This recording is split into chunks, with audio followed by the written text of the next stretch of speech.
changes as well. And there's the troll. Okay, so you get another hero that can get in the face of the SF, but also if you get an Aghanim Scepter, you have a way of removing a lot of things, the track from yourself, and of course, all of the buffs coming out from the Darkseer. You also honestly don't care about the Darkseer lane when you're playing this troll. Very happy to see it coming out right now, and then they round out their drought by giving Loranov a very active hero. Void Spirit going to be coming out right now for Tundra Esports. So this does fix some of their catch problems. You know, Whitemon is not going to have to do all of it by himself. This is a hero that can carry the Iron Shell into the... And it's a hero that plays quickly, right? I think if you have Dark the Bounty Hunter in your game, you do not want a mid laner that needs like an item or two to get active, right? You just give this guy levels, you can start roaming the map and making things happen. I have one problem with this Yakult's Brothers lineup. They have limited catch. And then if you look at Tundra, they're very speedy, they're very mobile, they are 4 melee heroes. Okay, welcome back to another live stream, and we're gonna see here Tundra Esports versus Yakult's Brother for the group stage of BetBoom Dacha Belgrade 2024. So finally it's going to be the main event now. So there is the full draft here. Tundra Esports, we have Whitemon with Clockwork, Saika, Shadowfin, Saksa, Bounty Hunter, 3-3, Darkseer, Loranov with Void Spirit, and Yakult Brother. We have Polosan with Tusk, Zil, Pengawir, Boboka, Muerta, Imo, Invoker, Fly with Troll Warlord. So let's watch together. Always poking and prodding into them. Also, this Troll Warlord is going to have to buy like several items to sustain himself in the fight, right? Going to have to also be very careful about when he pops the battle trance. If he doesn't kill 2-3 heroes in that duration, they just re-engage on you and bring you down afterwards.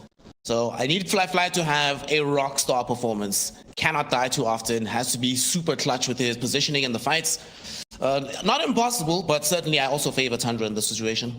It's hard to play the troll in this game. It's not even about killing people with your ulti. You cannot use your ulti. You're not gonna kill them with your ulti. Apart from, I think you're using it here to survive rather than to kill people. And he has to have that in the back of his mind. A lot of players, I mean, even big players like Fly can make mistakes and think, oh, I can burst this guy down, pop the ulti, then suddenly something moves you away.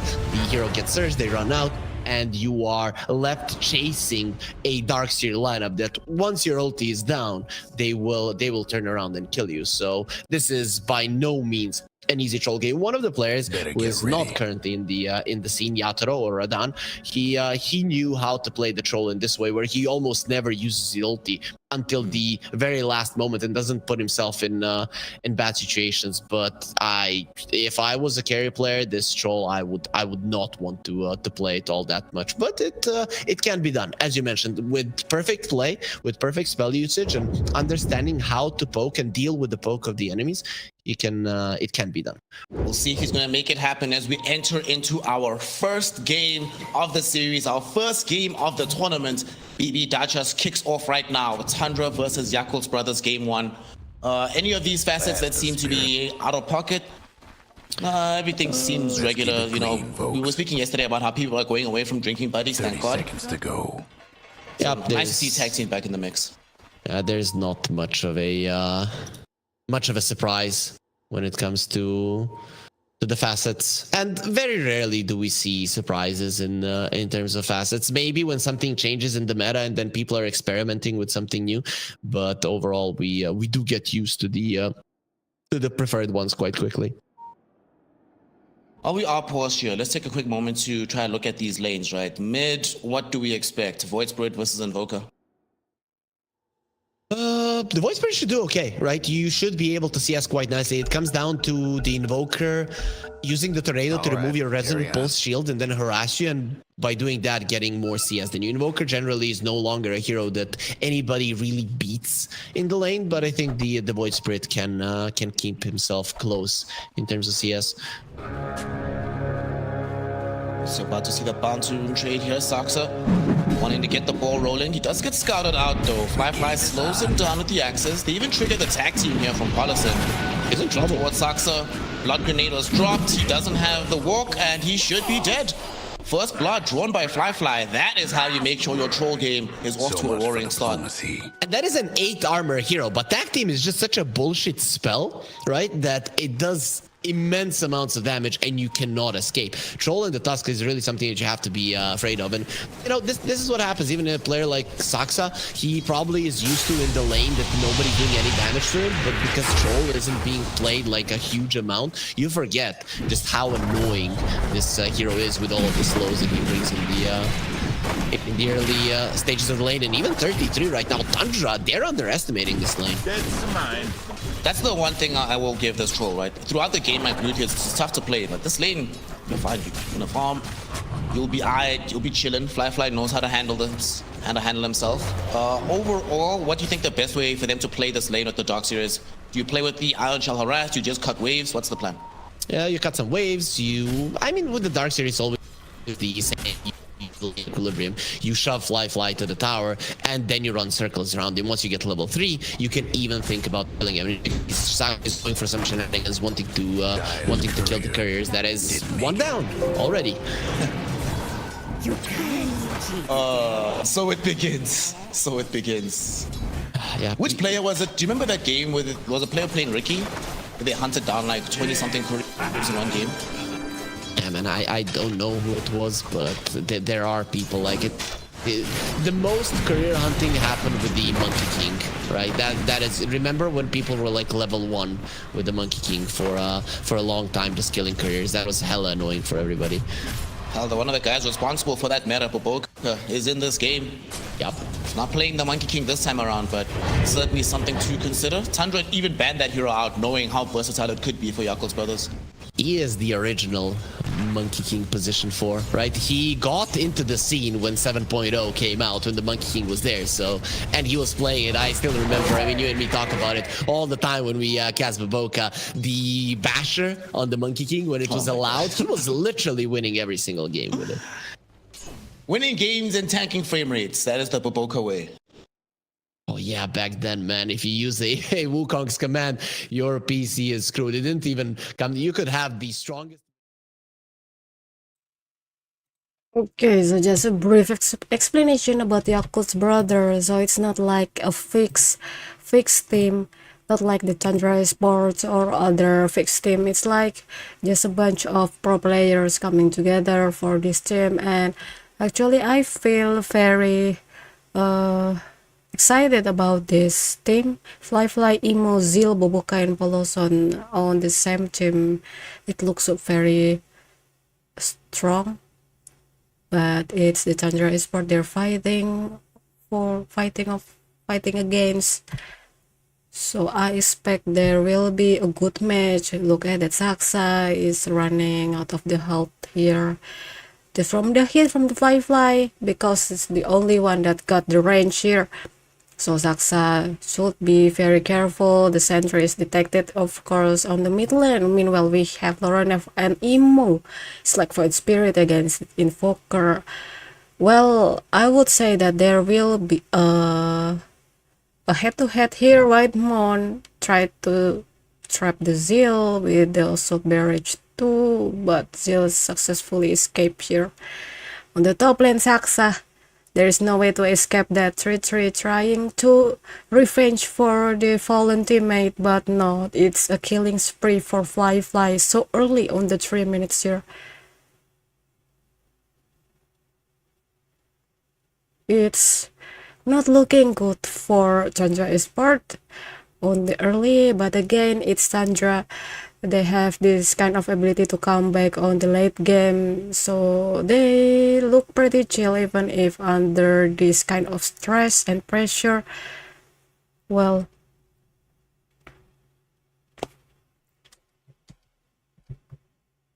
it is the laning stage that the Yakult's brothers were looking to do good in. Top of the net worth is this Troll. Oh my god, 2.7k net worth, 500 up on the Shadow Fiends. Did he got all 3 of the kills, yeah? He's 3-0-0. good luck, Ne. Oh, your chibi isn't here. Oh yeah, should I just use my chibi? Wait, let me check if I can. I wonder if I can, Todoku. I'm afraid that the chibi is not going to be somehow good on the tournament match, but let's see. Let's freaking see. Let me go. So no phase boots for a little bit of time for this Troll Warlord. I don't think they can exploit this timing all too much, but at the very least it should mean that they are a little bit reluctant to try and make another aggressive play with this Troll. You have level 3 with the Darkseer, but you are still scared. And there's the sentry. They are reading them like a book. Walked underneath and they knew what's up. They were prepared for this. Not gonna allow him to manipulate more waves, not gonna allow him to pressure Fly. Doing good job, Paulison. Oof, the Anshell allows them to manipulate the wave. We're pretty much just looking at the top lane because that's where the action is at. We barely have a chance. Invoker is starting to make a difference. In the first couple of levels, Lorenov was keeping up in terms of CS, but as soon as Emo started to apply a little bit more pressure, get more points in the EMP and take away the mana, things have started looking bad for Void Spread.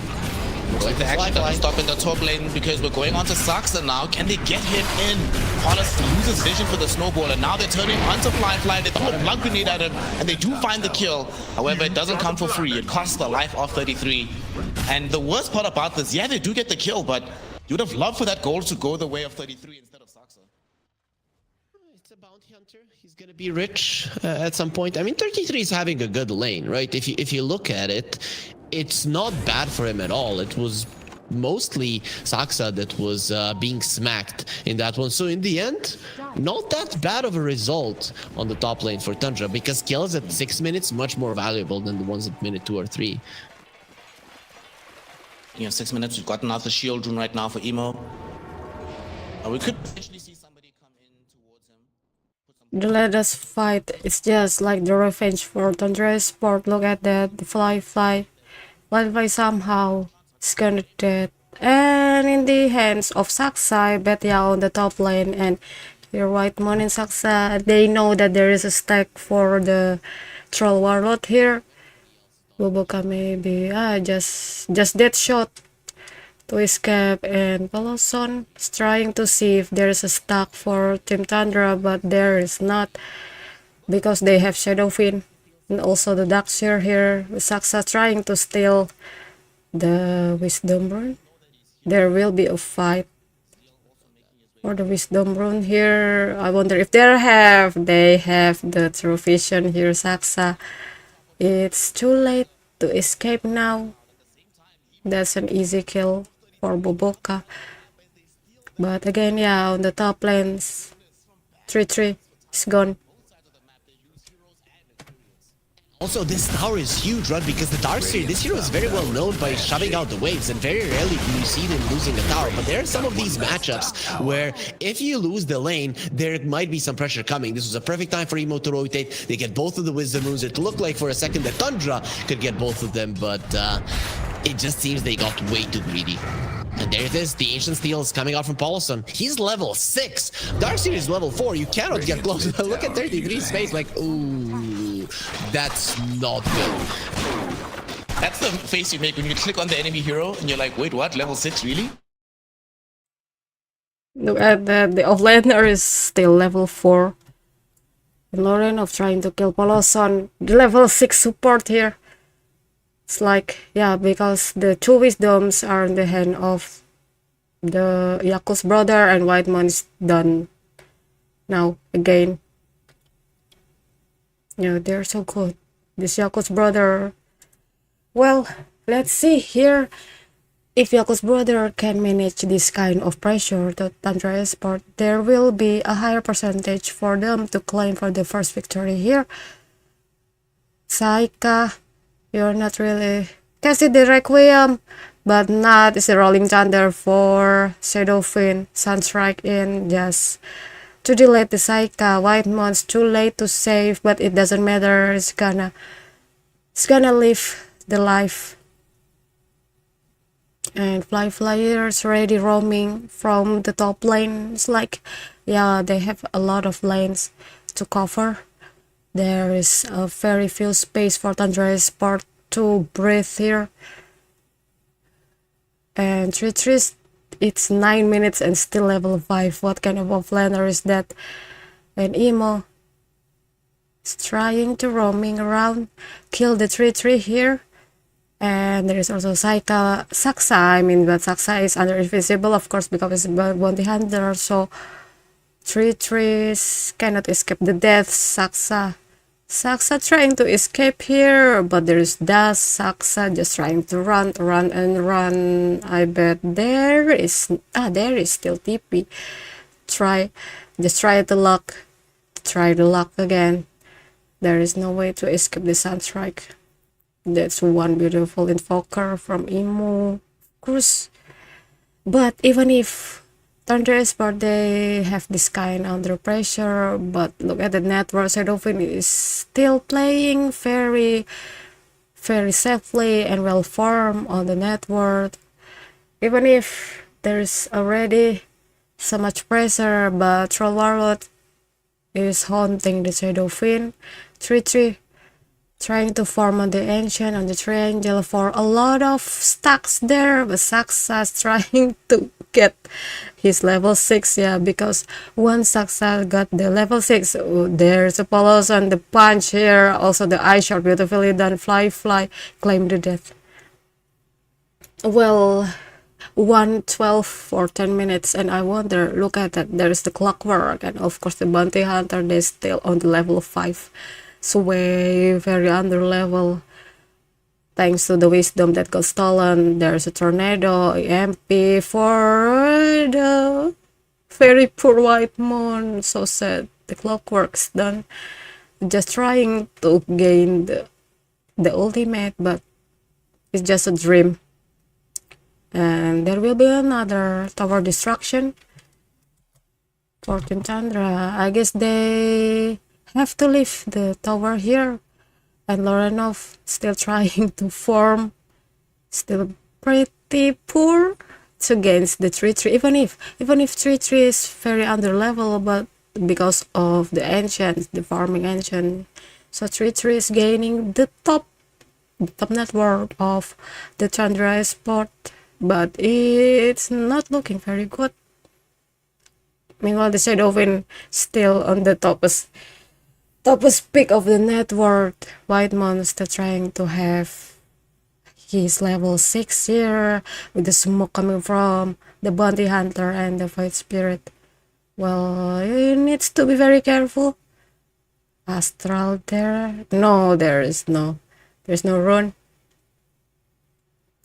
Well, 4 members from the Yakult brother try to claim for the tier 1 middle tower, and it's happened. Saxa on the other hand trying to find someone and some level, of course, because he really need the ultimate here. Poloson's trying to kill the 3-3. Will it happen though? No. Meanwhile, Redmond's already level 6, but again, it's killing spree for Zil. Well, doesn't look very good. Tornado is connected to the Fight Spirit. Fight Spirit still have the ult just to run away. That's actually pretty bad for Team Tundra Esports. 114 in the 12 minutes mark. It's trying and trying. Getting kills, it really doesn't matter. Tundra, baby. Gotta figure something out. Fortunately for them, the Shadow Fiend is still farming very, very well.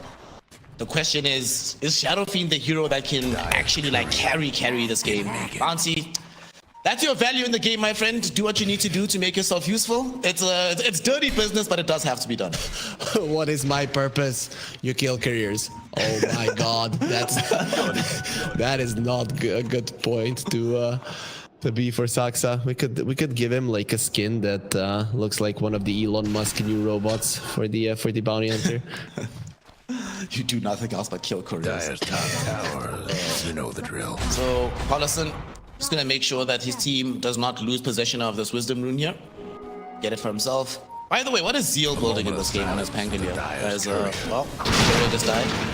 He's going for Blink Dagger next. So here's the one bright spot, my friend, right? Because they're not going to be building a pipe anytime soon, it does mean that if they do end up making a big positioning mistake, if there is a big Vac War combo into a Requiem, there is still a lot of magic damage available for Tundra, even if it's going to be difficult to get Yakult's brothers into that position. It's hard to survive on Tundra. That's the thing. You have to wait for the Darkseer items. But overall, considering how bad you're being beaten in kills, this game is not in that bad of a spot for Tundra. One fight could change anything, and the SF has quite a lot. The problem is, of course, if you bring an SF to the fight now, there is a good chance that you're gonna die. So you need to wait for that BKB. You need to wait for the enemy dive. And so far, Yakult's brothers have been playing pretty clean. Radiant's They don't want to wait though. tower's hurting. Psycho feeling like he's perhaps strong enough to get involved right now. Darkseer is here as well. They're going on a full 5 hero smoke up.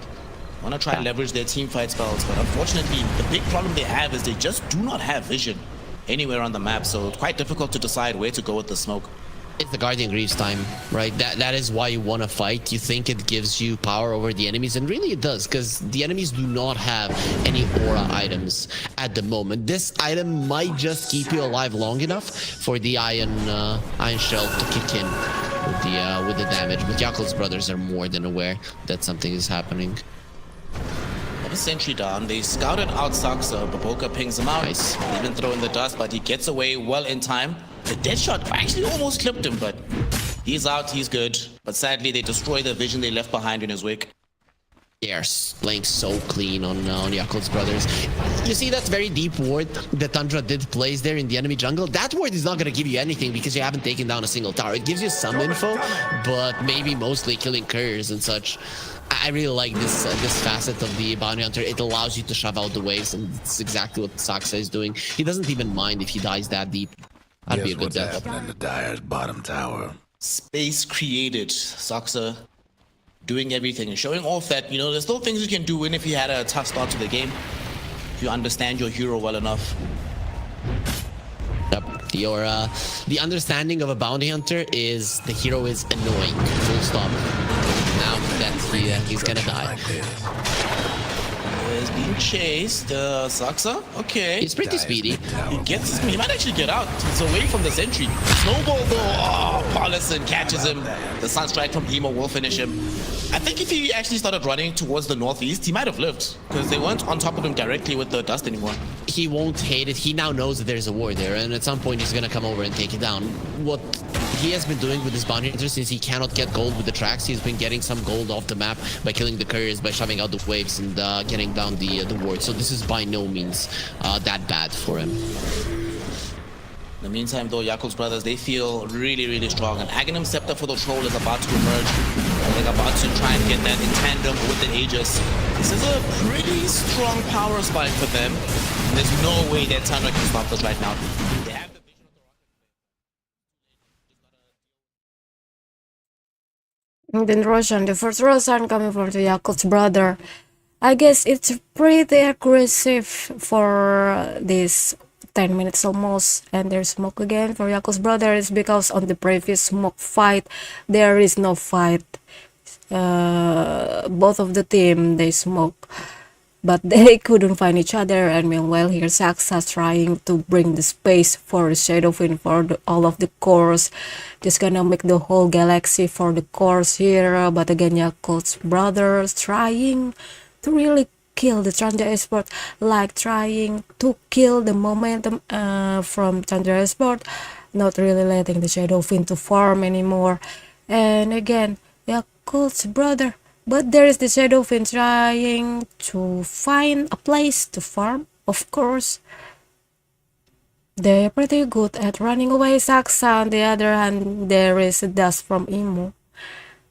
Even if the galaxy is already made from by the bounty hunter, there's a hook shot. The Tusker is probably dead by now, but there is the troll. The troll still have the Aegis. White man is gone. Their Sunstrike not connected to each other. Fly trying to kill for the first spirit. Now there is the Aegis pop out and second life. Without White Mon, I wonder if there will be another kill for Tundra Esports. Basically because there is bounty hunters dead. Look at the dead shot, beautifully done. And then the wall there, it's of course Requiem. So failed to save the bounty hunter. Tornadoes not connected to each other. And 3-3 trying to kill the Zeal. But there is still some skill left for Zeal to run or just running away. Just like that. And that's not a good deal for Tundra Esports. Lost another support here.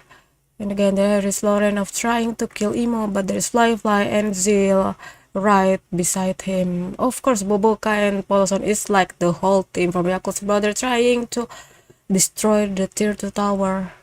Well, there is nothing that Tundra Esports can do other than letting the tower go, of course. Okay, back to Saksa. Even if it's already successfully make the whole galaxy for the course, but he really needs to know that he has to not fit. Meanwhile, Lorenov under the effect of this Soul Blade Zeal, I don't think that Zeal's gonna chase him. Yeah, of course not. Have lost the tier 2, taking those towers even harder. You can see how desperately Saika is on the top lane trying to do it, and maybe finally he will be able to open up the map. This is huge, right? When you get the first tower down, the map and your possibilities in terms of angles and how you're going to be able to start off fights increase tenfold, right? So finally Tundra might be able to get themselves a worthwhile fight. Fly almost did the classic, getting himself and Paulus killed on the Tommy, but they get the shot, goes the way of this Tusk. He's gonna heal right back up in this ancient camp. He's gonna be chilling. That being said though, they're spending a lot more time playing on their side of the map. Like Tundra might not have been able to claim that many towers like at all in this game, but they haven't lost all their map play just yet. There's still a lot of access to farm. They still have access to their ancients. They can still play some Dota, even if it's difficult. When the map first got increased in size, I thought that the Invis heroes are just gonna be so big because there's a limited amount of sentries, the map is too huge, and they're giving way too much info. But it just wasn't the type of meta that was being played. Now with the bounty hunter coming back into it, we can see just the power of not being able to cover the entirety of the map. And even if you do, then you don't have it for the D ward. That's a nice ward that Saksa has left there. So Tundra, they want to go in. Right here, he doesn't have his BKB just yet. They catch him. He's the first one that they grab, but he won't be able to get himself out of here. Zeal with the Rolling Thunder, interrupting the fight and killing off 33, and now they're holding down Saika. They toss him into the air, not allowing the ultimate just yet. He does eventually get it off, but the rest of his team is being torn to shreds by Emo and Fly. They end up losing 3. Lorenov trying to TP out the tornado. Just shy of clipping him, so he's allowed to escape, but that fight ends up being an absolute disaster for Tundra. He missed the Ether Remnant. That is why the troll didn't die. And that's indeed a disaster for Tundra Esports. They initiate the smoke, but there is no kill they gain. It's like Yakult's brother victory all along. But yeah, they even if the Shadow Fiend and the Void Spirits are still safely well and sound, but at what cost? There is no kill gain. It's like they waste the movement, they waste the time. But on the other side, they should be like just form on this moment. There is a tornado connected with the AMP. Bounty Hunter is not safe, of course. Monster kill for Emo. It's like it's like already decided. I mean, of course, Tundra Esports is so good at coming back. There's why Spirit Soundtrack connected and the punch to Rolling Thunder and silence. That's one beautiful silence from Boboka. It's like right on the side of the what's this called? I forgot. Yeah, the calling. And even if let's say that Troller is not like the best carry out there, there is a lot of counter if we can just rely on the item or even on the draft pick. Trollwarlord is not the best carry. Even if let's compare Trollwarlord with the Shadow Fiend will just crush this Trollwarlord head by head. Even if he doesn't have the ult, let's just say that the troll already has the ult cast it, of course, with the Yule or something, or even the Hex. It's so easily to counter this Troll Warlord, and Shadowfiend, he deals a lot of damage, of course, and the Requiem, the fear effect of the Requiem is pretty devastating here. If we say like the Shadowfiend against the Troll Warlord, of course, there will be a higher percentage of victory for the Shadowfiend, but again, if there is a lot of pressure coming from Yakult's brother, of course the Shadowfiend is unable to breathe anymore. There is another confident smoke from Tundra Esports. I wonder if they can finally kill something or even gain some objective. Saksa on the other hand trying to escape. There is the courier. It's like just okay, just bit by bit, I'm gonna kill the courier, I'm gonna just make some space by cutting the wave. And again there's a soundtrack, okay, just to check the word. Saksa is trying really hard here. Meanwhile, Tundra Esports finally they gain the tier 1 bottom tower. But Yakult's brother is so ready to cut the breath of Tundra Esports here by destroying the top tower. But there is not a slight change for Tundra Esports to protect the tower. They prefer to protect the high ground. Saksa. There's a dust again for Imo. Maybe the tornado is connected. Also the ice wall there, punch. And Imo is got like Saksa's again. Death. And there's a death shot. Cock is in, Silence is also in, and Soundtrack, nah, only by the physical damage from Fly is enough to kill the White Moon. It's like I don't know what to say about this match. It's like a really one-sided match. They really want to try again and again. As we see here, it's not yet the late game. There is still a chance. If there is no GG, it means that they still have the chance to win, of course, and the throne is not yet destroyed. Lorenov trying to make some space on the top lane, but there is Imo with the invisible trying to connect, but Tornado is on the other direction. It's like just blind Tornado, of course, because they have no vision here. There's another smoke from Tundra Esports trying to kill, maybe, I don't know. And there's jump, so early jump on the 26 minutes. Saika, the BKB and Hurricane Pike. Also the Darkseers already possess the Orchid here, trying to find someone to kill, of course. There is slight chance for them to meet each other, I guess. They know what's coming. They know it's coming. Yakult's brothers will be ready. They had the idea, let's see. And they're just gonna be running in with Fly. Hoping to get a catch with the clockwork, but the cogs miss entirely, and he's already down to half HP. Fly putting in the right click damage, and they kill the clock. 33 already dropped down the wall. So Fly can just walk away from it. On Tundra. This is not what they need for Tundra. They need to get out of here now. They are. So here's the thing: what both teams are trying to do. Tundra is trying to force out the Troll BKB or the ulti, and Yakult's brothers are trying to force out the SF BKB. SF BKB is the only thing that allows Tundra to win a fight. They have to keep it for a very long time. He needs to get a couple of hits in, maybe even secure a kill before he pops his BKB. Imo is not with his team right now. He's actually all alone. His team is on the way. Zeal will make some space, but it's not going to be enough. They find a rare moment of weakness. The rest of his squad was busy roshing. So they kill off Imo. Lorenov grabs himself 1,500 gold, man. That is exactly what he needed. Now here comes Whitemon. The ice shot, but he doesn't manage to get the full combination out. Eventually it comes, but he is dead. That's way too fast. No, like one, no. And a tower down. They have 3 kills and they're still in the game. It's 30 minutes in. 6 kills is not insurmountable with this second row. Yakult's brothers, they need to do a lot. We talked about the drafts on both sides and the ability to kite the troll that is coming, and the win probability is starting to swing back towards Tundra. It was like 15% earlier. They're getting it back slowly. Slowly but surely. We still have to play into a Roche, into an Aegis. And the Aegis carrier himself, Fly. He's here, that vision of Psycho. And sucks up, dude, this is what I want my support player to do. Go and sacrifice yourself, my friend. Create the space for me to escape. You know, this is one of those games where if you just look at his death tally for Saksa, it does not tell the story of this game whatsoever. Yeah.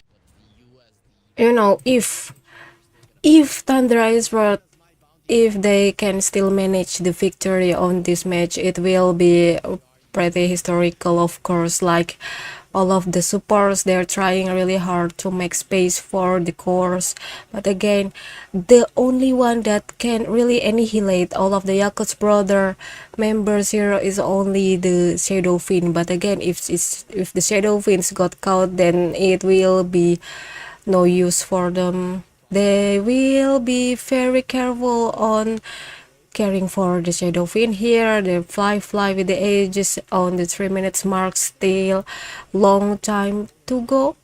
They can still just charge on anyone. There's Saksa. It's like a pretty easy foot. They find the foot there. There is no vision. Okay, the dust, the sentry or stun strike on the eye shard is not connected. But again, Saksa trying to escape from Fly, but that's just a useless thing to do. Again, Lorenov with the ability to escape, trying to make another space. It's like, okay, Shadow Fiend, you can just farm all the way, like 24 hours, we trust you again.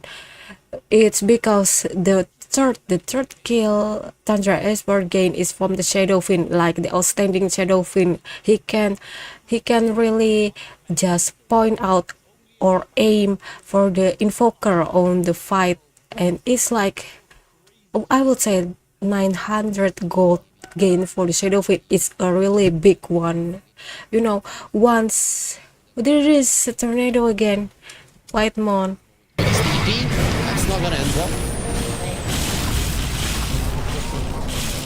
Dies, but at least he's dying on the dire side of the map, so not going to be losing real estate off the strength of this. It's bad that the ward went down. You know, it's like, of course the space is already there, and at the same time too, Yakult's brother, they have a pretty hard time on pushing because of the bounty hunter and of course the clockwork and of course the void spirit too. I wouldn't say that the Darkseer is handling this match pretty good, because he's already under level on the early, and on the other side he doesn't really make space here. Banner drop down. Gonna try and make this push happen. Runoff with his jump, able to do quite a bit of damage. There's the back wall. They get the snowball out of this Assas, but Fly has already escaped this high ground. Looks like the initial wave of this push for now will be resisted. However, all of these spells will not last forever. At some point the wall will go down, but at the very least they do destroy the banner in the process. They're sending the Tusk, it seems, on the bottom lane to finish off his Aghanim Scepter. So as soon as he's seen there, you are going to be running away. So there it is. Blink Ags on the Tusk. It is hunting time. Now breaking the high ground is going to be a lot easier for Yakult's brothers. They did not see the Aghanim Scepter. He kept all of it being built up in his inventory, so they probably suspect he's waiting for that item, but they cannot be sure that he has it right now. Paulison wants to give them a very nasty surprise. 33. He does manage to skate past them here. He's in this, the dangerous place. They kick back onto Lorenov. They want the Void Spirit and they are going to get him. No buyback available for Lorenov. 23 right now, being stunned up on the high ground by Zeal. The eye shot prevents him from getting out with his BKB, but at the same time, Psyker showing off his strength as the Shadow Fiend, almost killing off Fly, and with the vacuum there, they nearly bring him down. Aegis will finally be taken away. He's coming back for life too. He has a BKB at the ready. Psyker pops his own BKBs inside the eye shots. He gets kicked in back towards where Fly is at, who pops a BKB, fighting in through the Requiem. Finally, the SF is vulnerable. Fly should have the damage, and with Provoker's help, they find him. No buyback available for the SF. Once they kill off Saksa, that should probably signal the end of the game. Only one hero remaining to somehow defend against 5. And they got absolutely nothing out of that fight they're hearing. Yeah, only the Aegis of a Fly, right? And there were good moments there for Tundra where the Darkseer is surviving. The SF is doing the damage, but the SF is the only one that is doing the damage, and that is the real issue, because he is the only hero that has anything in the game.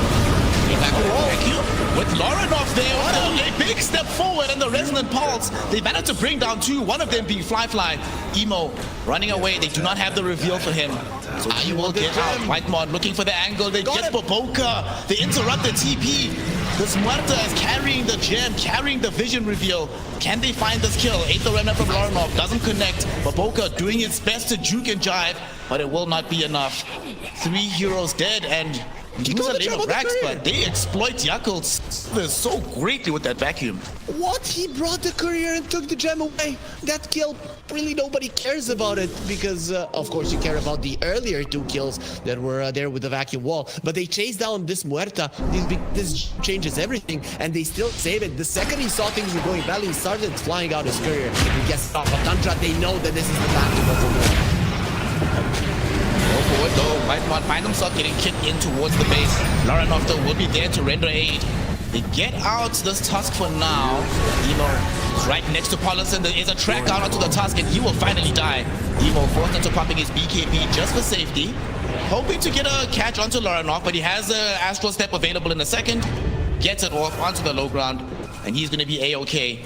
And we started this series of engagements inside the Radiant base, but all of a sudden, here we are fighting at the tier 2 spot on the Dire side. Even the tier 3 spot, they went through the defender's gate there and still tried to get something. Got the Tusk, got the Invoker BKB, that is all great. The thing is, you saw the SF was dead and that he was the only one doing damage in the previous fight. You're thinking, we can do whatever the hell we want, but we know who the king of team fights is in this game, and that's the Darkseer. He pretty much destroyed it. Now we see just how vulnerable the Yakult's brothers are without the BKB or the ulti on the troll. He can be bursted down even without the SF present. That fight is also a demonstration of how much they could have been assisted by like a pair of GG boots, a pipe. They don't have any defensive items really on the side of Yakult's brothers. So you can still find yourself being exploited in moments like that. I think... That's a really big interesting intake from Tundra Esports. Laurenov just annihilate 2 people from the Yakult's brother on the fight of the high ground, the Tundra Esports. And of course the Darkseer, even if he doesn't look like he has this kind of impact, but again, there is no way that Laurenov can deal such a lot of damage if there is no help coming from the Darkseer. About the wall of replica, of course the circle thing, I wonder what's the name, I forgot. Yeah, of course the ion cell too. There will be another Aegis. This is the 3rd Aegis for Yakult's brother under the smoke. But I bet the Roshan is not here. The Tundra Esports, they still try to survive this fight, and it's like, you know, so aggressive. Once they already marching and win the fight, there will be no way that they gonna go back to the base. Like, okay, just march to the enemy's base, and unfortunately that's not really a big one because we lost the Whitemon, I guess. Yeah, we lost Whitemon. And there is a very huge gap for Yakult's brother. They own like 10k net worth, with the troll warlord still aiming on the net worth, on the top of the net worth. And Shadowfin, even if there is a really nerve-wracking fight on the middle lane, okay, 3-3. But Tundra Esports, they try to really, they really want this Aegis. They really need to fight for this Aegis. It's like 28 seconds more until the next Roshan's respawn. Laurenov trying to farm a bit. Saika is under the invisible rune. And of course, Yakult's brother, they already prepare for the worst or for the best here under the worst protection. Of course, 3 people, 3 Tundra Esports member under the invisible with ion spell. Laurenov trying to farm against, like showing, oh, we are here. But on the other side again, the creeps already charging into the base of Tundra Esports. But again, if they failed on this Roshan, it will be a huge impact, like for the both of the team, Tundra Esports and Yakult's brother. They really don't want to waste this kind of very sparkling chance. They have to really ignore the creep, just like ignore. They can still win this. Okay, Roshan is up. Fly, and Poloson try to deal some damage here just to bait Tundra Esports. But again, I bet Tundra Esports is not really ignorant about this. They know what's happening. Watching Tundra and Yakult's brother while drinking Yakult. Then again, Fly. There is again the flare just to check the Roshan. Of course, there will be enough information for. There is that. Totally disconnected. They get there, Lauranoff, he finds himself getting tornadoed into the air. Zeal creating space with this rolling thunder, trying to catch onto the cores while Fly just demolishes right one on the clock. Sunstrike doesn't connect onto 33, but still, 33 will end up dead. And Saika, yeah, he returns, but his team is in tatters as he watches Lauranoff die in front of his face. He's caught by the Abyssal Blade. BKB active or no, his life will be forfeit. Now that the BKB is over, he has no way to protect himself. He will pop the Requiem, yeah, it looks cool, sure. But will it be effective? Absolutely not. He ends up dead. Yakult's brothers, they win the fight, and will they go through the twin gate? Yes, they will. Of course they do. They want to go bottom. They want this Aegis. They want to start working on ending this game. I would say that's really unlikely for Tundra Esports.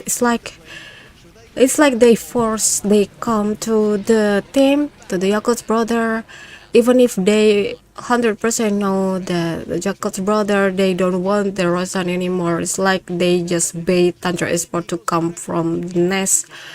And we already see, of course, the Darkseers already not really casting the wall of replica first.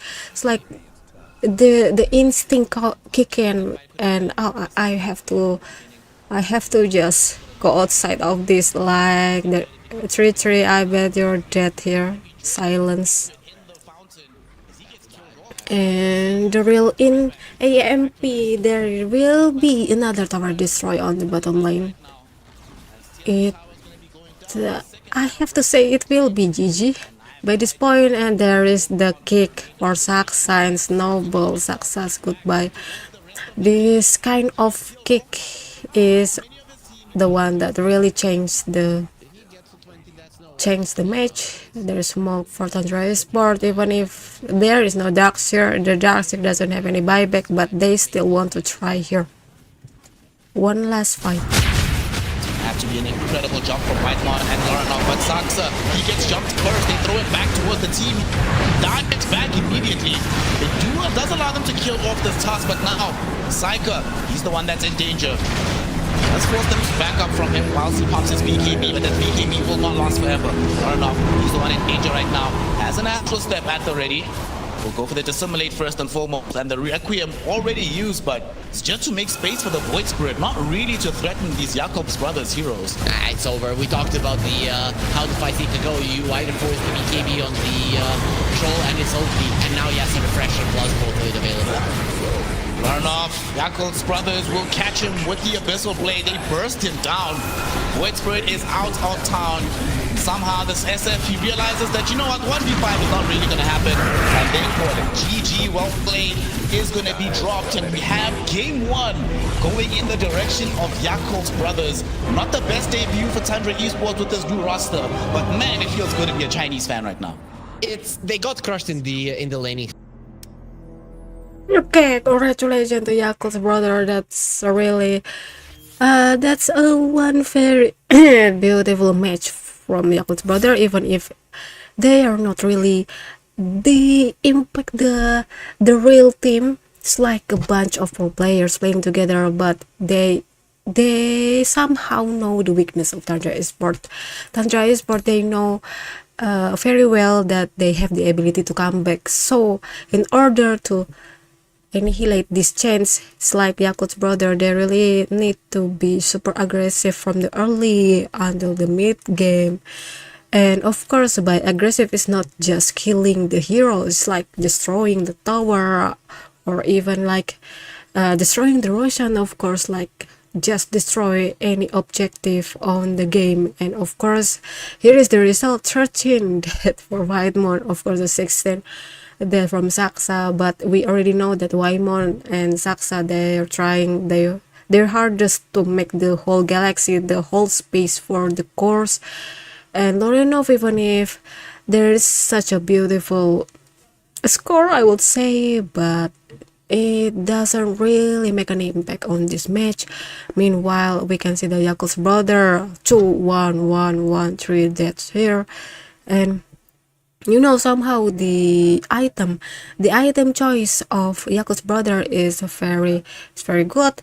Let's say the hex from Boboka is arriving in very good timing on the late game, just to destroy the Void Spirit, of course. And somehow Florinov, I don't know why, but he didn't cast the BKB. Even if only he casted the BKB on the last fight, there will be a slight chance for him to survive. And of course, it didn't happen. So that's why he's dead on the last fight, leaving the Shadow Fiend behind. And of course, there is the moment that Saika can kill the Invoker, right? It's like, of course, Tundra Esports, the rest of the Tundra Esports except the Shadow Fiend, they really want to make the space around the Shadow Fiend, just to make sure the Shadow Fiend feels safe, and not letting the Yakult's brother come near to the Shadow Fiend, of course, because the Shadow Fiend can really hit. He can really cast the Requiem if he got disturbed, of course. And the only one that probably can really charge the Shadow Fiend is the Tusk. And the item choice of this Aghanim Scepter, which activates the Walrus Kick, is very good. It's excellently done. So I would say that the Tusk is the MVP at this point. He roams, he makes space, he also made a very significant impact on the Yakult's brother. Of course, the rest of the Yakult's brother also make a huge impact. And again, there is the hex coming from the Boboka too, also the diffusal blade, like all kind of items that really feeling on each other and somehow sounding very harmoniously for Yakult's brother. And meanwhile, I wouldn't say that the Darkseer is the best choice for the team. He's very under level against the Troll Warlord, even if Troll Warlord, he can really melee or range, right? But at the same time, the Troll Warlord is also accompanied by the Tusk. So it's super hard for the Darkseer to initiate an aggressive. The only one that he can really charge, he can really cast, is only the Ion Shell. Also the Vacuum, of course, and of course the other spell, only to make him survive. That's not really a good choice. Like, I wouldn't fancy this Darkseer choice. And look at the net worth here. The Darkseer is not really doing a proper offlaner job. I wonder how. And again, maybe he's having a hard time dealing with the Troll Warlord. Troll Warlord, I would say that even if he is a pretty easy carry, but he survives most of the fight, of course, and he can deal a lot of damage for the Darkseer. He claimed the lane very beautifully, and of course he can carry the game also. But I wonder if Yakult's brother can still win the game. Let's see.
All right, while we are waiting, let's Nouns watch had the idea of being able to match. contest these Yeah. things. We Nouns versus tried. Aurora. It's just the things didn't come together. So- And what you're saying is it stems Nouns off of versus Aurora. winning your lane in Aurora the already first place. claimed the the macro first game was there. victory. It's The a very micro good game was news just for I think the C. Tusk Luna C lane player is here. good versus Bristle in the game, so you don't have to Aurora. win that lane as hard.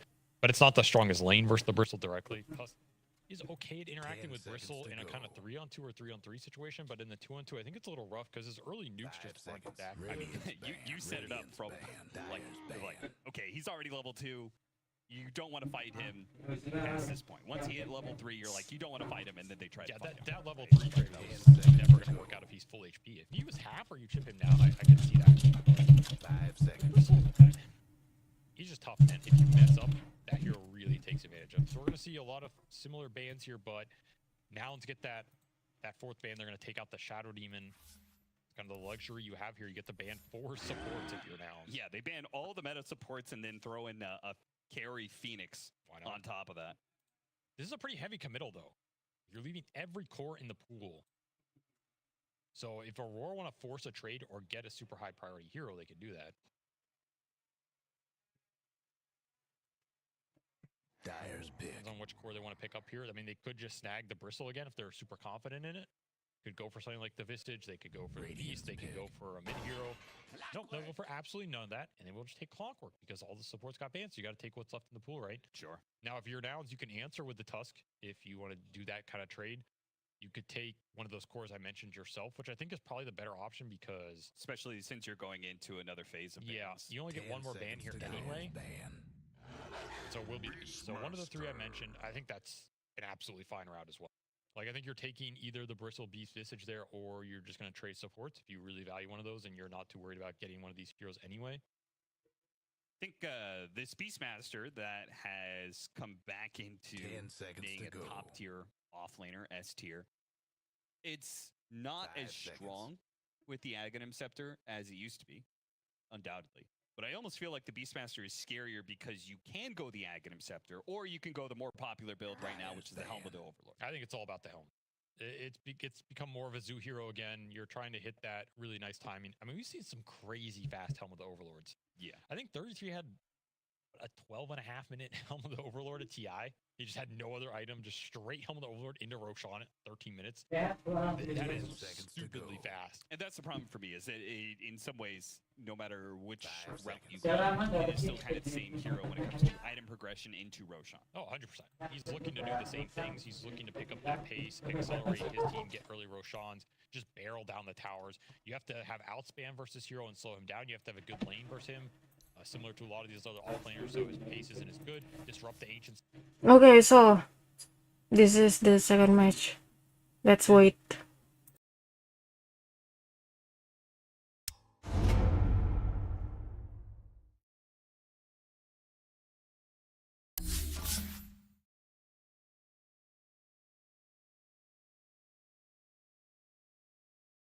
The old days, Io Gyro, Lich Gyro, Wyvern Gyro, right? A lot of these combinations absolutely crush Beastmaster laning stage and mid game. But you have to be willing to play them or have players that are confident on those types of heroes that might not be the super top meta pick right now and might feel a little wonky. Do you have faith in Gyrocopter compared to other 10 carries? seconds to That's go. a big question mark, but it can perform really well. It could be something Aurora go down, 5 particularly seconds. if they want to play a game similar to that game 1 where they have a bunch of not Radiant's semi carries, but they split the carry load across 3 cores. Dyer's pick. Gyro fits that pretty well. Dusk. Ban away TA 2000's Medusa and take Tusk for themselves once again. Yep. 3 big So- ranged carries banned for this melee offlaner pool. Yeah, You wanna put it I like mean, Gyro is kind of Dyer's pick. one of he's the in that last range carries Oh, left. is that's it good the Io against Gyro? Beastmaster. I mean, it could be the Io Gyro, man. It's looking pretty good here, honestly. I think it's a pretty good combination versus the Tusk as well, because until he has kick, he can't displace the Io tether. Radiant's pick. Ooh, that's all of sweet. it. That's sweet, right? I like that from Aurora. I actually think this puts so much pressure on Nouns. I think it's one of the stronger combinations versus the Beast, not only in the lane, like I said.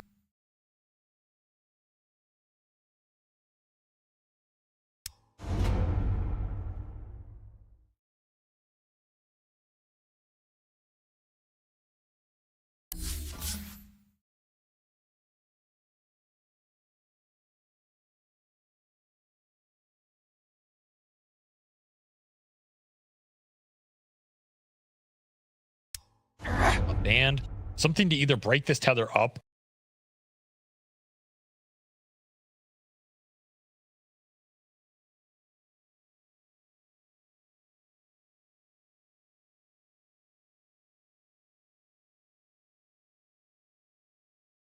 10 seconds to go. 5 seconds.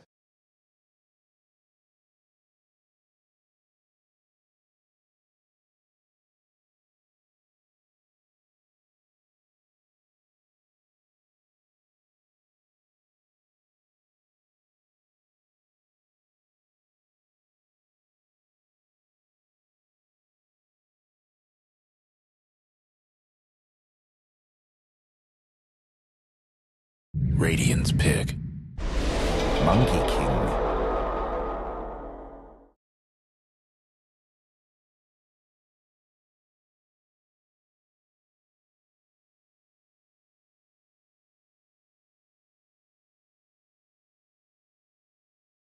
Ten seconds to go. 5 seconds.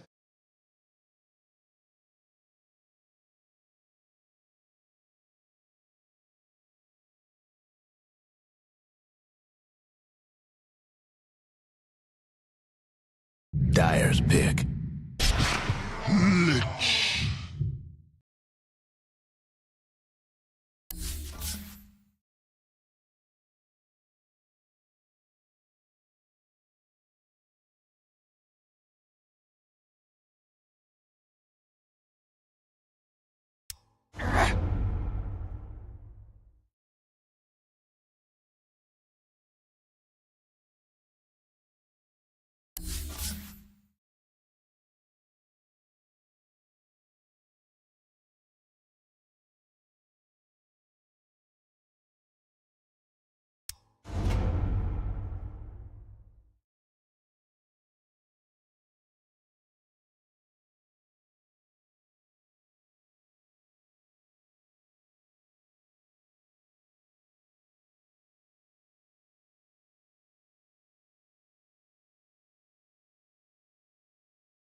Dyer's ban.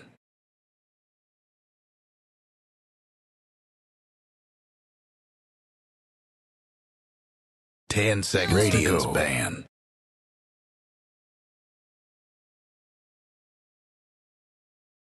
Radiant's ban.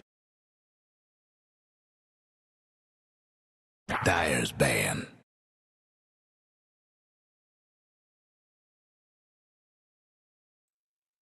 Okay, so I don't know what 10 happened with seconds to the go. English broadcaster for Yakult's brother versus Tundra 5 Esports, but seconds. here we are on the match 2 of BetBoom Dacha Belgrade 2024. Yakult's brother versus Tundra Esports with the overwhelming victory for Yakult's brother on the previous match. It's one really outstanding. Radiant's ban. One of the very outstanding performance 10 from Yakult's seconds to brother. go. And I'm sorry for the invasion because my big family is here, 5 so seconds. I can't Radiant's really ban. say Dyer's anything ban. in peace, like basically. But again, let's see 10 seconds here. to go. There is, I bet there are some heroes that 5 they seconds. gonna consider on picking again. I guess for the Tundra Esport or even Yakult's brother, maybe they gonna consider Dyer's on pick. picking the Shadow Fin again Radiant's pick. or banning the Shadow Fin. And of course, there is another option for the Darkseer. So let's say I want to see maybe Tundra Esport they somehow can pick another offlaner that's strong enough to fight against seconds Yakult's to brother's go. carry, even if of course we know that there is no 5 choice. seconds. There is no choice for Tundra Esport because they already picked Dyer's the ban. offlaner first and Yakult's brothers carry on the next pick. So again, it's no use. There will be no choice for that.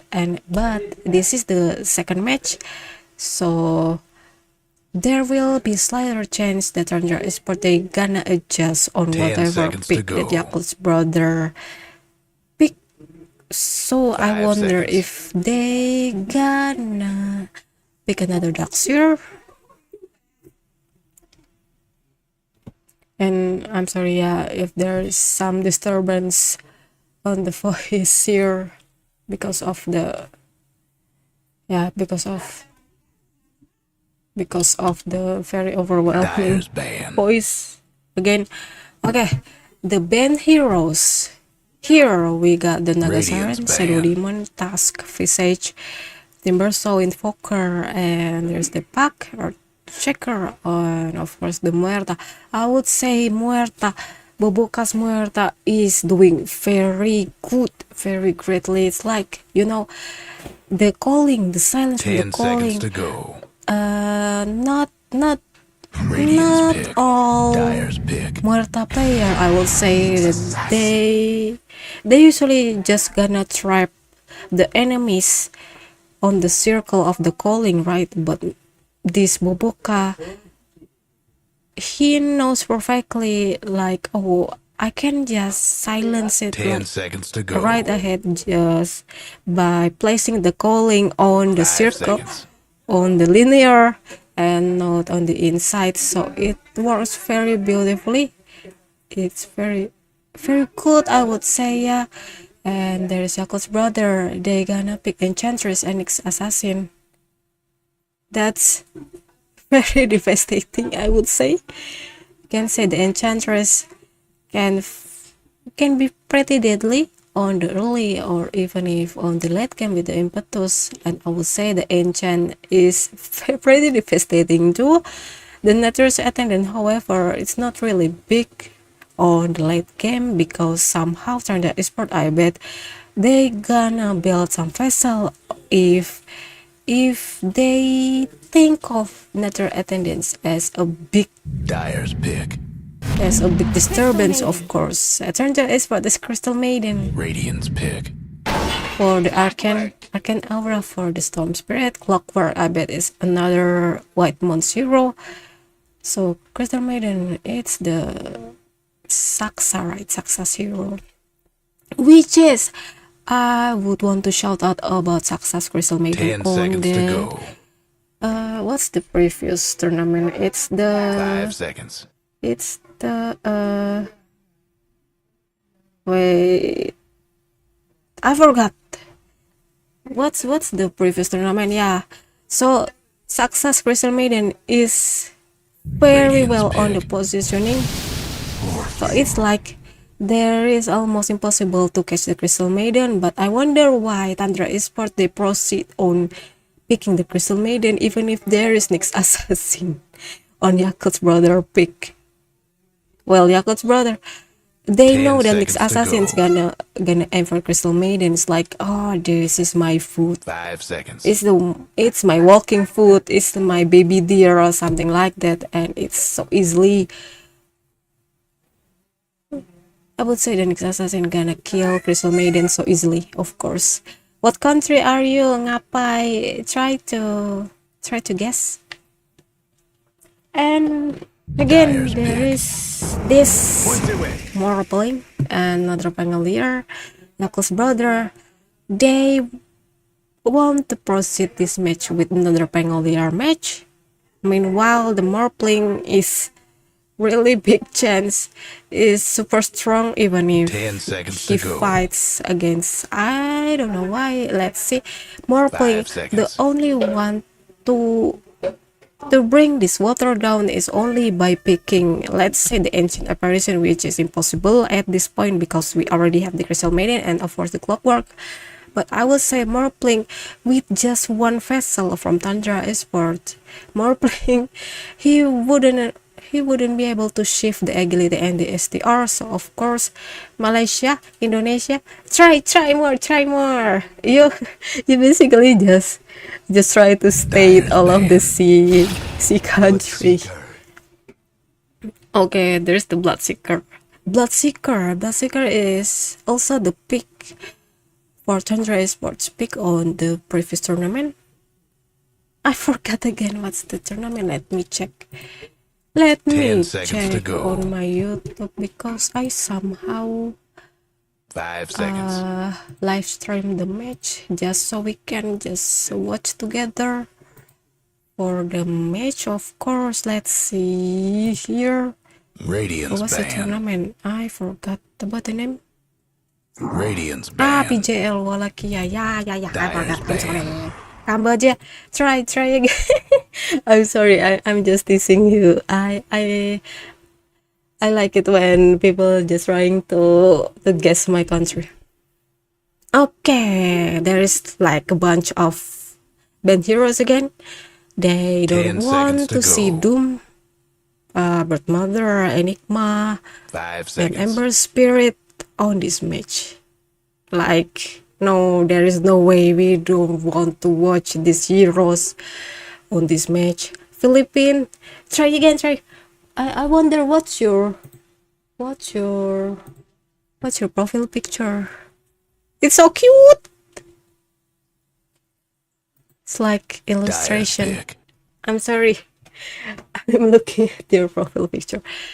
Okay, so the fight spirit. Yeah, because Lorenov's fight spirit is pretty Radiant's devastating, right? But I bet the Tundra is what even if let's say that they gonna choose another fight spirit for Lorenov, but we already see here there is a storm spirit for Tundra Esports, which Who's it means gonna that they be? really anticipate the fight spirit pick for Yakult's brother.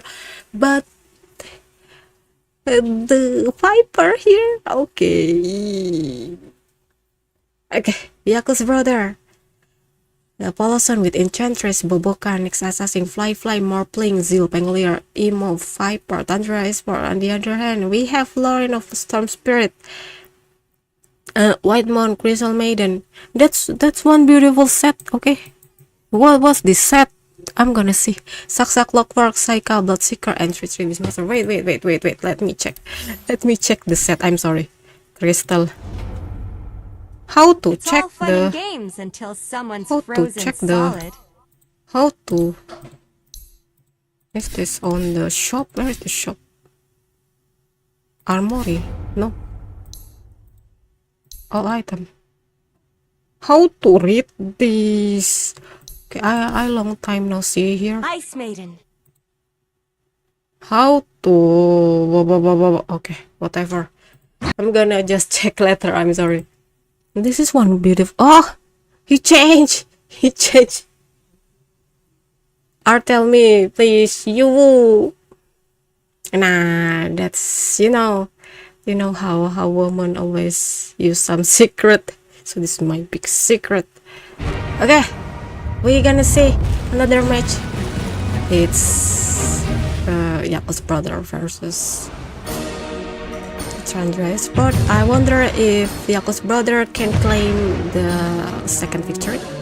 So it will be 2-0 for Yakult's brother, Tundra Esport. On the other hand, still I have to somehow survive on this, but there is no broadcaster. Everybody get set. Should I just English? Oh, this one. So it's All double right. duty, right? Not just like being good against enemy teams individually, but now you can set up for the Morphling to steal the Bloodseeker form. All of a sudden, you've got a silence on top of that with the Blood, right? Yep, and not only that, you have the break with your ulti, right? People didn't forget about that one, but Seeker getting broken is a big deal. Suddenly your race car like and bam, you get What's stopped that? in your Vroom, tracks, vroom, vroom, right? and You bang. go from 600, That 700 must be movement speed 100% to the Pangolier. Alright, so there is double smoke from both of the team, but Tundra Esport. Smoke is already pop out. I wonder why there is 1k net worth on the Yakult's brother. Because Tundra Esport, maybe they already spent so much gold for the support item from the early game here. Meanwhile, you look at the Yakult's brother, they 100% sure that there will be a fight on the cliff for the bounty run, but there is a bone. There is a vision there. Of course, Tundra is what they're gonna escape. They just gonna let the bounty goes to the Yakult's brother. But it's like 2 versus 2 bounty run, so it doesn't really matter. Block for the creep here. Alright. We can just kick things off. But Boca will see Saika, who was clearing out the latter portion of the sway. What can you do? Hack him. Saika's like, nothing you can do about this when Baboka's in your face there. Sad times. Yep. You get annoyed. Next assassin with this mind flare has become so good in helping his people in lane. If you do not have a hero that can literally kill you, it's a problem. But CM is a murdering hero, and same is true for the Bloodseeker as well. So the next assassin can be brought to from 100 to 0 in this lane, and that is the type that you want versus the Nyx, because he has not that much armor, not that much HP, but very good region. So. Sweet voice, I like it. Thank you, Ngapai. I wonder if I pronounce your name correctly. Please tell me if I don't do it correctly. Fly is in trouble. Sucks together with Assault Barrage. Alright. Memories of Fly Morphling, so I need to make sure that he has the same performance as he did in game 1. Basically, you're not allowed to make any mistakes here. I think lane should be easy for him. That is not where the problem should lie. Later on down the line, before he gets his Manta, I think is an issue. So maybe between minutes 10 and 15 is where Tundra are going to be looking to make a move on him. Just as you mentioned, hopefully he doesn't make mistakes in the laning stage and just dies, because that would be disastrous. We're talking about shenanigans will occur in the laning phase on both sides, in fact. Yep. So annoyance being granted by the position force, but that's kind of their job in this game. Speaking about annoyance, look at the mid lane. Look at poor Lorenov. He has 4 CS. Lucky for him, Emo doesn't have that much mana right now, but you're still gonna be pushed back anyways. This is problematic. Boca also takes away one of the water runes. Viper takes away the other one. So the Storm Spirit, bottle or no, doesn't really have any further regen for himself in this mid lane. Viper, did he buy a bottle? I think not. So as a raid ban, maybe a null tally would be something that he wants if he thinks he needs it. But at this point, with him having this much mana and being level 3, you might not even need it. The Storm, You know, about this match on the mid lane is like the Viper against Storm Spirit. Of course, Storm Spirit is super powerful. We already know that. It's like unlimited movement with the ult. And let's say that I didn't really expect the Yakult brother gonna claim the Viper. Saksa Fly trying for the Lotus, but Saksa's already had it with the Assault Barrage in. Yeah, Fly so the spice here. Okay, back to the mid lane. It's against it's about the Viper against the Storm Spirit. I wonder if Yakult brother, they only try to think about a hero that can deal a lot of damage for the Storm Spirit on the early or on the mid game, of course. And if they're lucky enough, the damage is gonna compile until the late game, and Viper is the only best choice.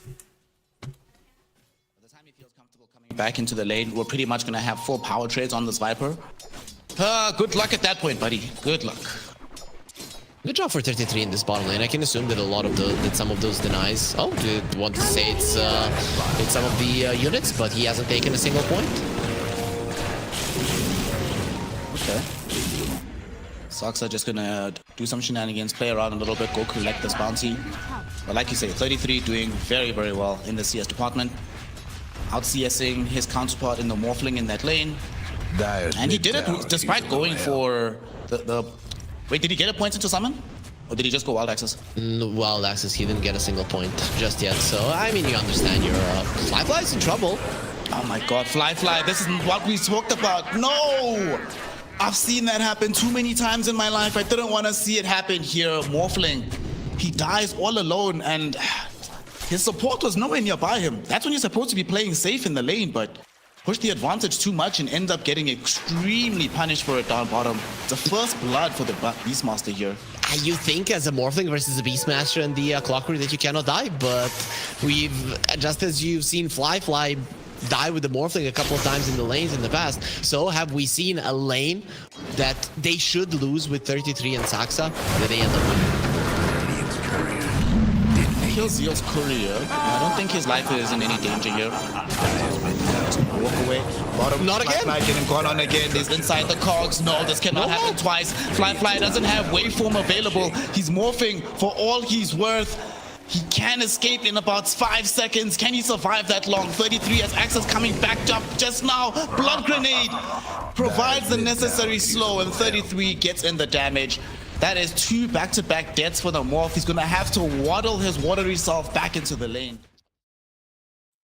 Okay, that's it's like the shifting STR shifting just like to delay the death for the Morphling. It's actually pretty good. I don't know if it's pretty good, but let's say that he wants to survive a bit longer.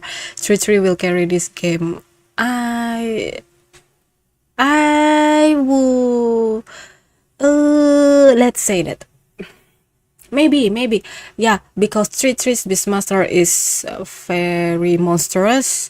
It's very strong, of course, but again, it's against a Morphling. I don't know if, let's say, Saksa teaching the Morphling on the mid lane. We already know that the tower is already down, so there will be movement from the middle lane, maybe. Yeah, the Viper is already on the top lane.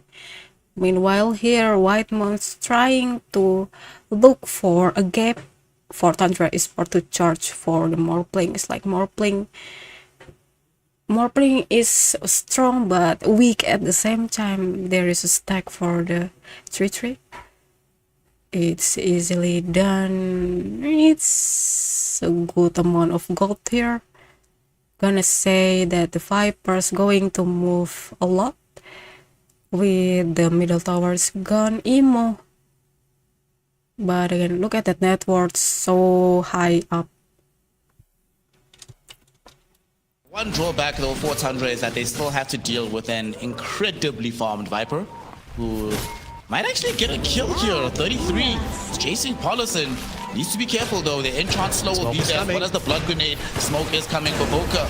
Gets in the impale onto Saksa, who will happily give up his life to ensure that 33 stays living.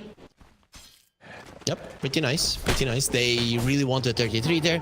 Would have been a great pickup, but unfortunately not gonna happen. Saksa loses a courier. That was a bit of a misplay, but overall nothing too big. And now Yakult's brothers have been able to stabilize this bottom part of the map with the constant Viper threat of him rotating. 33 is keeping himself a little bit away from the Morphling. Top lane, we do have level 6 right now for Psycho. The Zeal certainly will not be. Okay, well, I'm not entirely sure that this Bloodseeker is the best choice in the term of carry, but let's say there is the silence again and the swashbuckle TP outward the Zeal. I wonder, yeah, it's connected with the rocket barrage, but it's a death for Saksa. Zeal somehow survived. That's one beautiful match. That's one beautiful cover up, of course. Again, the Bloodseeker, even if he's not like the strongest carry of the choice for Tundra Esports, but he can really rapture right on the Rolling Thunder. That's really a shot down for Pangolier, of course, and of course there will be a lot of blood, of course. Saika trying to look for some food here with the Whitemon. Oh, this is Whitemon. Whitemon is plus 5. I wonder. So another tower down on the bottom lane. 3-3 and Saika, also the Whitemon. They really need to push Yakult's brother. Well, I wonder if they somehow Saika's roaming around on the top lane here. Still trying to cover for the top tower. Whitemon on the other hand. So the Poloson saw the Zeal here of Pangolier. Swashbuckle in. But Whitemon, I wonder if still survive. There is Lotus here. Not get picked to Tangos. So meanwhile 3-3 is farming very well, I would say. You think 2-0? I think 1-1. Let's see who win. Nah, I don't mention it will be 2-0. But the Morpling is pretty good. But you know, the Tundra Esports, they somehow can really counter pick for the Yakult brothers pick. So it's like 50-50 for me. Let's say that the Tundra Esports can survive, then it will be the victory for Tundra Esports. It will be 1-1. But again, Morpling is strong. Poloson. There is the Frozen for the Poloson. Of course, the silence here. Lorenos somehow no. Why? They're afraid of the upcoming cover from Yakult's brother.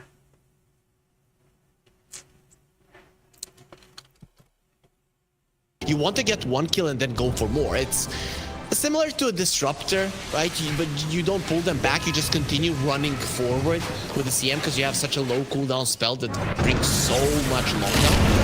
But you're okay. This is a big one. That's a very big one. Very far away from any support available.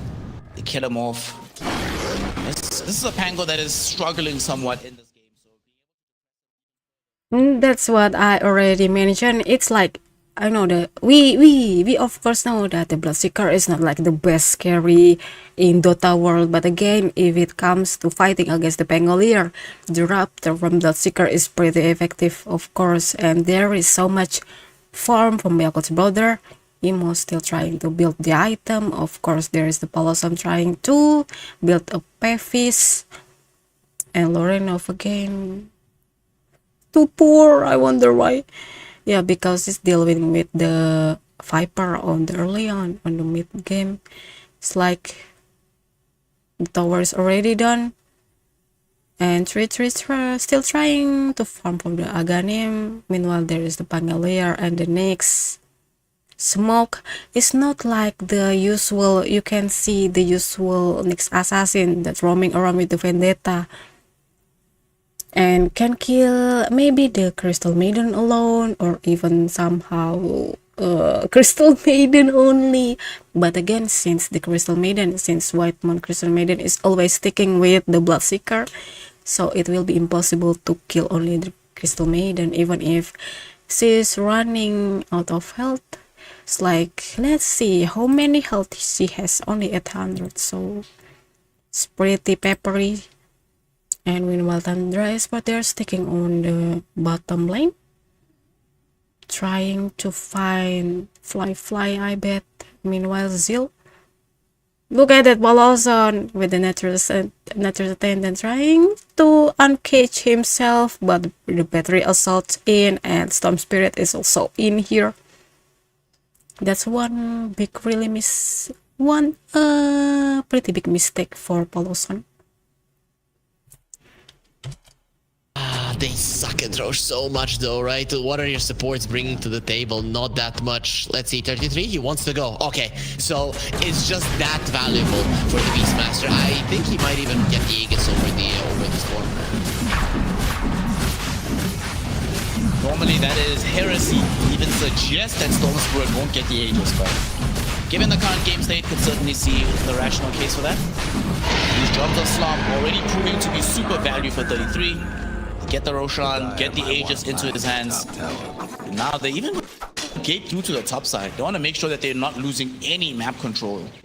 Zeal has a blade mail, so I think the idea here for Yakult's brothers is if I get Rupture, just everybody run to the Darks here. So I think if Saika uses the Rupture on this guy before he has the BKB, just run away, because you are going to public enemy number one, probably to this Nyx Assassin as well. You get low and he snipes you.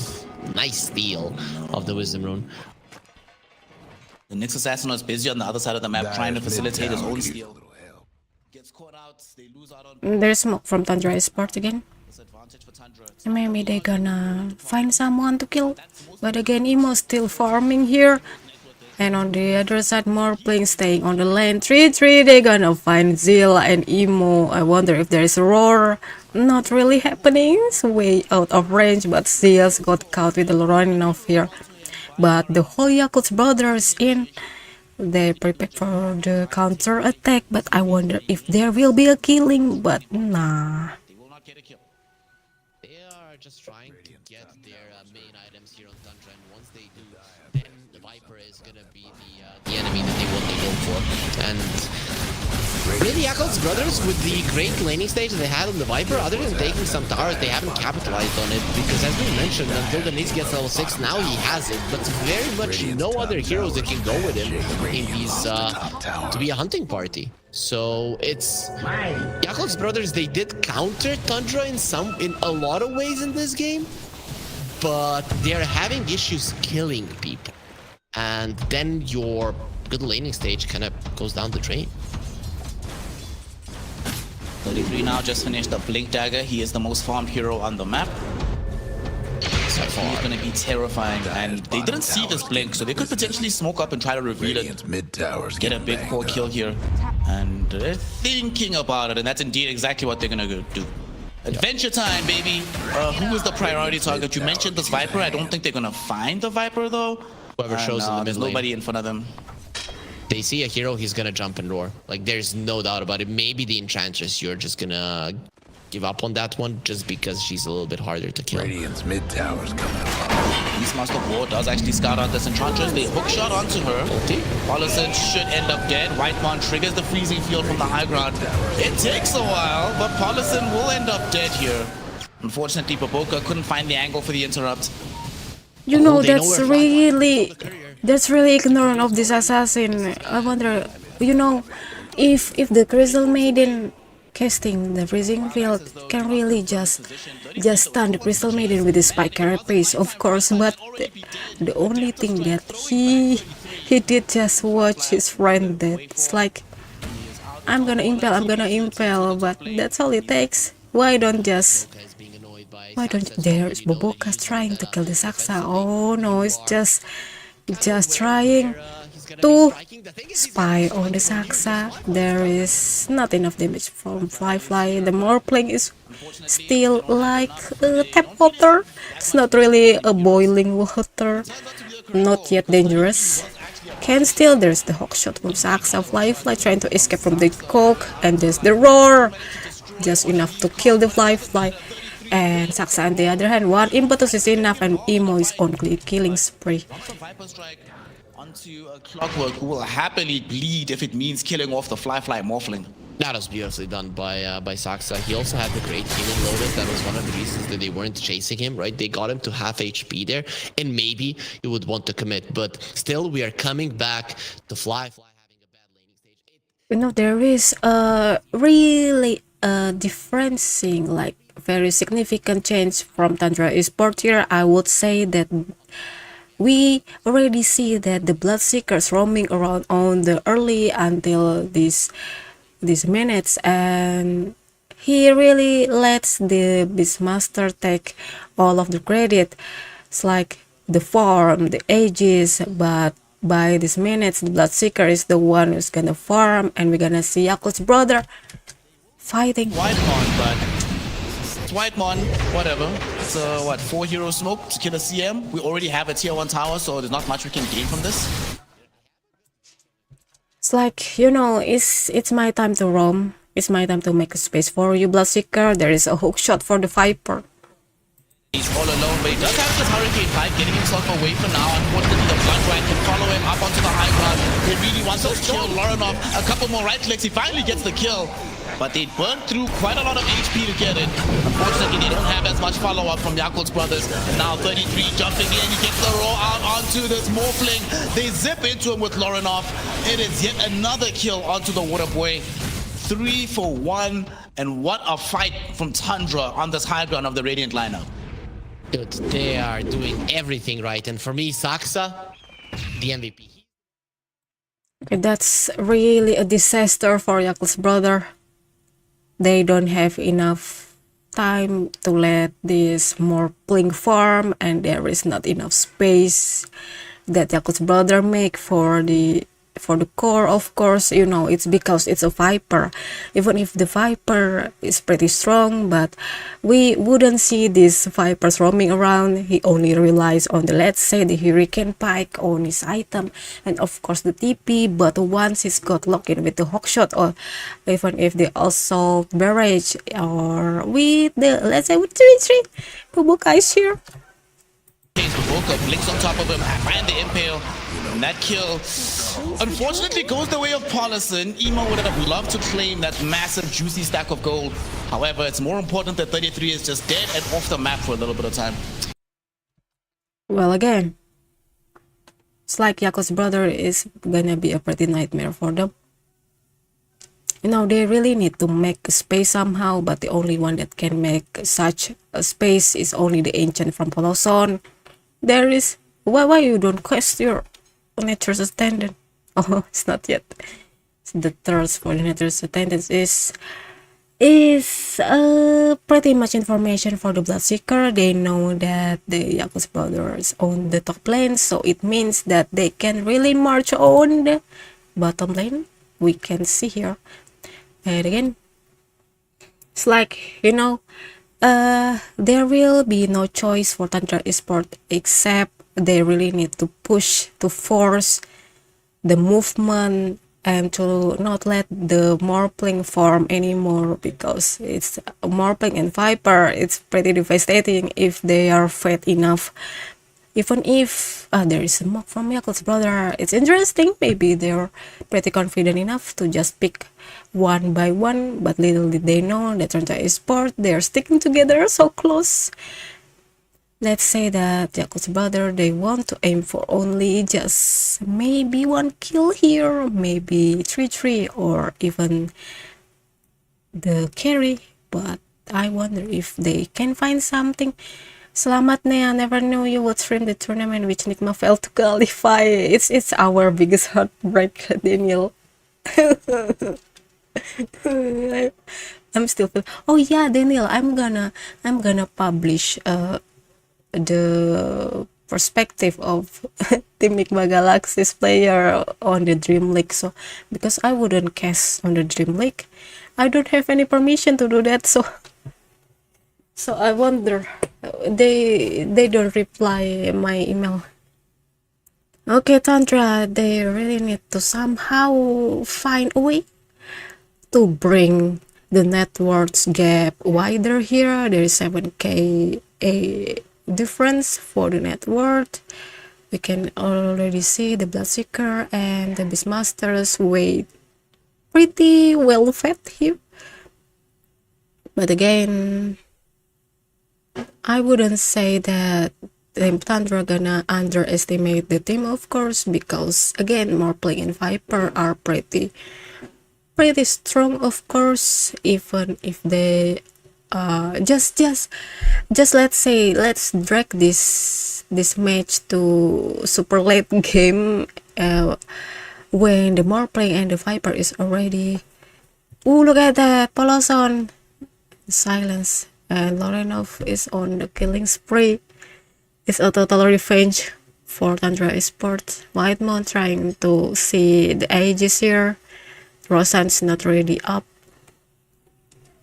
But again, we can see here Yakult's brother trying to find some space, which is Bengali trying to find some space with the Nyx and the Morpling. That's interesting. The Nyx, actually, he can be a pretty good spy, but if only he is under the effect of the Vendetta, of course. Meanwhile, here we can see the 3-3 and Whitemons preparing for the Roshan. Lorenov still farming, of course. Like, you know, there is no choice to... They don't want to fight on the Roshan, of course, because they're gonna let the Tundra Esports claim for the Roshan. There's the Whirling X for the Roshan again. Boboka! They know. There is the Bloodseeker. I can stand this. I can stand this guy. Look at that. And there's only text and TP. Saika just ignore the Nyx Assassin because the Nyx Assassin doesn't have enough damage to deal for the big Bloodseeker here Aegis for the Sun Spirit is somehow kinda surprising, of course, because we usually have our carry as the Aegis holder, but you know, Tundra Esports, they have a pretty big much unpredictable movement, let's say, with this kind of Aegis, of course, because we know Loninovi gonna zip here and zip out, which means gonna have like a second life here. 3-3 and Whitemon gonna try to engage on a war. Does have the waveform away, but there's the dive. 33 gets him. Does have the Manta in 2 seconds, but it's 2 seconds too long. 33 kills Fly yet again in this game. You jinxed him, man. He would have had the best Morphling game in the world, but you had to say it. Oh, I just hope Fly is not gonna have one of his bad Morphling performances. Then it's exactly what happened. This is looking terrible for him at the moment. Yeah. Unfortunately, this is a classic Fly Morphling game. Not classic in a good way. The tier 2 tower gets melted through mid. Tundra probably still not feeling comfortable enough to go high ground just yet. So they will come out. Saksa comes across Zeal, 4-star forward into this cogs, and Zeal get out of here. Saika is here before he even rolls, so Zeal knows that his life is forfeit. Loranov getting the dominating streak, and just this entire map feeling like it's the property of Tundra Esports. He wants the Lotus Orb, and it's so good in this game. And let's see now, maybe you can make something happen on the top lane. Going to 33. Fly is here as well. They do have right-click damage, and they get him. Emo is the one that credited with that kill. White one had to create space with the ultimate, but it's not going to work out. He ends up dead as well. Loranov and Saika, though, they are coming, hoping to try and clean up the stragglers here. The first one caught out will be Paulison, trying to TP out. Will he be able to get it? Yes, he does. Very nice. Don't die, Fly. Yeah, thanks to the untouchable, of course, there. So the Enchantress can survive. This is the only way the Yakult's brother able to do is like just pick one up, and they somehow just compile all of the net worth and the gold here. And we already see that the Beastmaster and the Crystal Maiden are down with the perfectly counterattack coming from the Yakult's brother. And of course, even if there will be still a chance that Loranov gonna lead the team, lead the Tundra Esports to the victory here with the Aegis on hand, but again, the Morphling is already building the Manta and Phylactery. A bit damage, of course, if I would say, and I can compare it with the Bloodseeker and of course the Beastmaster here. But again, ooh, look at that! Just wave away the roar. No, they jump him. 4-star will be there from Paulison. This time around, Fly will live. He's on the high ground. He's safe. How do they keep catching him when his Manta is down, dude? It's like 33 is telepathic about the cooldown. Because he has to use it every single time of cooldown to shove out the waves. It's just because you're behind. If you're keeping the Manta to remove something, you are going to be falling even further behind. That's a disaster. Volker was able to grab a Wisdom Rune. Okay, averting disaster for his team, and now Rolling Thunder from Zeal has to cancel it. He's inside the blood right now, but they're not playing with the full lineup. Kill off Zeal quite quickly. Loranov sitting with the Aegis, it will be taken away. Paulison losing his life, but 33 is going to kill as well. The Beastmaster is dying. He barely survives though. He's on 2 HP. Does eventually tick out to the damage from Emo, and Emo is now cleaning up house. He's found the Bloodseeker, killed him off. Loranov using all the mines to slip away, but Fly, he does have now the Bloodseeker form. He has the first active, able to chase the Crystal Maiden down. And although they lost Zeal super early in that engagement, it turns out Yakult's brothers, the strength of Emo cannot be overstated. Just one fight, they went close to the Viper, and this is a problem with your BKBs getting lower, right? It's like 4 against 2. It's like a really big gain from Yakult's brother. And again, this Viper is already super fat, and there is no one that's kind of claim for the Viper, but Fly, so the Saksa, they just fly away. It's a really big move. Maybe Yakult's brother, they really need to build some Atos here, because there is no way to get the flying clockwork without the Atos or even the Gleipnir, let's say. But let's see if I wonder there is a Rolling Thunder. How they reveal the Hex through this mid lane. Oh my goodness. Dude, that was... Okay, they did not see that coming. And that's why, you know, sometimes when you build your items, build them in secret in the base. The enemy team not aware of the Hex coming out. Baboka is outplaying Saxa on the map a bit. He's the one that's finding everything. He's stealing the wisdom runes. He's making openings. This clockwork in the early stages of the game, he was the one setting everything up, and now it's the Nyx assassin. And with the storm being dead, you don't have the gem. Now it's gonna be even easier for Baboka to do the right job. Of course, one misstep and you're gonna die and give it back. But this in itself is Yakult's brothers almost completely back into the game. Flat has the full condo available, rolling into a BKB. A huge BKB because they have been committing the roll onto him primarily, so they do still have that one spell, but once he goes BKB and if Aurora's down, he suddenly feels kind of immortal in the middle of these engagements.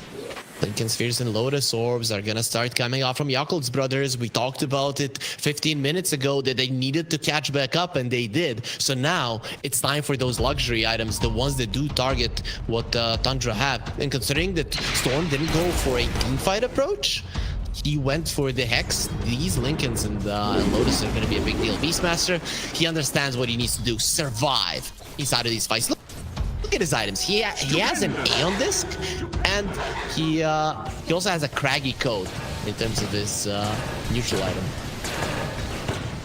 He's like, me, die, nope.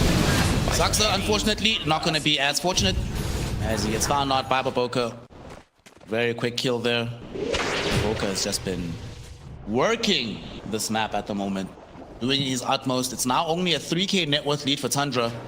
And Roche is not that far from respawning. And if it's anything like the previous one, that should be on the Radiant side of the map, which could be problematic for Tundra, given how things are going right now. And now we're seeing the downside of the Beastmaster. You know, somehow with the latest 2 fights on the victory of the Yakult's brother, Tundra Esports, they know that they really need to find something that can be a change for this fight, or if they're gonna continue with this kind of fight, there will be another victory from Yakult's brother, of course. And that's why Tundra Esports, they really avoid another fight here. They want to farm for another one, but there is the smoke. They really want to try for the Roshan because it's 10 seconds for the Roshan. Double smoke for Yakult's brother and Tundra Esports. We gonna spectate another big fight. Just yet, but they will have a decent idea of where they're going. And now look at this. They found the Beastmaster, the Bloodseeker first. Bloodseeker gets eviscerated. Beastmaster is next on the chopping block. He's trying to TP out. 33, he's gonna be fine. Now it's up to the rest of this lineup to try and escape. Whitemon TP's out the last minute. Baboka is not done. Bloodseeker is dead. 60 seconds in the grave. He catches a little bit of vision onto Saxa. Misses with the impale. However, creates the opportunity for Fly to wait for him in. Saxa biding his time. Got himself into this expanded armature power cogs. Unfortunately, gets betrayed by the neutral creeps. They put in some damage. Fly follows it up with the adapter strike. And that's really one unfortunate movement from the clockwork. You know, we already know that the hook shot, they're probably gonna aim for this creep here, but instead of aiming for this creep, it's just running for another creep camp, the nearest creep. So it's really unfortunate for the clockwork. I would say that it's a bit hilarious, but yeah, let's say that it's unfortunate.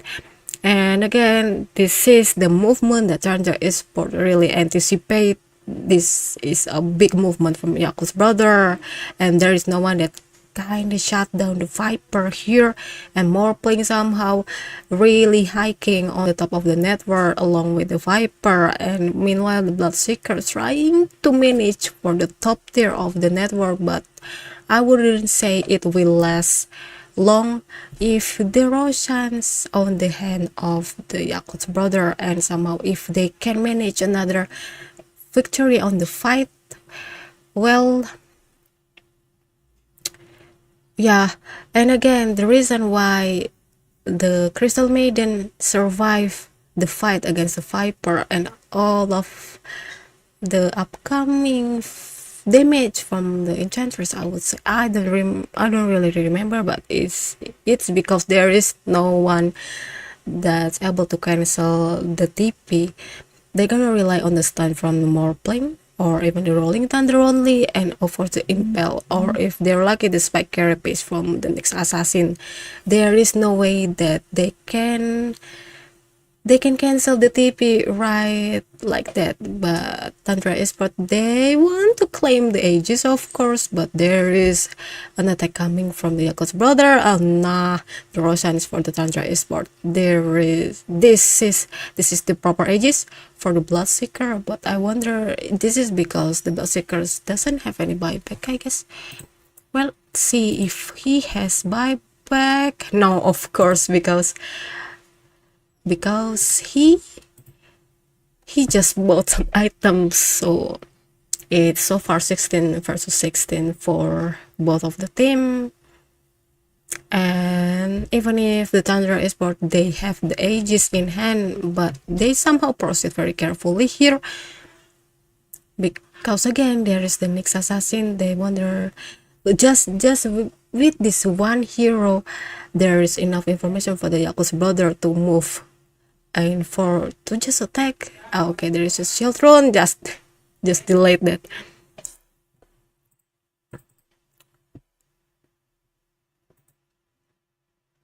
Okay, why there is no English broadcaster anymore? Hello. So got disconnected. Okay, so I'm gonna move to maybe another broadcaster. Russian. No, I mean another. No. Okay, so Tundra, they still want to cover the top tower, because the enchantress is pushing all the way on the top lane. Well,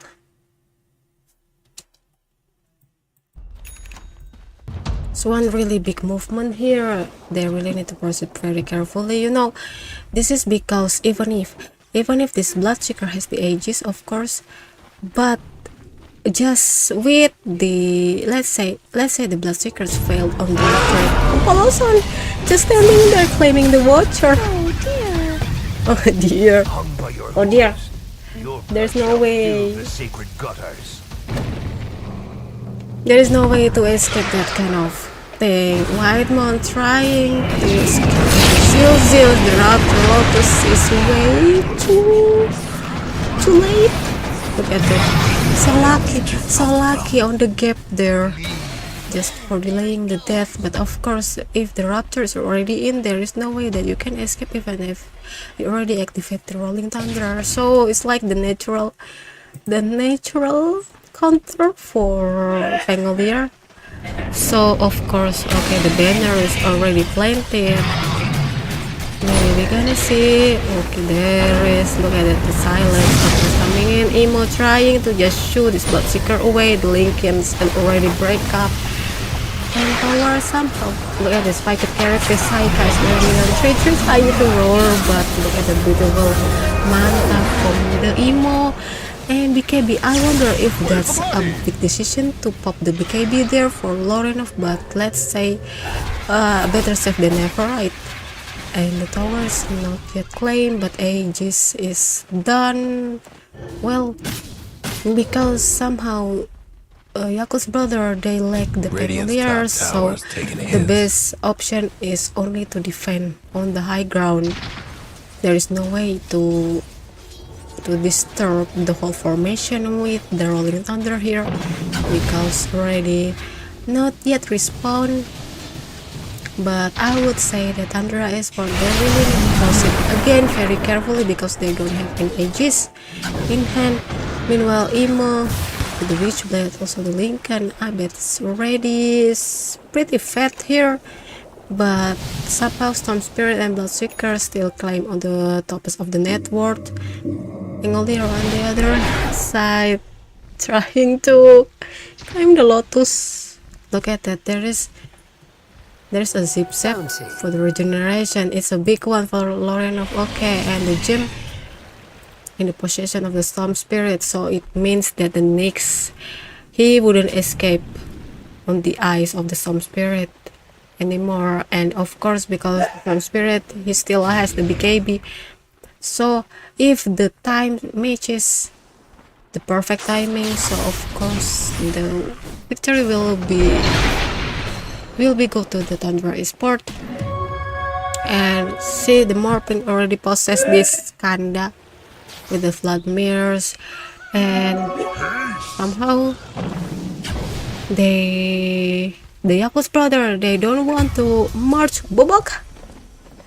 I bet Boboka is trying to gather information, but that's really unfortunate move again. And satanic maybe. I wonder if that's a satanic, right? No. I don't know.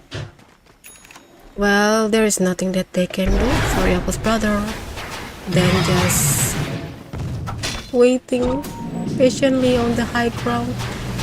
They really know that the Tundra Esports will march to the high ground sooner or later, so let's just say that they kinda need to prepare very goodly. And look at the Pangolier trying to claim for the Aeon. Because he needs to escape for the... Oh, the heck! Lorenov so fast in the hook shot just to end it. But still the kill for Lorenov. It looked intentional. You know, Pangolier, I bet maybe, just maybe, he should build a Lincoln, right? Well, Lotus is not enough. The Lotus, you know, it's like just a reflection, but you still have the same effect, the same spell, so it's not really useful against a Hex. Maybe the Lincoln, but again, you can just easily break a Lincoln, so it's like the matter of time. The roar for the Morpling and the Silent, but the Morpling is somehow successfully, no, not really successful on gaining on strength, and the Viper staying behind, but not anymore. It's a buyback for the Morpling. Also the Pangolier, a wasted buyback, I guess. Top towers taking hits. Not really good for Yakult's brother. You know, somehow, let's say, when the front row is already breaking down for the Yakult's brother, and it means that there is no one that gonna have a protection for this Viper. So it means like the Viper is just merely a Viper, no poison, no damage deal, no break, and of course it's just a Viper. It's like just a useful hero in the eyes of the Tundra Esports. But there is a smoke for Yakult's brother trying to find some Tundra Esports. Maybe they can kill someone here, but again, there will be no choice. Okay, so Tundra Esports, the Yakult's brother, they know that Tundra is not here, not on the area of the Yakult's brother, so I feel they're satisfied enough with this kind of resolution. But again, sooner or later Tundra Esports, they're gonna march in, and while filling in the time, they're gonna farm again and waiting for the Viper. Your Saksa is already 20. Seperti biru. Look at that. Saksa is a support, right? But this Pangolier is already on level 19, so it's not a really good one. You know, somehow Pangolier is so under level. It's like the 3-3 on the previous match, so under level. But the thing is, 3-3 is under level is only on the early game. Meanwhile, it's already on the late game, and the Pangolier somehow. Why you want to build the Aeon? Well, of course you're gonna last much longer with the Aeon on possession, but again, it doesn't mean anything, I guess, with the Aeon. Polosan trying to farm on the Tundra Esports farm, of course, just to make some space here. Alright, so far the highest net worth are being held by the Tundra Esports all corps. So with the 27k net worth gap, okay, that's a really big one. But somehow Tundra Esports, they find Boloson with the PC Nova in after the silence roar. I wonder if that's one wasted roar, but really needs to do that. But look at it, Beastmasters already had the refresher orb and Yule's next, so let's get the primal roar. Primal roar is pretty has a pretty fast cooldown. Look at that, it's only 30 seconds. So let's say that they really want to cage the more playing with only the roar. It's pretty possible, of course, like the primal roar first and then refresher in and then roar again, and then of course the cooldown is already done. So it's possible to have like, let's say three roars for one more playing only, and it's already a death for the Morpling. Meanwhile, the Morplings only rely on the King Bar, of course, so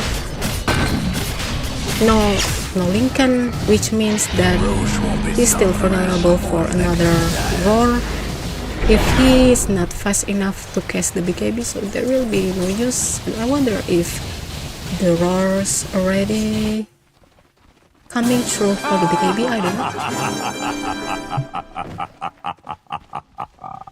But again, we can see here Yakult's brother trying to the feint for the high crown. Fly. Farming. Oh, there is the Lincoln. I didn't see. Haha, I'm sorry. Well, the outpost for the Tundra Esports here. This is what the Viper is all about. Look at that kind of attack speeds, very devastating. But again, the Viper is done.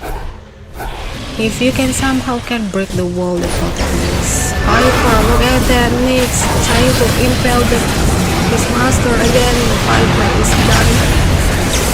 Storm Spirit is zipping the here and there. Mega kill for the Toxic. Dive's bottom tower's getting the business.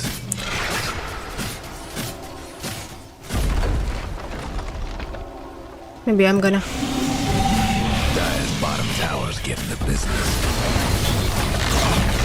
Radiant's mid tower. Okay, so What for? I bet there will be another mega on the mid game. There is GG. Okay, one Is that a fiction? for Someone took out the Radiant's career. this match.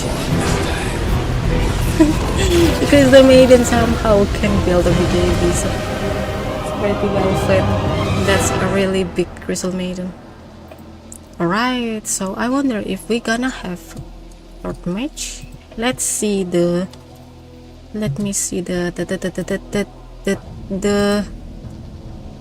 schedule here. Well, I would say that it's there will be no fight. Maybe. Oh, the next one is Yakult's brother versus Team Liquid. Alright, so we gonna have 10 minutes to rest. Maybe. So please stay tuned on the next. Okay, just so I'm gonna say a bit about this match too. The Viper is doing pretty good, but the Morpling is not, even if the Morpling is a good hero. But again, the one big downside about this match is because the Pangolier pick, they got counter picked by the Bloodseeker. Again, with the Rapture is like really devastating for the Pangolier. You can see here, even if the carry from Tundra Esports, the level is 23, 22, meanwhile the Pangolier is only 20. Along with Boboka, of course. And the next year, you know, if you want to somehow utilize a good spy. Well, I wouldn't say that the Nyx is a good one, a bad one, I mean, but there is a lot of heroes that can spy a lot better than Nyx does, because Nyx, he only can spy if he is under the vendetta effect. Let's say, I would say the bounty hunter, of course, or the monkey king. If you really want to spy and gather information, these two heroes are pretty upper-handed rather than the Nyx. If you want to say, the Nyx, he can easily kill one by one, and the pepper hero especially, but again, Nyx assassin, maybe Yakult's brother, they gonna consider, oh, it's impossible to just kill the Crystal Maiden, of course, because the Crystal Maiden's always there for the core, and I bet this is like the default setting for the tournament, of course, so there will be no choice, there will be no chance for the support to be far apart from the core. So if you really want to kill the support, the pepper support from the enemy, it will be a death for sure. So the Nyx assassin is not really a good deal. And if you really want to deal a lot of damage along with the spy ability, I would pretty much suggest you the Monkey King with the Wukong, of course, with the Jingu Mastery. It's really dealing a lot of damage rather than the Nyx, which really relies on the Vendetta alone. Okay, so that's for Yakult's brother versus Tundra. We gonna move to the next match. Okay, just so we're gonna wait for another match, and while we're waiting, let's watch someone's fighting. Wow, Queen, I don't like Queen, honestly. Let's watch some no one and Pike and DM, like basically a lot of pro players here.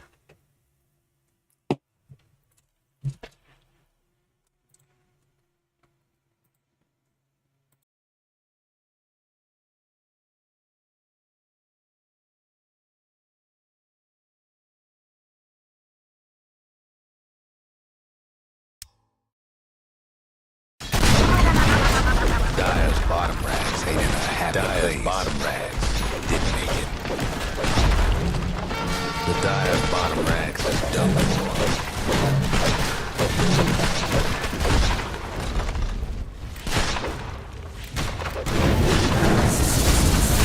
Dyer's mid tower could use a little help.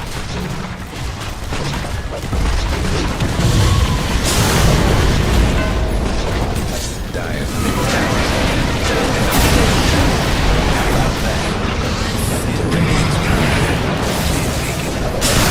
Dyer's mid tower, 2 down.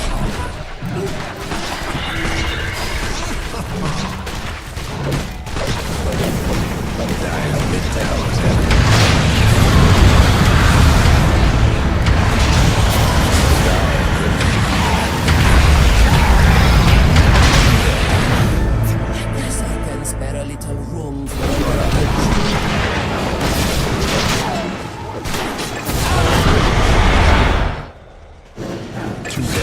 Radiant's top tower is taking hits.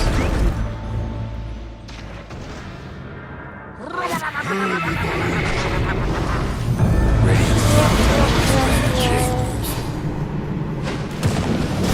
That's 4 in a row. 4 down.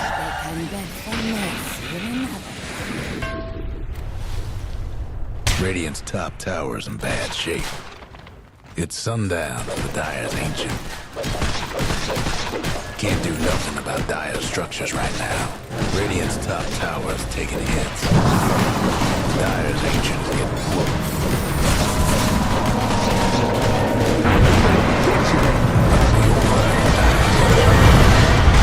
Radiant's top tower.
Radiant's bottom tower's seen better days.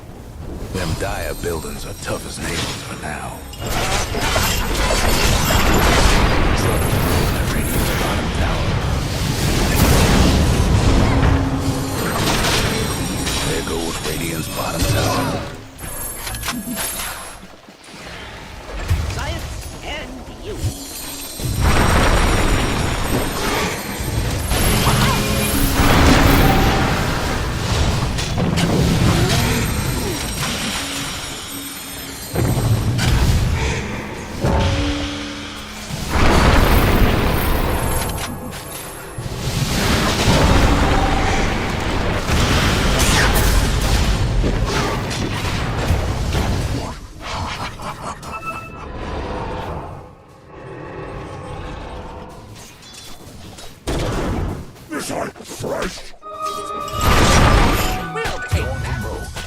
Two down.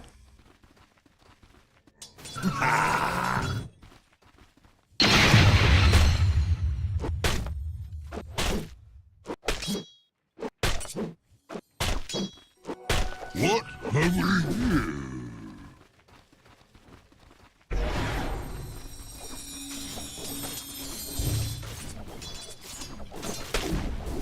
Radiant's mid tower's coming apart.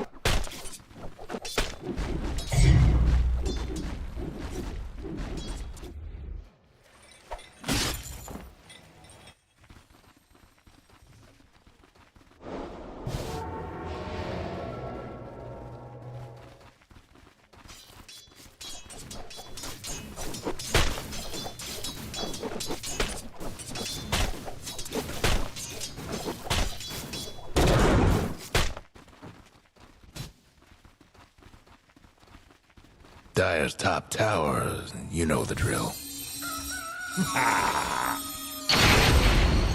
Dire's got one last top tower.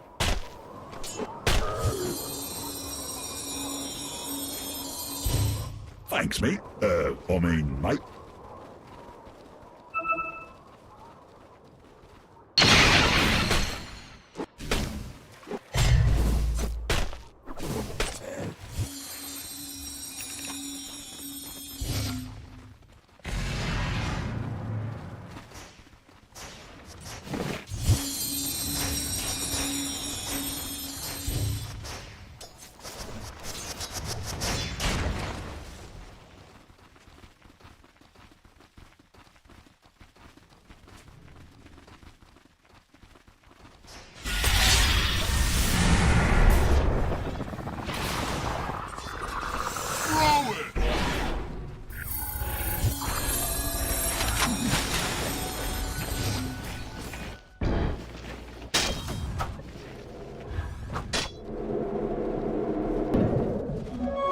Regeneration!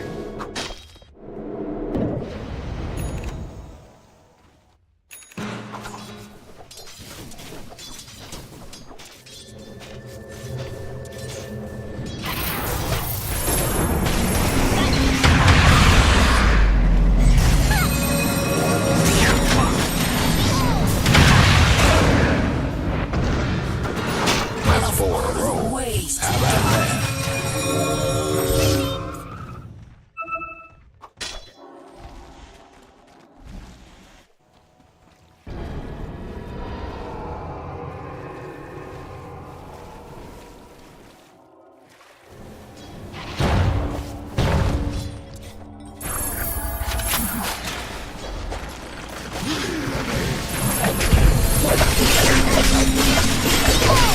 Radiant's top tower is bad shit.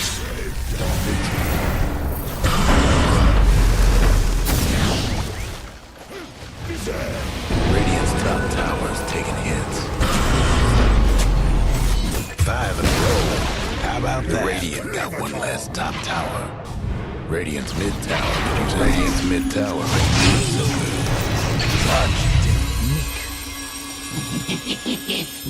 good. Radiant's top tower's hurting.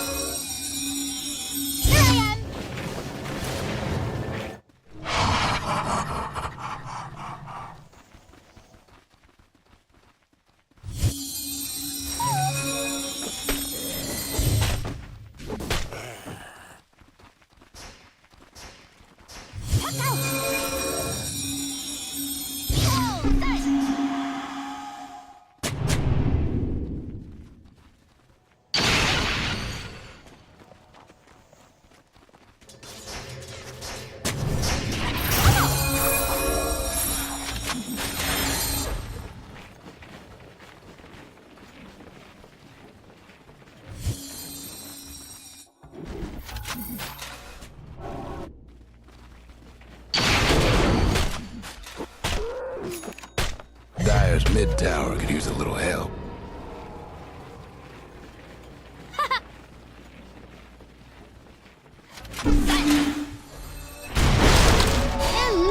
Dire's top tower. 6 in a row. You know the drill.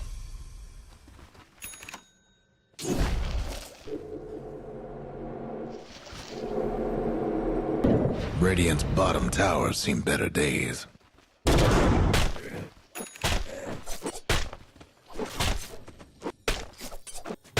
Radiant's mid tower's getting banged up.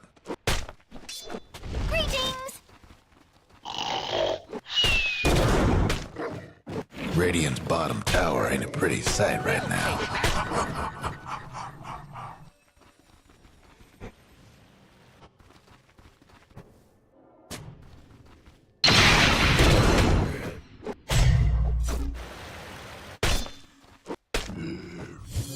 Amazing what you'll find laying around.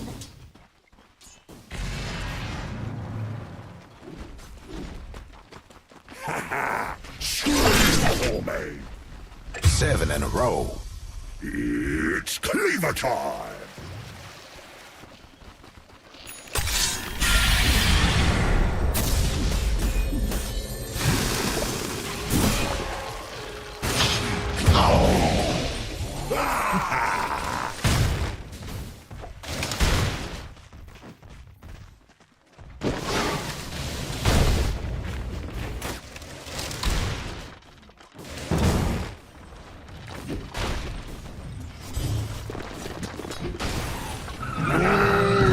I'm off again. Radiant's mid tower's getting banged up.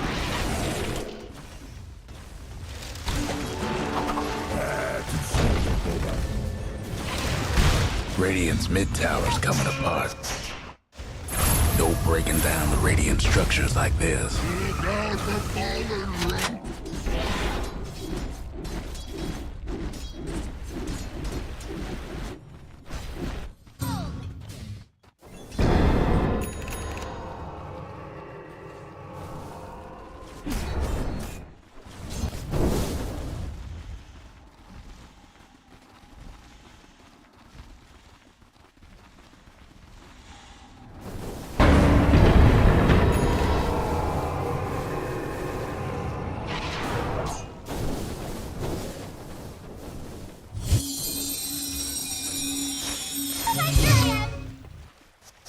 Dire's mid tower could use a little help. Roche is tough, but the Dire's tougher still.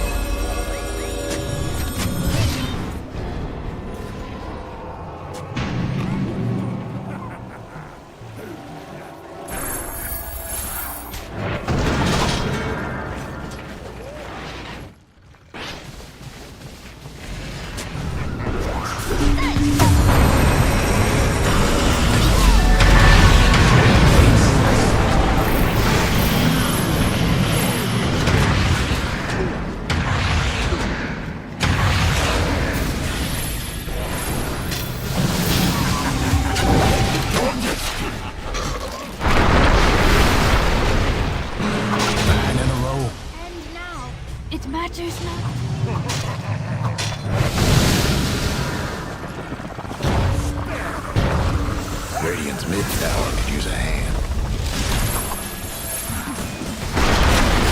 Radiant's mid tower's in trouble.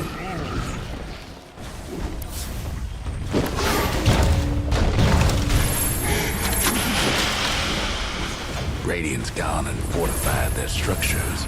The Dire went and fortified their structures.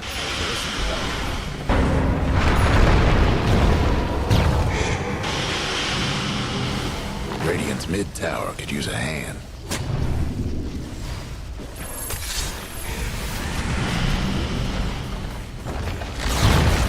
Radiant's mid tower ain't doing so good. Radiant's mid tower is patient.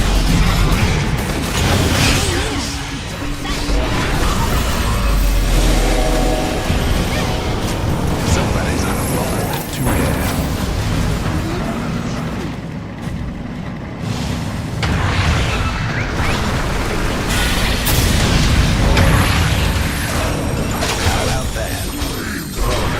There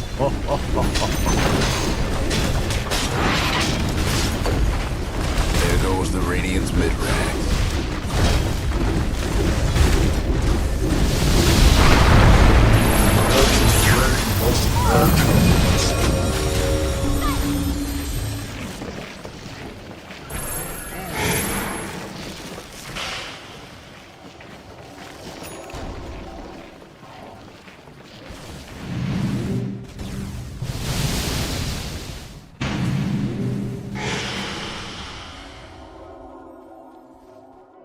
A prize! The Radiant's courier's a goner.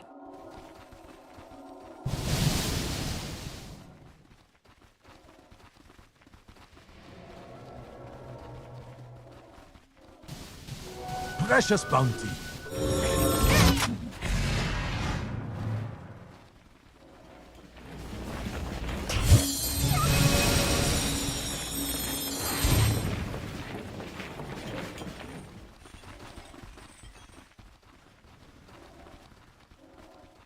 The Dire best do something about that bottom just tower. Couldn't save that bottom tower.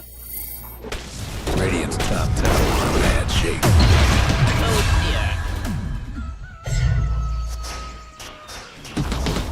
One last top tower for the Radiant.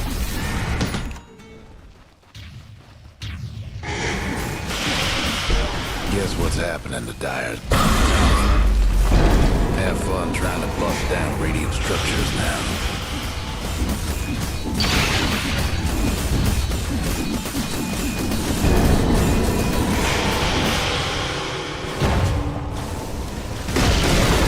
The Radiant got one last top tower.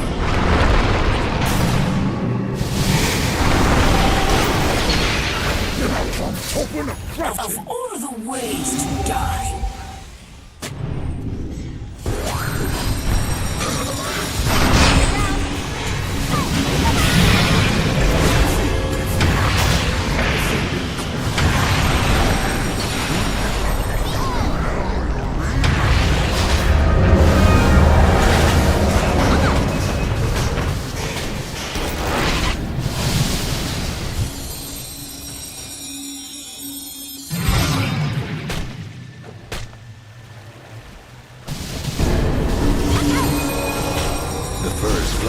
Radiant's top rags. Hope the Dire weren't partial to that mid-tower.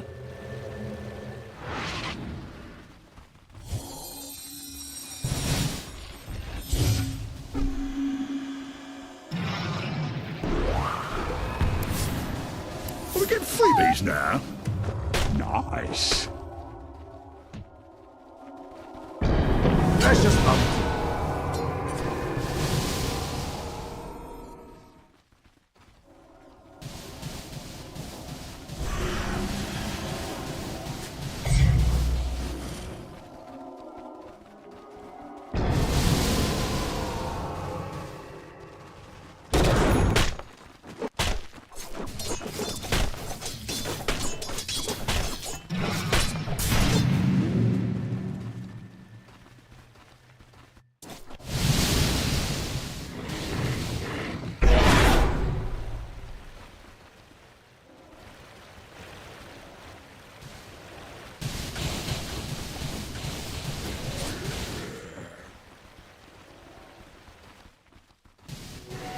Take that.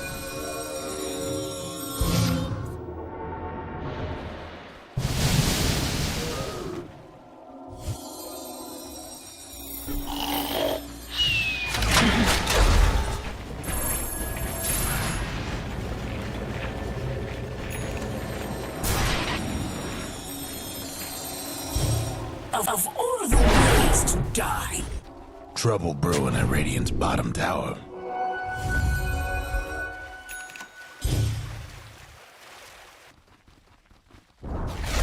Radiant lost one of them bottom towers.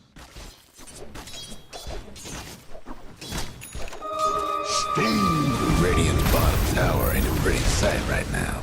The Dire might want to mine their top tower. Radiant's bottom tower done for. Dire's top tower's getting beat down. Radiant's bottom rags. Radiant's bottom rags.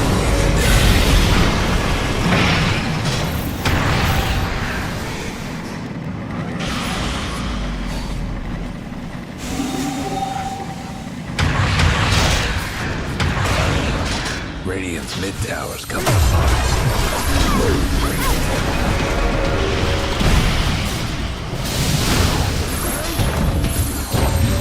Somebody's cooking.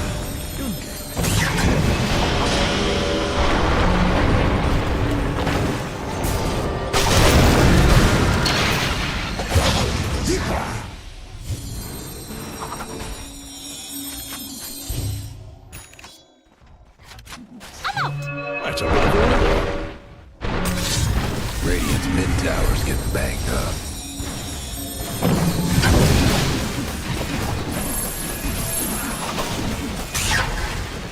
Radiant's top rag at a time. So long to the Radiant's top rag.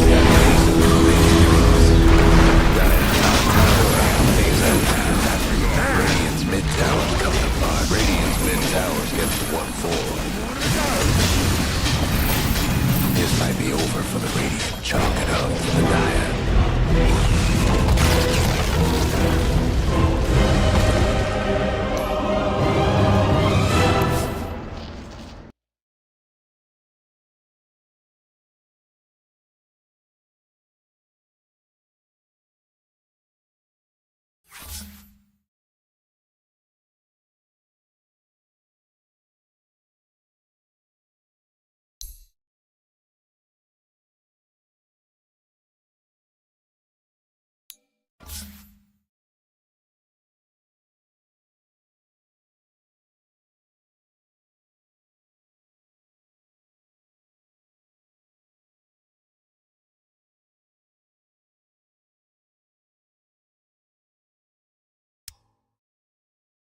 Radiant's top tower's hurting.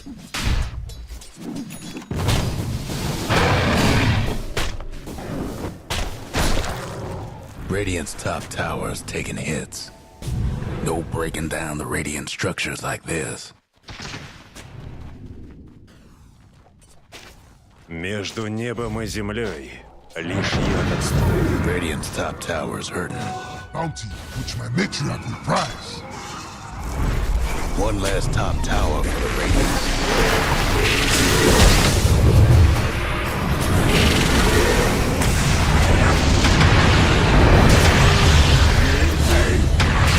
Radiant's top tower is taking hits.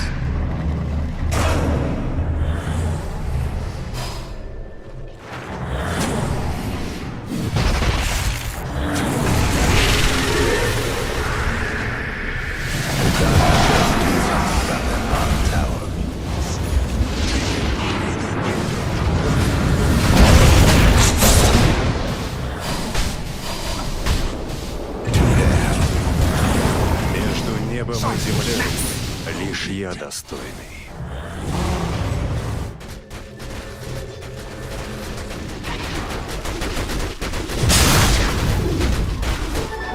Double damage. Radiant's mid tower ain't doing so good.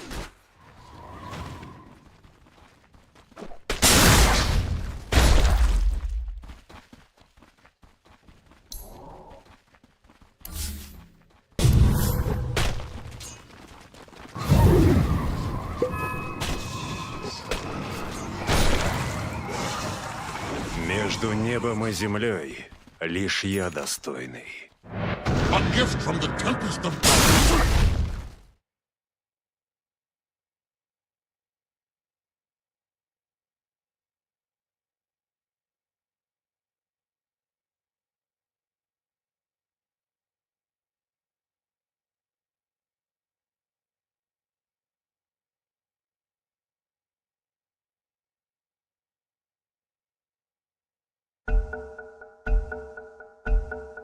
All right, carry on.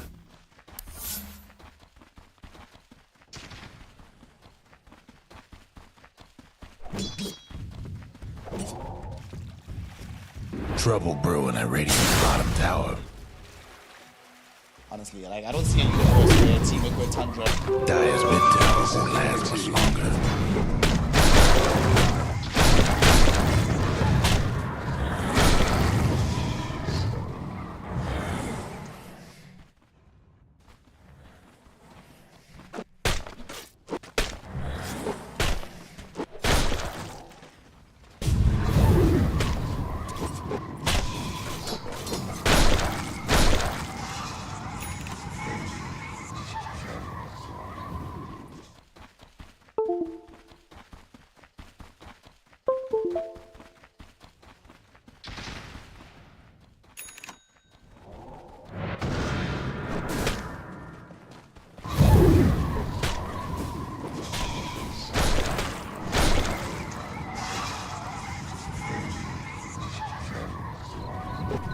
Waters rise.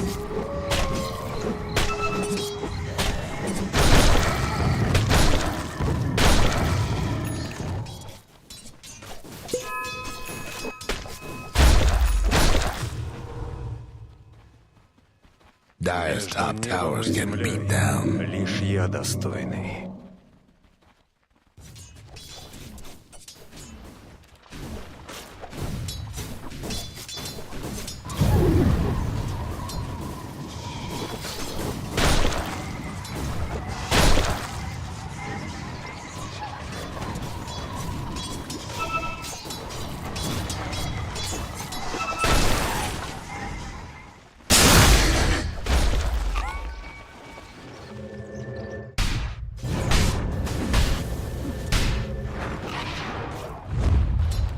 Между небом и землей лишь я достойный.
I'll take your tribute.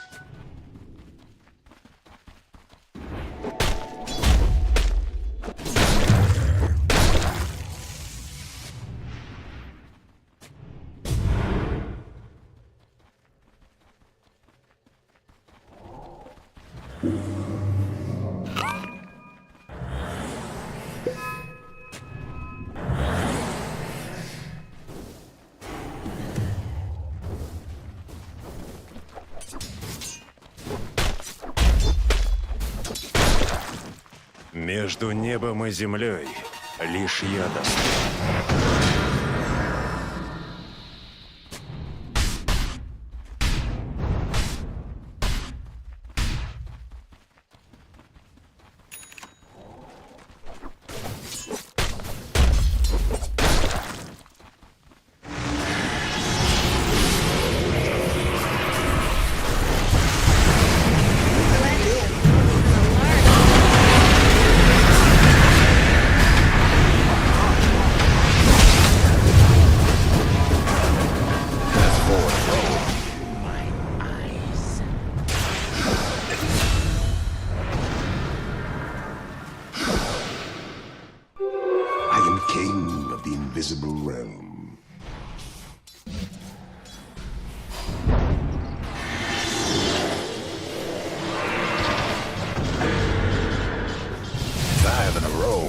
небом и землей лишь я достойный.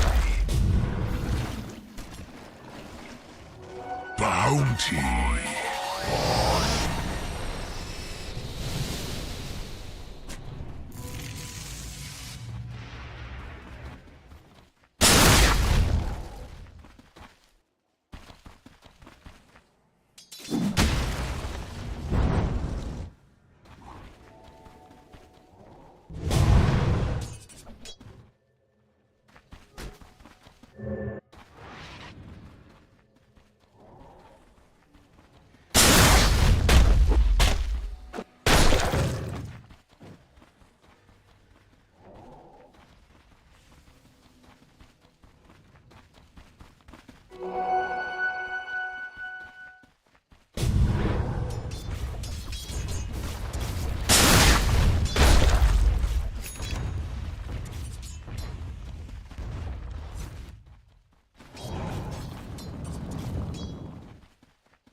Между небом и землей лишь я достойный. Radiant's bottom tower's seen better days. The Dire might want to mine their top tower.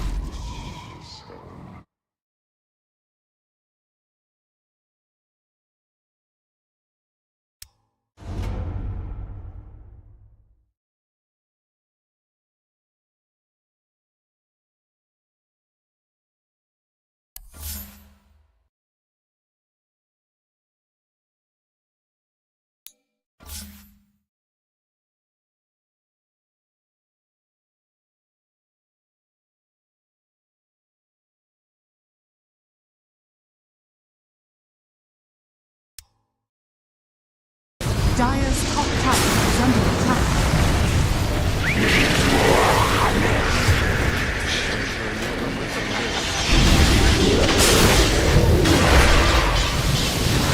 In a row.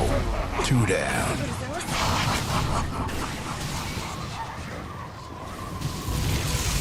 Radiant's mid tower could use a hand. Radiant's mid tower's getting the what for. Radiant's mid tower's getting banged up. Radiant's toughened up their structures. Radiant's mid tower could use a hand.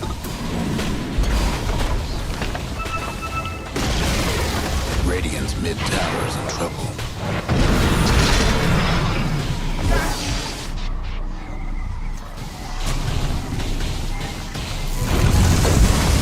Radiant's mid-rag didn't make it.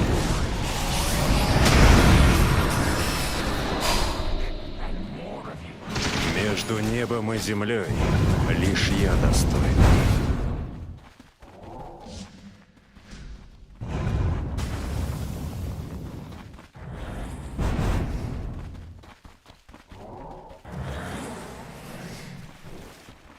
Между небом и землей лишь я достойный.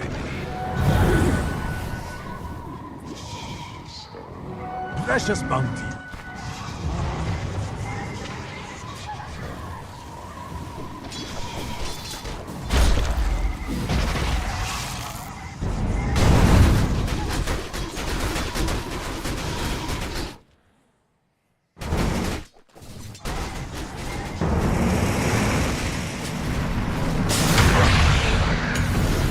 Radiant's top tower's in bad shape.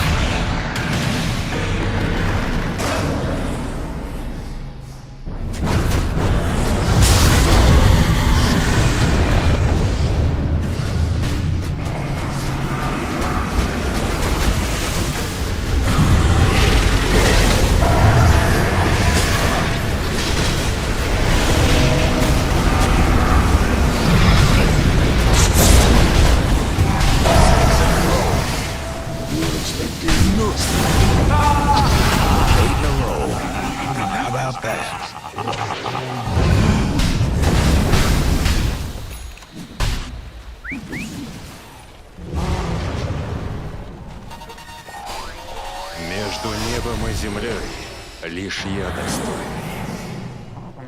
Между небом и землей. Radiant's mid-rags ain't looking so hot. Radiant's mid-rags didn't make it. Radiant's structures must have been fortified. Radiant's bottom tower's seen better days. Radiant's bottom rags, it's hurting.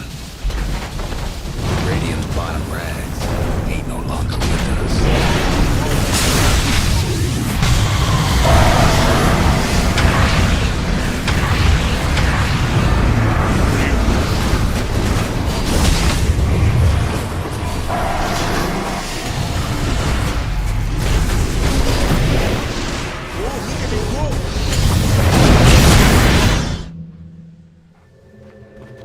Radiant's mid-tower's coming apart. Между небом и землей лишь я достойный.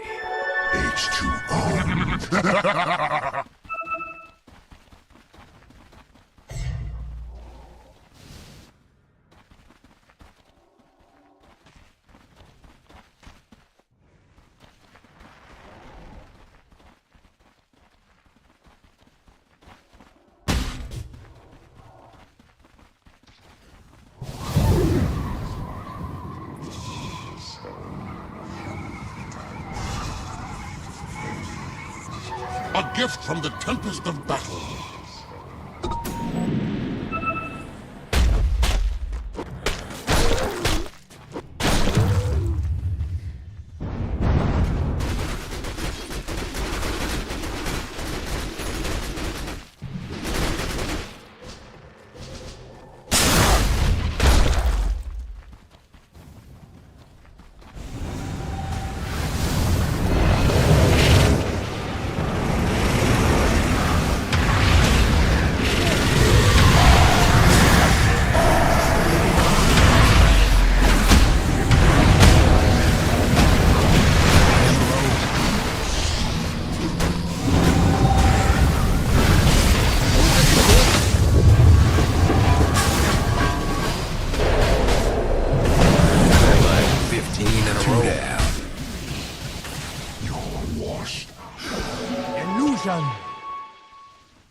Между небом и землей лишь я достойный. Между небом и землей лишь я достойный. Dyer's mid-tower's had a technical.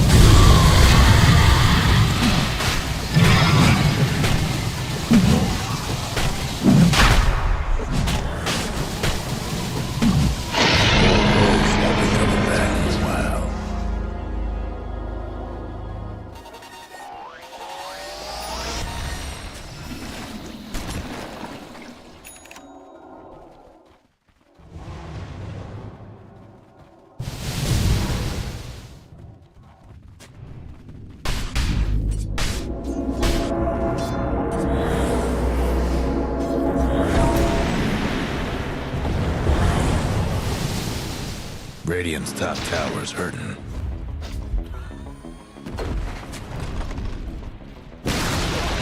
The Radiant lost the top tower. Radiant's top tower's taking hits.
Radiant's mid tower's getting banged up.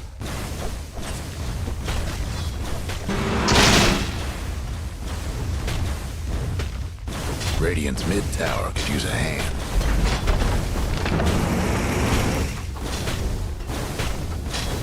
Someone's having technical difficulties.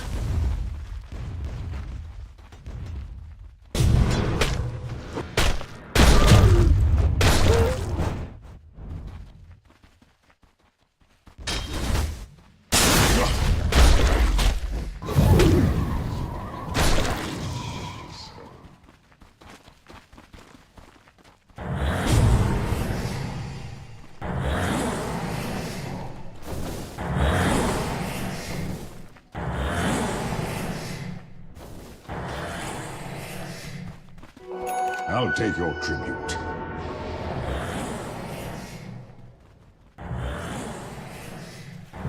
And we're back. Между небом и землей, между небом и землей, A лишь gift я from the достойный. tempest of battle.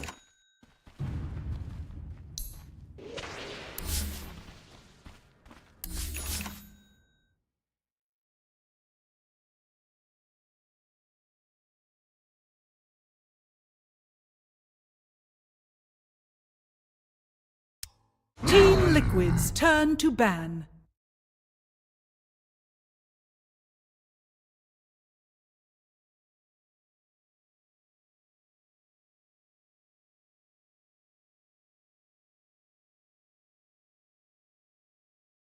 Alright, so 10 seconds to go. welcome back to Radiant's pick. another match for BetBoom Dacha Belgrade 2024, and we gonna watch Yakult's brother versus Team Liquid.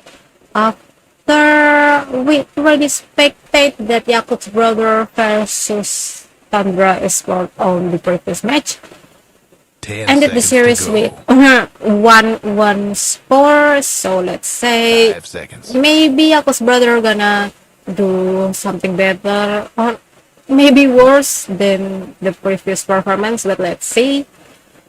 In this match, we already have full draft on the Team Liquid, but let's see that there's some heroes that got banned. Isensero Demon, Gasaran, Sam King, Pangolier, Sniper, Visage, Bird Mother, also Timbersaw, Invoker, Task, Next Assassin, Muerta, Morpling, and Medusa. So, we gonna see the last pick of Yakult's brother and what it would be. Time to pick some of these folks. I don't know where is the sound again for the English.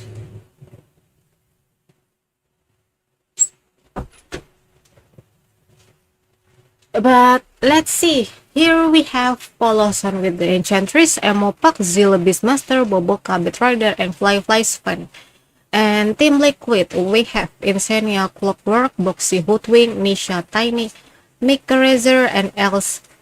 Is this Saberlight? Is this Saberlight? Wait, I guess it is Saberlight. For the Primal Beast. Oh, I'm sorry. Yeah, there it is. Just got covered by the VTuber. Well, it's surely a different draft from the previous match when Yakult's brother is up against the Tundra Esports. But one thing for sure, there is another Enchantress here. But somehow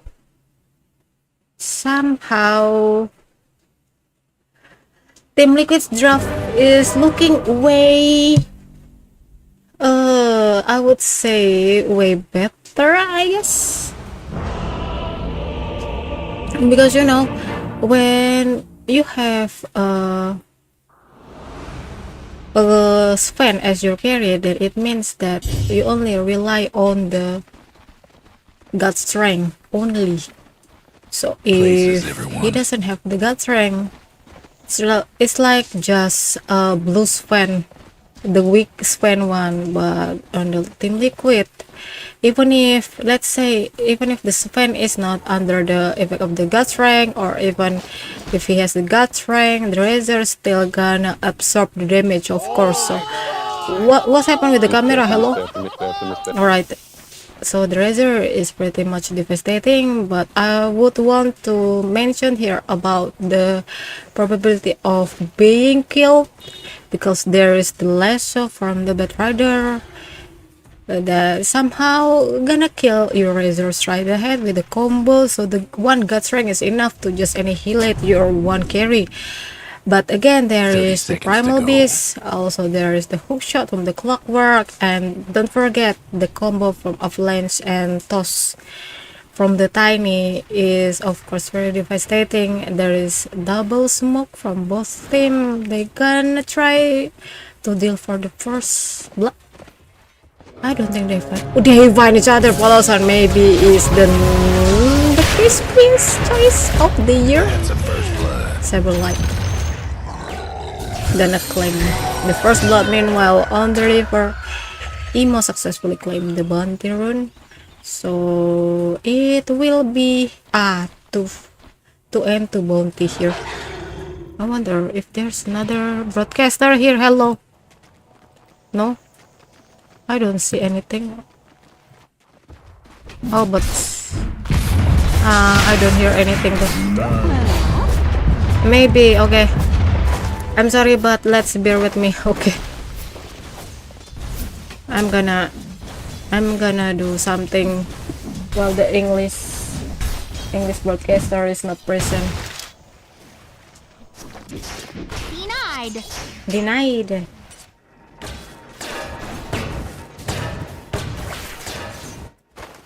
Okay, you know, the thing about this Primal Beast is actually just kind of big, right? But it's pretty much kind of crispy. It's like all of the item on the starter. There's an enchant, just kill the Saberlight. Still have the Stormhammer Saberlight trying to just pulverize the Enchantress, but Enchantress doesn't have Nether's Attendant to save. Meanwhile, Box is trying to scurry around, but there is no scurry. A corn shot is enough to slow Fly down. Oh, it's Trample. Hi, this is Onslaught and Trample, Uproar, Pulverize. Yeah, that's the ult. I'm sorry, I forgot. And then we see here Polosan trying to harass some damage from Boxy, and there is the damage absorb Mickey trying to kill Boboka with Insania on the Rocket Barrage. I guess it's enough. It's 100% enough. Meanwhile, on the bottom lane, it doesn't look good for Saberlight because again, he only has this big body, but actually it's pretty crispy. There is no armor, and you know, in the mid lane, Nisha, there's the Avalanche trying to really toss, but I wonder if he really want to achieve that combo. It's emo, it's Pax emo, so it can just really passive away to escape the combo.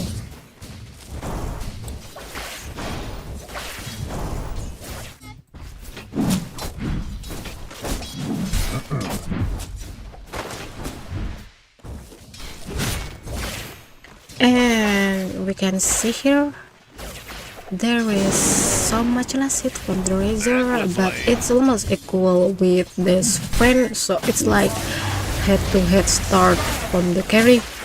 Well, for sure there is a difference for the Saberlights, like trying so hard to last hit, but it's way too slow. It's rely on the Woodwing with the acorn shot. Meanwhile, Mickey here trying very carefully. It's not like he's afraid of Boboka, but Boboka so can deal a lot of damage for the Razor on the early. Trying to pull the crit on the mid lane on the other side. We can see here that, yeah, even if Tiny somehow, oh, look at the trample again, enough to just shoo fly away. This is not your EXP, this is our EXP, this is our time to shine, like literally. And Boboka trying to catch the tiny, but nah, there is a word. Nisha knows what he's doing. So 100% also this Razor is pretty much independent. Zill's gonna do one more step. There is the kill, and Boboka making a successful roaming for the Nisha. It's going to be the death of the stone. It's not the bat you gotta worry about. Seeds, fruit. And the bottom lane, there is not much happening, but the trample is here. Also the acorn and the bushwhack Polosons just try to run away. Is pretty safe on the bottom lane. So far, you know, if they really cannot do anything about the killing and the killing, so the only choice is just survive. Of course.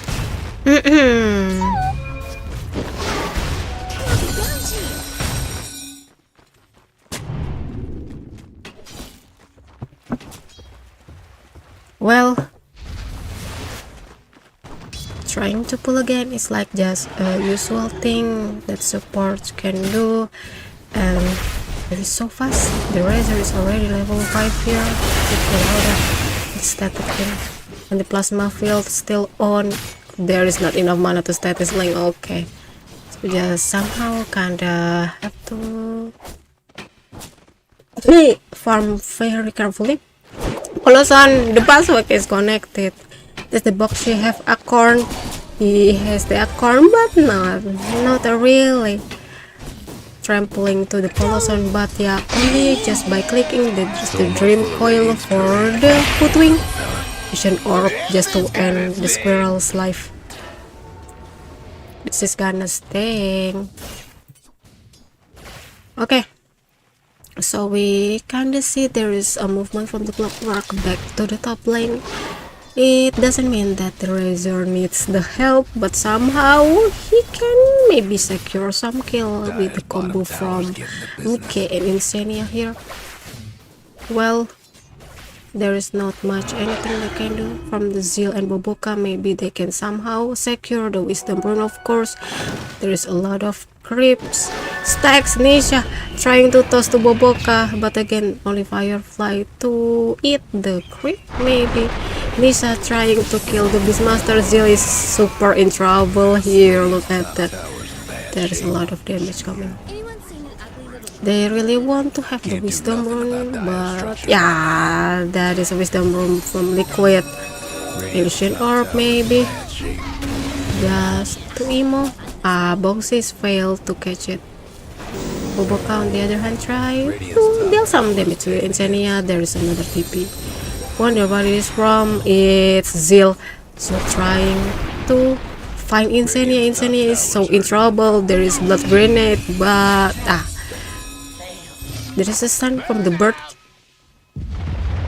Another beautifully done, and Poloson, I bet it's another death for the poor Enchantress. Toss to the Boboka. Dream Coil. Two heroes connected, and Fly with the God's Rank is enough to annihilate the stone, and Cyberlight's gonna pulverize just to delay the death. But there is the Mike. Mike is not doing anything here. Cyberlight on the other side, only Uproar. I wonder what the Uproar does. It's way too tanky at this point, and Fly doesn't have that kind of damage to Boxy. Maybe Boxy is the next. Some hammer, and yeah, the kills for Emo. Unfortunately, after making such a roundabout moment, and there is no kill for the Sven. I bet it's only just a few kill. No, he doesn't have any kill. Fly only got the 2 assists, but it's pretty good enough. Cyberlight just trample, it pulverize, and still there is a lot of escape. He can kill this dinosaur, but he knows there is both. There is a squirrel just connected with the buzzwhack. No, the buzzwhack is still in. Yes. Okay, that's too late. Poloson, that's too late to save your teammate. No, somehow there is this side thing that I can't really kill this. I wonder, just like if only the bot rider have this kind of confidence, like 2 seconds before they're trying to kill Okapoloson, there is the sharpshooter enough to kill the deer. Okay, it's a pretty aggressive movement. Zilt trying to kill Insania because Insania doesn't have any hookshot, dream coil, and roars there. Silence, there is nothing we can do. Goodbye. Well, while we're at it, just try to destroy the top tower and the bottom tower at the same time. Meanwhile, at the mid lane, we can see that Sven with the tiny. He escaped the death. Dire's lost the top tower. Radiant's Okay. toughened up their structures. Well, Indonesia all alone, but there is the rocket barrage and cock from Insania. Boboka doesn't have anything to escape, even if Firefly is on, but it's not enough to escape. That one big kill for Insania. Enough to maybe have some proper shoes, of course. Enchantress on the other side also still has this level 4. It's pretty under level, but let's see here. There's a lot of heroes that okay, there is the stun for this emo, but there's stun connected to Bashwek. Look at that damage. Ooh, that's very good. With a combo of a corn and Bashwek. Okay, I would say that, but rather, even if he's under level, it's also with the Poloson. Poloson also just reached level 5. It's not too soon. Nisha trying to deal some damage on the middle tower. Because it's tiny, why not? Can destroy the tower pretty easily, but there's only Boboka, Poloson to cover the tower. Emo on the other side trying to farm for a while, and well, there is another attempt to destroy the middle tower here.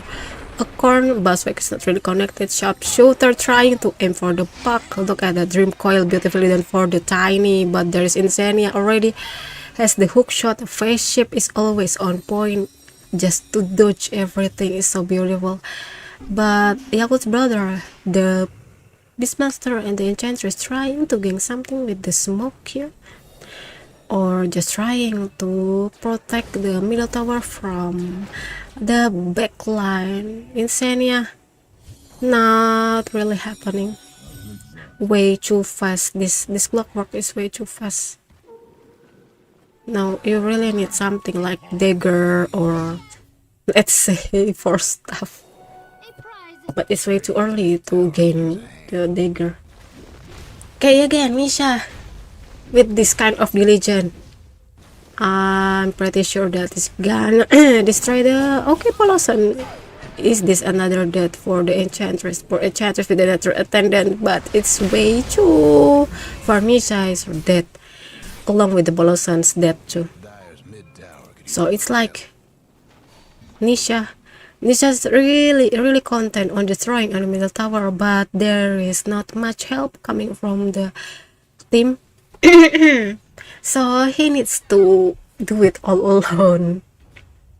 It's pretty adorable too, but sad at the same time.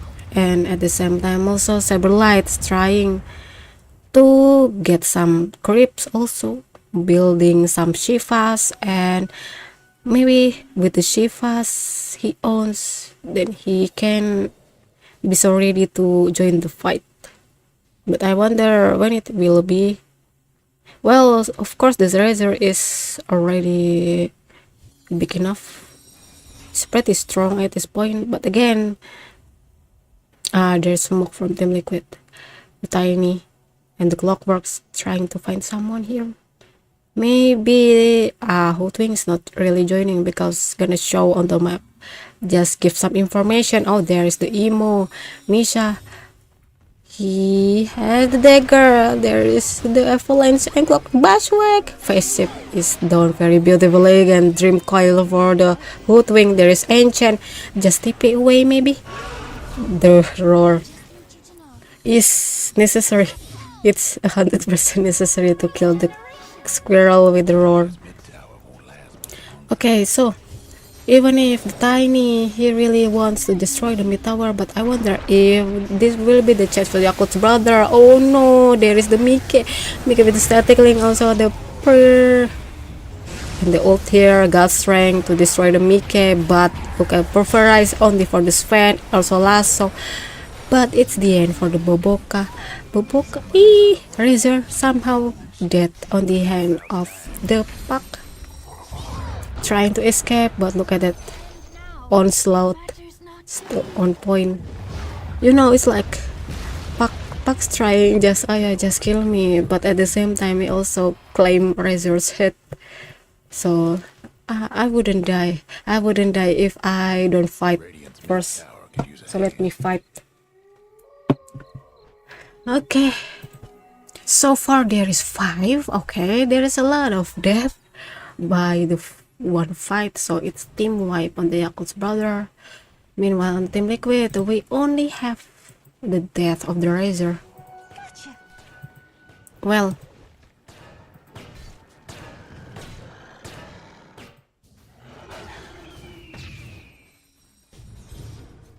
where is the caster? Okay. Well, so far there is 4k net worth difference for Team Liquid. It's not really big enough, but it's a start, of course, because they had wiped out the Yakult's brother. But at the other side too, we can see that the net worth here, all of the cores from Team Liquids are on the top of the net worth. So just by this, we look at it. Insania, he knows there is fan there. He knows, 100% knows. Like, also there is a Poloson, Mike, the plasma field and static link. I wonder if it's enough. Yeah, that's beautiful sharpshooter. Because there is no way that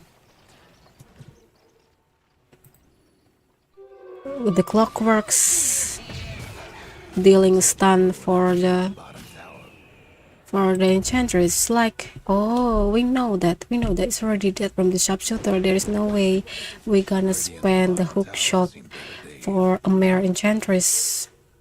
And meanwhile, Yakult's brother, they gonna try to find someone to kill with the smoke here, Beastmaster and the pack, and of course Betrider. There's Firefly on Bushwhack is not connected because it's Firefly. Dream coil for the squirrel again, silence. And I wonder if he can really kill that Boxy. Boxy still survive. Oh my god, but Insania is gonna dead along with the Boboka. Boxy is still safe and Sven Fly is connected to the tree. What happened? And Poloson trying to run. There is no way natural attendance gonna save, but still safe. Zil with the stun and the pulverize against plasma field. Misha is dominating. It's like finally after the betrayal from Team Liquid, neutral creep. Oh, so the squirrel trying to give his life to the creep.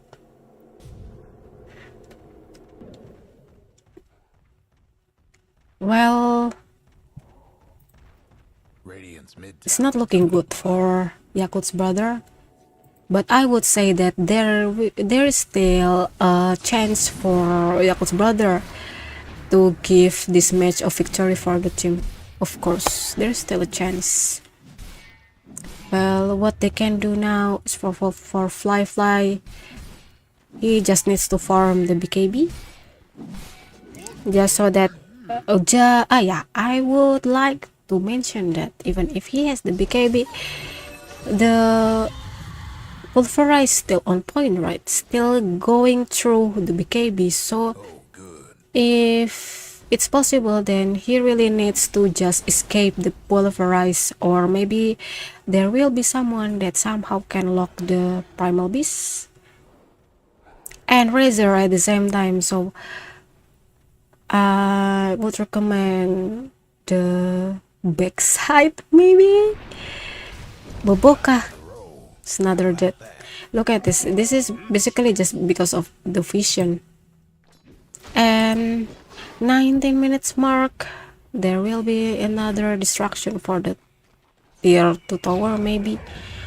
And Saberlight trying to slow Zeal down with the Shiva's guard, pulverize on Insania, rocket barrage in and trample Zeal. There is no choice that the Zeal's gonna survive.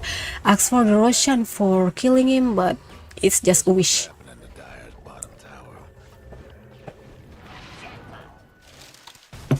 Well, so there is a connection. Where is the? There is no choice. Oh, there is no voice. It's on the personal voice. Oh, poor this match. Somehow there is no broadcaster for this. Alright, so we're gonna just spectate this Emo trying to find some creep on the dire side, because it's not only Sven that needs the creep, of course it's also the Puck, just to escape for I wonder what the Puck's going to build. Of Terran, hook shot, Puck out, no mana, no HP whatsoever. Nisha is unstoppable. You know, the one thing that we somehow have this image about Nisha is like, okay, there is a buzzwhack and sharpshooter in, easy break. This is surely easy break, but pulverize in nature's attendant is only level 1. It's not really, it's level 3, but not really enough to heal the poor enchantress. Meanwhile, Zeal knows that there is Tiny on the other side. Team Liquid trying to destroy the bottom towers, tier 2 tower, while the Mick is trying to farm here. It's like he has no fear at this point, with the squirrel on the side, also the primal beast fly on the other side. 6 gold lacking for the freshly made BKB.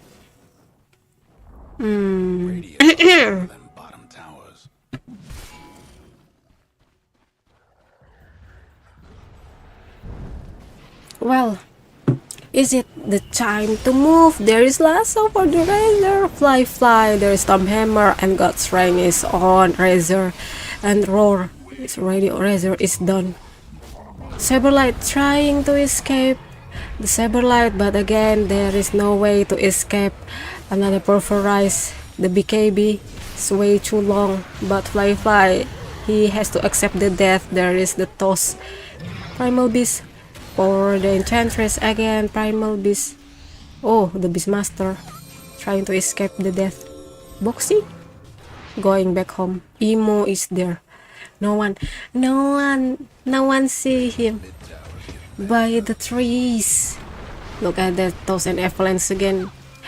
Fast shift, that's beautiful. Fast shift. You know, somehow Nisa needs to just hop the tree, but again, if he failed on dealing like one chance to one kill the Puck, then it will be a waste, because the Puck is gonna escape, right? Even if he only gonna build this freaking Octarine and the dagger, maybe he thinks that it's enough to escape from all of the threat from Team Liquid, just because he owns the dagger. But let's see, maybe I'm gonna suggest the Tiny gonna build a dagger. Oh, it's another deadly item for the magic dealer. And Saberlight trample on the crit. Zeal, he knows that he needs the BKB, but there is Nisha with the avalanche and the toss. Hook shot from Insania and rocket barrage and cook. It's basically just 1-on-1 Nisha against the Zeal. They really need to do work more, because, well, You know, somehow Team Liquid, they have like the perfect placement of the ward here on the top lane. It's like there will be somehow farm here, of course. And look at this bottom, it's like the watcher is not enough. Let's just put observer ward there. It's like it's more than enough information for them to gang the whole Yakults and Clockwork Insania. Is that Mike trying to kill Seven, and it's successfully done. Boboka on the other side trying to escape. Still have the dagger. That's one beautiful, but TP out. Yeah, goodbye. You have failed to claim for the bat's head. Getting the business. Radiant's top tower is in bad shape. The Radiant got one last top tower. Okay, and just by we're talking like this, there is 12k network difference. Nisha, he knows there's Puck there. He knows. Probably he doesn't know, but he somehow made the Puck by chance.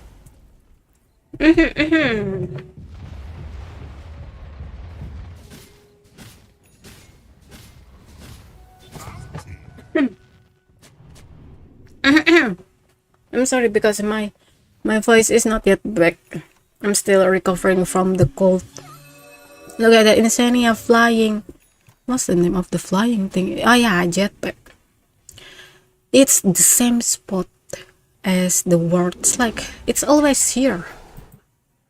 Always here. Razor and Tiny trying to claim for the Roshan. It's the first Roshan, maybe. Yeah, it's the first Roshan.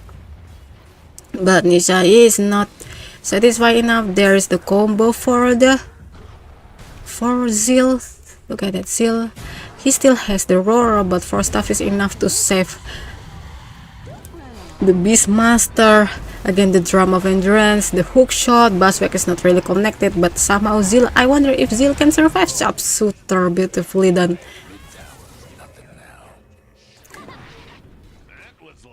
That was lame. I wonder.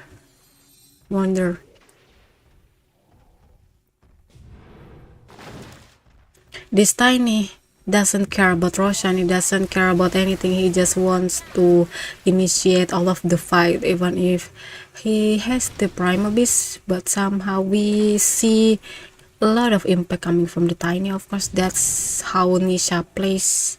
It's like we already judged that Nisha is feeding at the early. No, he's not feeding at the early. It's like he knows the tactics, what he should do by that point on the early until the mid game, and that's what he always does.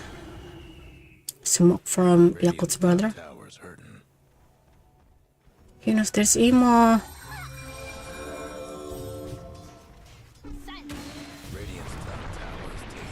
Again, avalanche, and the toss is enough. On the other side, Mike is dead. Mike got kidnapped. Look at the double damage from fly. I want to see the damage. It's 600 or so, and we can see that godlike from Nisha. You know, Misha, he got this network. It's not because of his farming. He rarely farms, like because he's actively roaming around looking for some creeps to feed. Look at that. Even if fly, he has the double damage, but Nisa is not afraid. The Tiny is pretty much like an unbreakable stone. Poloson somehow dead again is beyond godlike. Double kill. Okay, that's terrifying. That's one big stone.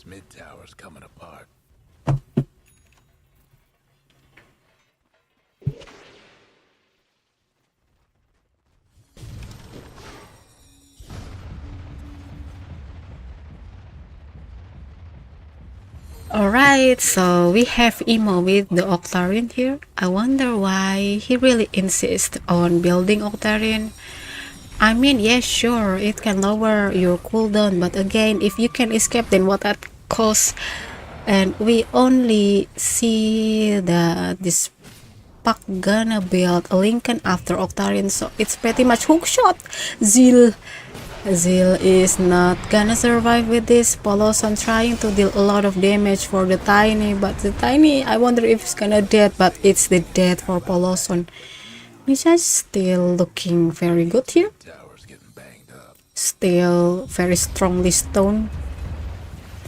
And on the other side, Mika is trying to kill the middle tower. It's like, okay, let's just charge to the middle lane. And we can see here Nisha's looking very sharply to kidnap someone or just one kill someone. Even the Puck, he really can't escape the combo from Kanda, F-lanes and toss. It's way too late for Emo to build a Lincoln. Why you are so insist on building the Octarines? No way that it will be useful against a Tiny. You know, there is silence. Only silence, not really dealing a lot of damage.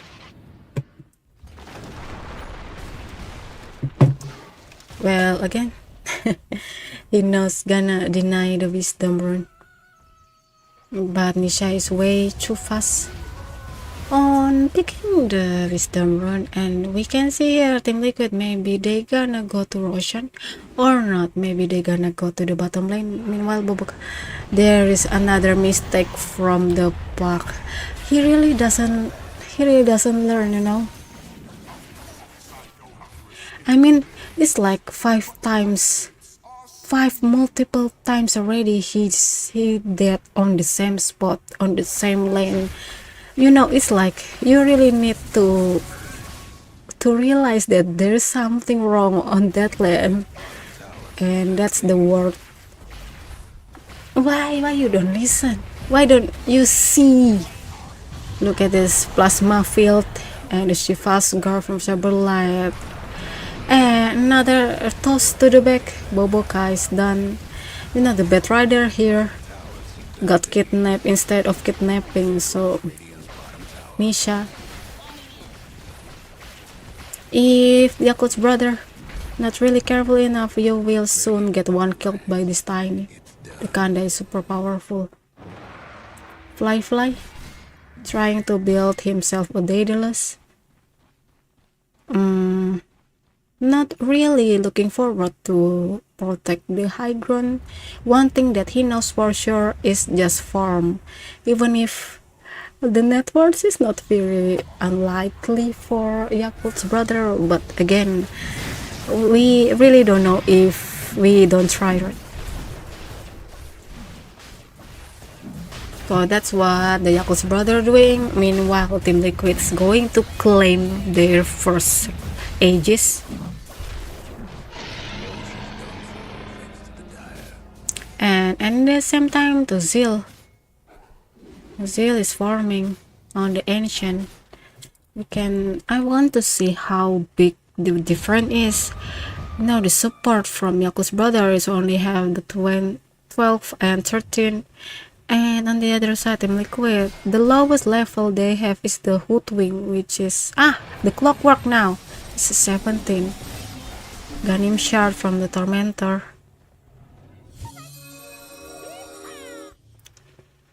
Now, Team Liquid is so far very good to deal some offensive movement, but again, I want to see if Yakult's brother somehow can protect their high ground. I mean, there is like 0.5 chance that they gonna win the fight against Team Liquid on the high ground. You see, there is a lot of initiator from Team Liquid. You can see the crook shot, also the pulverize and onslaught. And I always mention about how devastating Tiny is. Look at it. There is Boboka trying to kidnap the Razor, and the Aegis is done pulverized on the Sven, but Sven is already to deal a lot of damage. No, not really. Look at the Mickey's trying to kill Fly, and it's pretty easy enough. GG is cooked.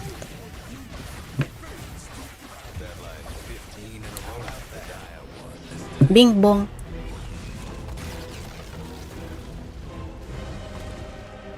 Okay, congratulations Team Liquid for the first victory.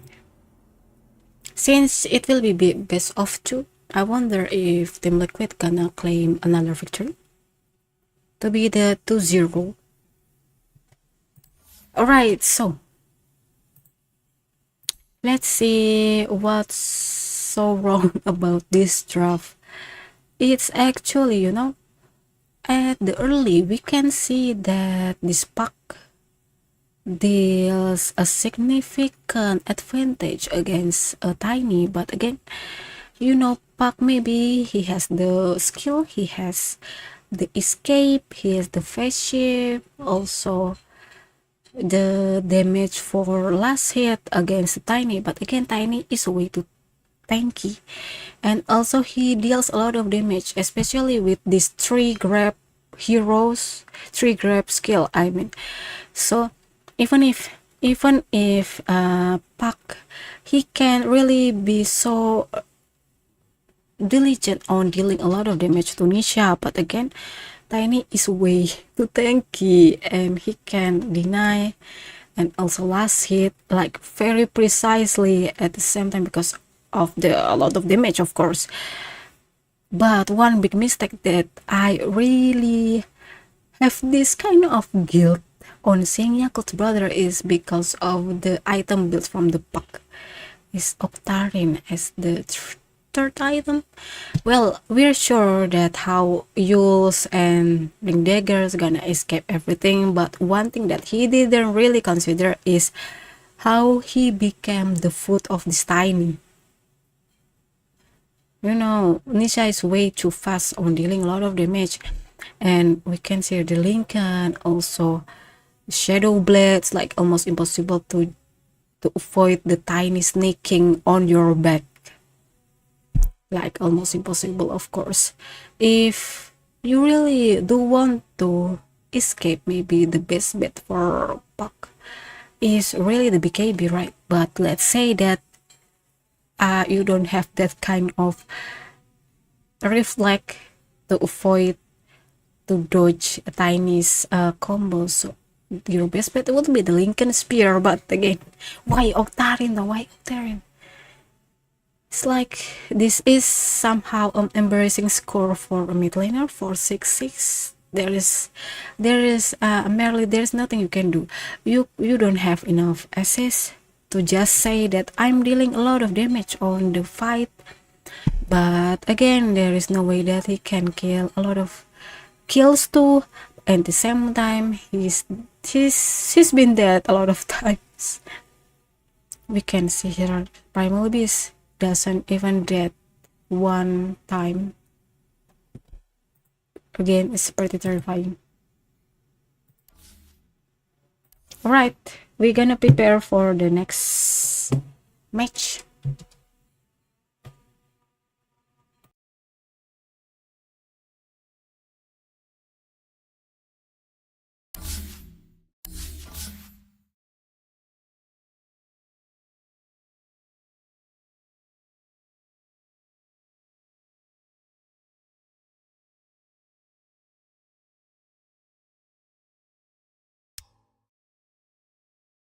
Are giving up this Axe? Like, that's the problem. You just keep giving up these Roshans. They're worth so much net worth. It's giving an Axe into the storm. Yeah, it felt like it was always like third Roshan is the one Roshan you have to contest because it's such a massive amount of net worth that you get tough. Relatively early on in the game. It's really tough to It's get just a free 4,200.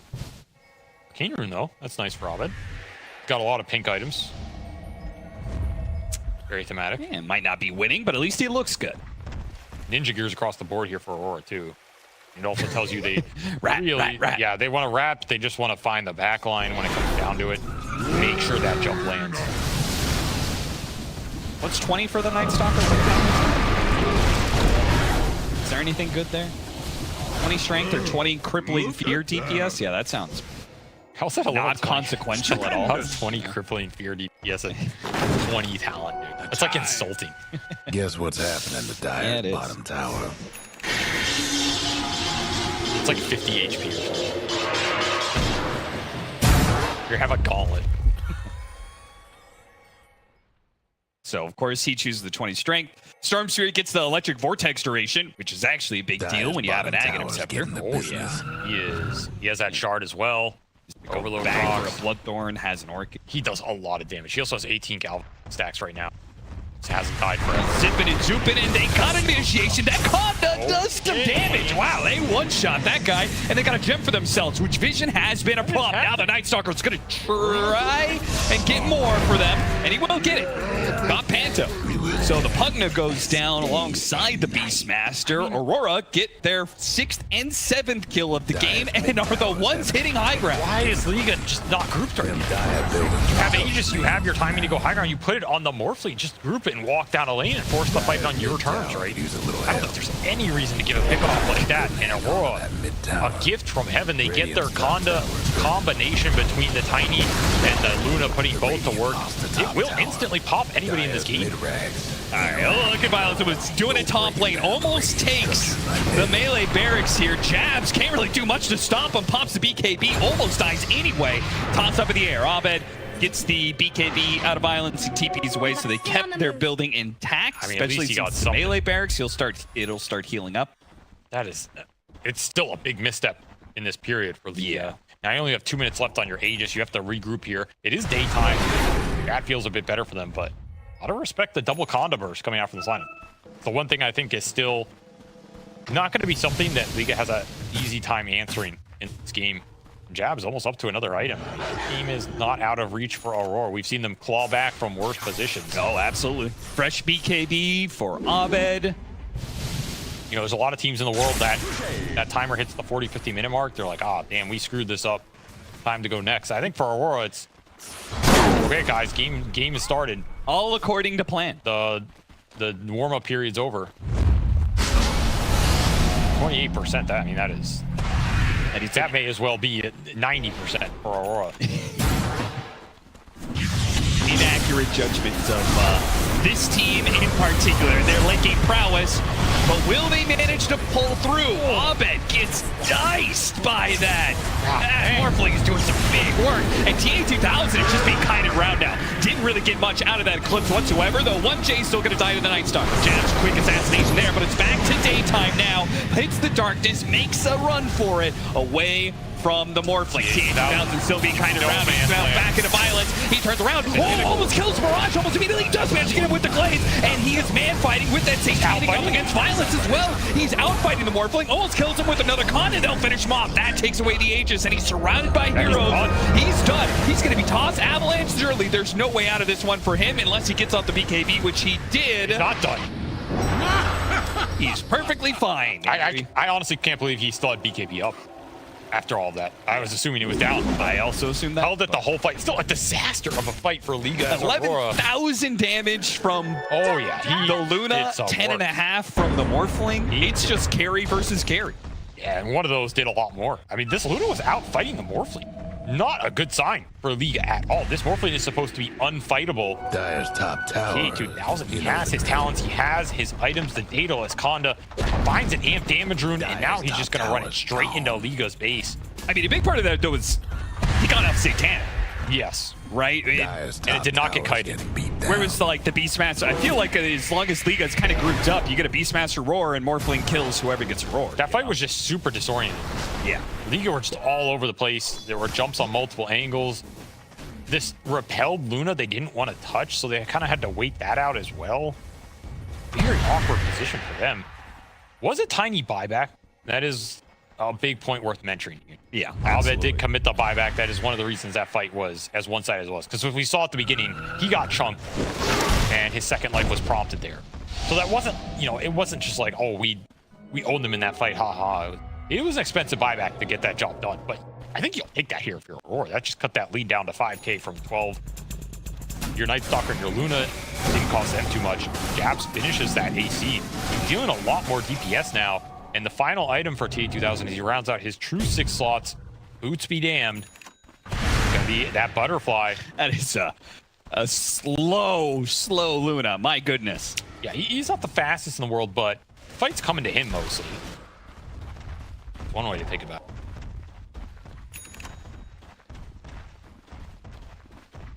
They've got some damage to play with, Ben.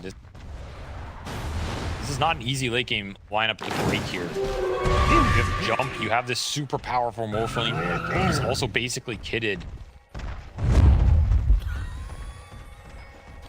It's also repelling himself, so you have that. I mean, the Morphling is extremely independent. You don't have to bail him out or anything.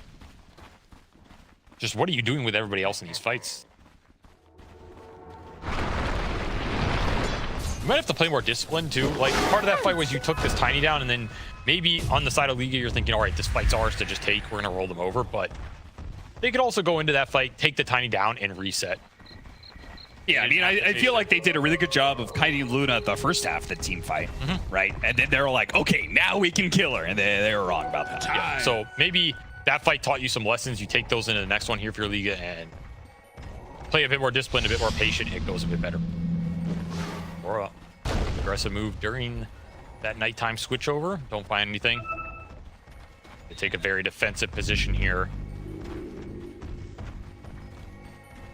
Play. Did lose that gem in the fight as well. Jab's happy about that one. Maybe this is where a little bit of inexperience starts getting to you, right? I mean, For sure. You're playing up against Aurora, who are very good at playing late game. It's their preference. You know, you start losing, you start fumbling some of these team fights, start getting scared, start playing super defensive and grouped up, which maybe that is what they should be doing at this point. Liga sitting on the high ground. Panto gonna be spotted. Goodbye. Dies instantly. There goes your scouting mission. Yo, bro, go see what's down the hill. Report back. Death. That's what's down the hill. I don't know. Liga just have not found openings in the last 15 minutes. I just woke up. Leave me alone. Something shifted in this game. 46 minutes in. Just woke up. Yeah. Now this next Roche. I mean, now it's looking like Liga are the ones who are just going to give up Roshan. They afford to? Well, we didn't think Aurora could afford to do that. I don't think they could. It's just they got away with it because that group up period with that Aegis was terrible from Liga. Yeah, it was pretty bad. They did not group once with that Aegis in the end. Gave up some bad pickoffs, never went to high ground. T2000 just forcing the high ground. Very casual. Team's not even here. Yeah, be with the tier 3 if he can finish off that tier 3, start getting those bouncy glaives. Yeah, I don't think you stopped. I don't think you can stop this anymore at some point. Glaives are. I mean, Jabs is literally showing bottom on like this. Is incredibly bold, right? You're basically saying we can win the 4-on-5. Yeah. Because he has no way to get there. This is not a bot's Night Stalker. That is pretty. That's like a pretty bold gambit against the Storm Spirit on his. Yeah, base. I'm surprised that Liga didn't just jump that. At least see what happens. Maybe you don't kill anybody, they escape with repel and whatever. But yeah, at least like have a poke at that Luna, see if the supports show themselves, and you could jump on the supports. it's more it's Pugna scouting, trying to get the vision down. It's very awkward. Well, now it's going to be one chance, though he did manage to get off his ultimate here. So he doesn't die instantly, though he is caught in a bad spot. Deadshot, nice use of that one to push the Luna back, while Jabs runs into both Violence and Mirage. They'll finally finish off 1J, though, with 1100 damage crit. Big short work of the 200 HP left of the Muerta. Liga trying to get back. Abed ready to jump in with his Blink Dagger. Got the toss back. Avalanche onto the Morphling, though he did manage to strength more. Mirage goes to the back line, catches a Dark Willow, and can't even finish him off. Oh, that Conda damage, man. And he runs into a Brambles, too. Pando actually has to give him a little bit of a heal there just to make sure he's going to be able to stay alive. Oh, Violence tried to get a toss back there. Onto Abed. Doesn't quite lay claim to it. Through the dire So it's going to be a second lane of Barracks. There is still a tier 2 up at bottom lane, but Aurora can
Dire's ban.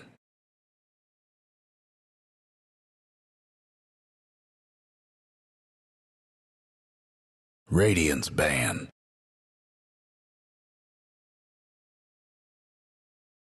Radiant's ban. Dire's ban.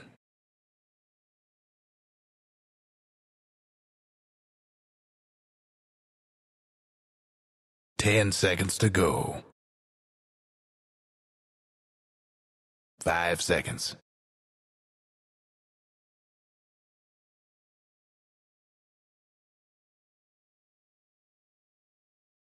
Radiant's ban.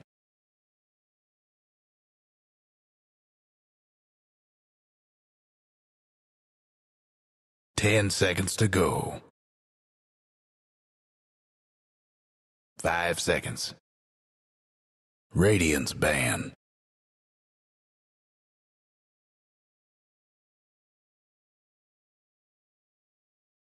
Ten seconds to go. 5 seconds. Dire's ban. Dire's pick. Radiant's pick. Invoker.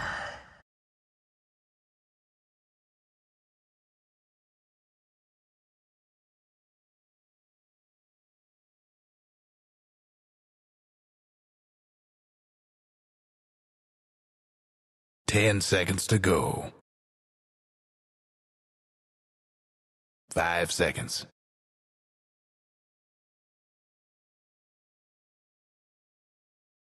Dire's ban. Void incarnate.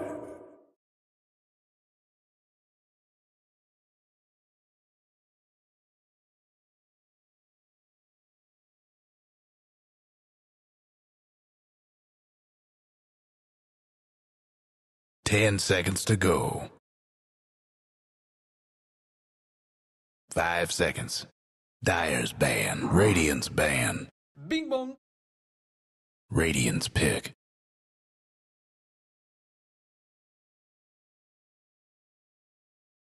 Dire's pick. Enchantress.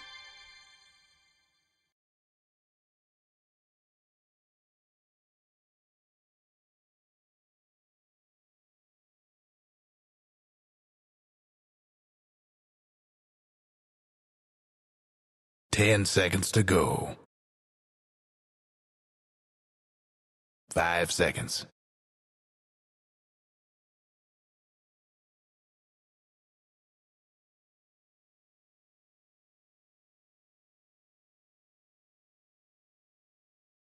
Dire's pick. Radiant's pick. Stare your death in the face.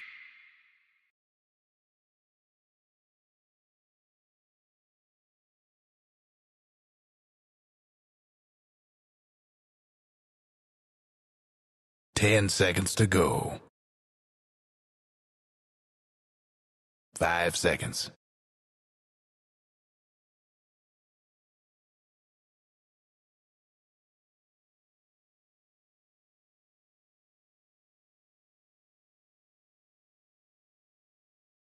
Radiant's pick.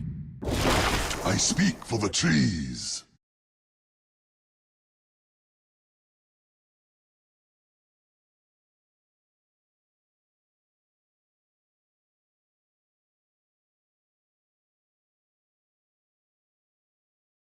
Ten seconds to go. 5 seconds.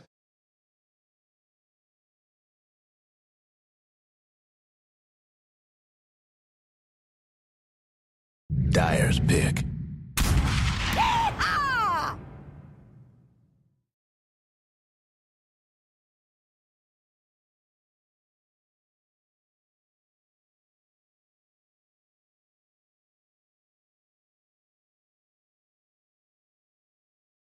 10 seconds to go. 5 seconds.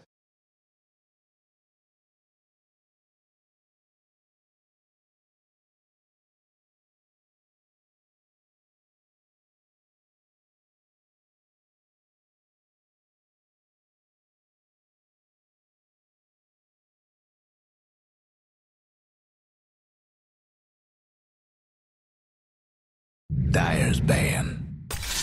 Alchemist.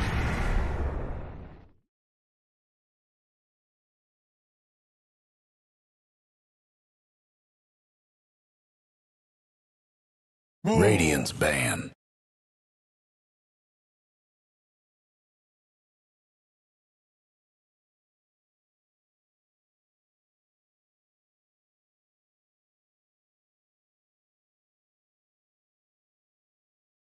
Radiant's ban.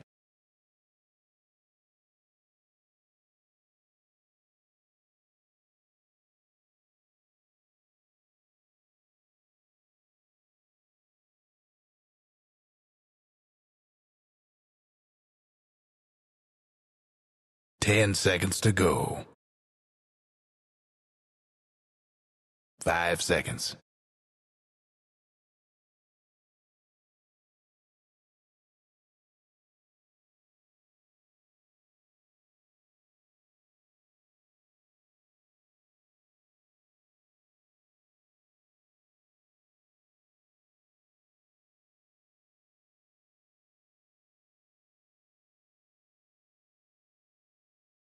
Okay, so welcome back to the second match. It's Team Liquid versus Yakult's brother, and we already see Team Liquid's outstanding performance on the match 1 of BetBoom Dacha Belgrade 2024. And Radiant's pick. okay, there's a full draft from Yakult's brother. Okay, there is another side here. Dawnbreaker finally she got casted after I don't know how many tournaments that the pro player 10 doesn't seconds to really go. consider on picking Dawnbreaker anymore. But 5 we seconds. see here there's another Dawnbreaker pick. It's pretty good. I love Dawnbreaker. She's terrifying. She covers your back. She heals you. She stuns. And she's super fast. So like, yeah, I love Dawnbreaker. The only downside that I really don't like her, it's only because she's a melee. But it's okay. Okay, we're gonna mention the heroes that got banned here. It's the Timber, so Nagasaran, Shadow Demon again, Nagasaran again, Tusk, Mixed Assassin, Pangolier, Mars, Sand King, Clockwork, Puck, Primal Beast, Broad Mother, Bristleback, and Doom.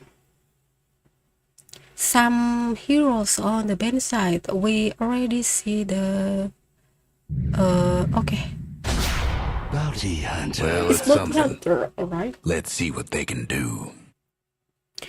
So Team Liquid, they okay, so it's an offlaner bounty hunter, I guess. We're gonna see Nisha Fight Spirit, Insania Enchantress, Mickey Nature's Prophet, Boxy Snapfire, and Cyberlight Bounty Hunter. Meanwhile, Yakult's brother, Emo Invoker, Poloson Phoenix, Uboka Muerta, Fly Alchemist, and Zeal Dawnbreaker. Yeah, you really need to change the facet. You don't really need overprotective Wisp. Just use the Spellbound. And okay, it's interesting. An offlaner bounty hunter. Okay, I want to see what he's gonna do with this kind of matchup.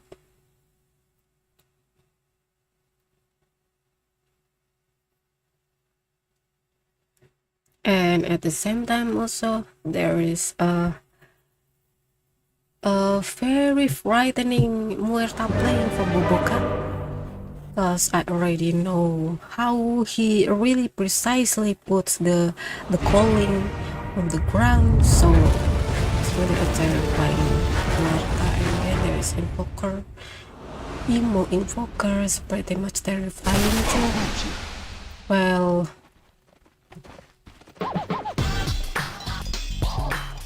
Better get ready. that's one beautiful skin.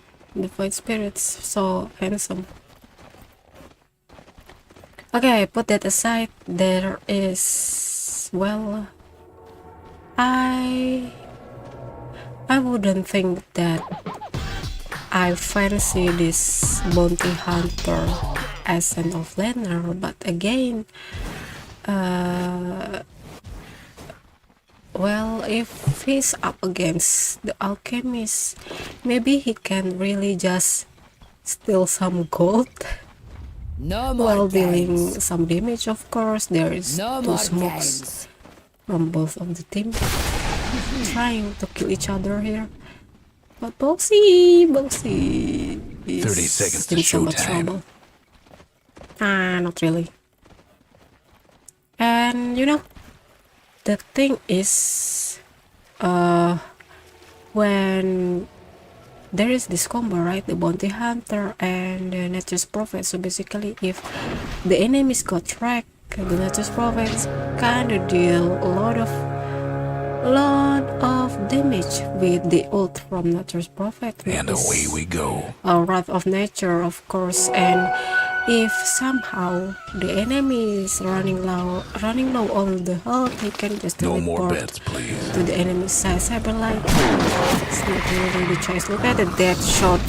It's really That's a first blood. Bobokas really terrifying with the Muerta. I really want to pinpoint that Had to happen. that such a high ability from the Muerta.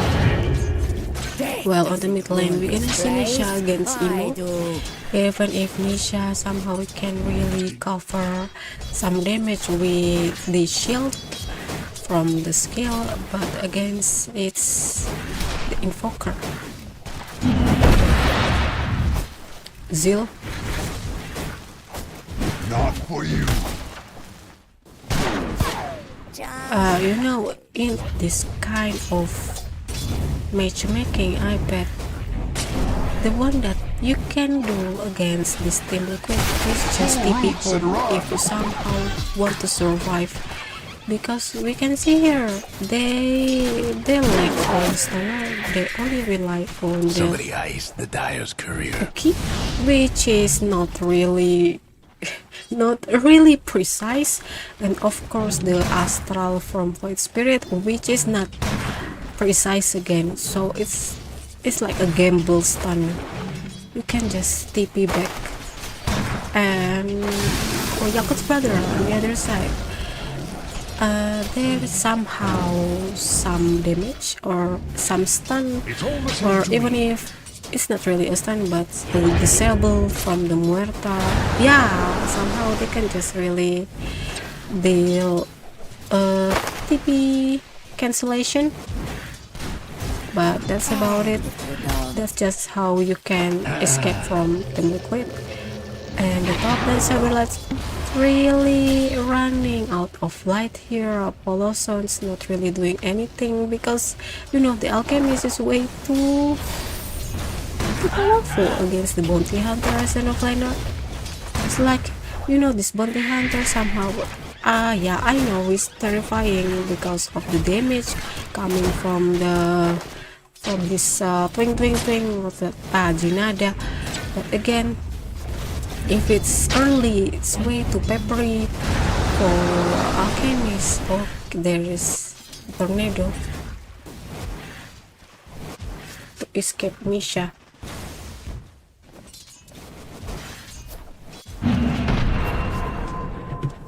And well, that's not a lot of aggression, of course.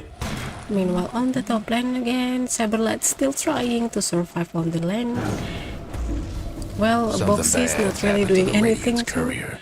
Only thing that the best, I would say that Snapfire is the best choice when you're up against Phoenix. It's just because he can just Lil Shredder to the Supernova. That's the reason why I'm gonna suggest Snapfire against Phoenix. But if there is no Supernova, let's say it's still early, there is not enough skill, or just, well, the cookie, or even, yeah, the Phoenix can deal more damage than the Snapfire, of course. Let's say the dive and the fire spirit. Meanwhile, Snapfire only rely on the scatter blast, of course. The Lil Shredder is only for maybe just to deal some damage, armor reduction, but that's all. Not really effective, not really having an impact. But again, it's the long course, right? There is the big seedling here still. That's gonna die. So beautifully done from Insania. It's gonna roaming around to catch some pine tree. Meanwhile, Fly still dealing with damage for Saberlight, but Fly is not really care about Saberlight hitting him. One thing that he needs, that it's the EXP. So if somehow we can deal more gold, it's just a plus. On the middle lane, Nisha and Emo doing side by side. Not really. So the Invokers doing rather better than the Fight Spirit, of course, with a lot of damage, a lot of spells, of course the range tools, weakness on silence, and the stun is in, and the death shot is not real connected. Mike Boboka is a good buy. Insania successful on dealing a counter attack.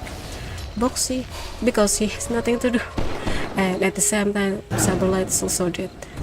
It's a bad call, I guess, against Alchemist on the early. So if you really want to see it like so 6 until level 6, the only thing that you can do up against Alchemist as a bounty hunter, you just need to be so very safe, because there is no way you can just escape the Fire Spirit. Also, look at it, there is unstable concoction for Mike, so we need to stun or just perfect, and the calling is here. There is no way to escape. We were Insania so lucky to escape.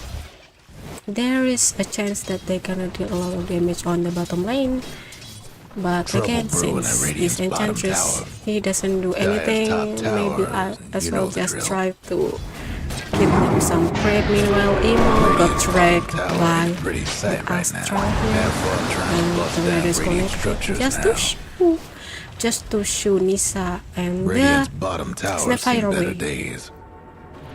Meanwhile, on the top lane, Saberlight still trying to kill Fly even if it's possible, but again, let's just say that it's the diligent that gonna work. Look at that, Nisha's coming to the rescue. Boxy, of course, because again, it's impossible to kill Alchemist, but it's Dota, you know, it's not like chess when you gonna fight 1 versus 1, it's 5 versus 5. So if you can't really kill the Alchemist by yourself, you're gonna need someone to help. That's 100% true. Again, Mike, after that sorrowful death, is trying to push. Meanwhile, Boxy is securing some wisdom rune. Well, Dire's mid tower won't last much longer. Mike trying to avoid the calling, but the death shot is so on point. Mike, I wonder if he's gonna survive. Yeah, he's gonna survive. There is not enough damage because Zeal is still forming there, but Nisha is coming with Insania. Look at that Hurricane, no, I mean the Hadouken from Insania's child. For the middle lane, Nisha is trying to kill Emo with the Mox Scatterblast and Strider. There is the EMP, there is no way Nisha can escape without mana. Tornado is in, and I forgot what's the... Yeah, Ghost Walk. Oh my god, why I forgot everything. Okay, post game. I wonder what's happened. So far, Bounty Hunter. Bounty Hunter is leading the network because yeah, it's Jinada, you know, just stealing the gold little by little. He knows. Just gonna try to get the haze with the help of the shot from the Muerta. This Muerta is really an MVP. That's really terrifying combo, Mike. And look at this. This is this is the moment that you can just kill me, Kay, because for me that's way too deep. Dyer's mid tower. Too deep, but he knows that Emo can kill it. There is a perfectly planted ward. It's like, there is no way that the enemy is gonna come here, right? Turns out, lost one of them bottom Molosson's already planted the ward there. Radiant's top tower Cyberlight Dyer's mid towers try having to technical difficulties. find some creeps again.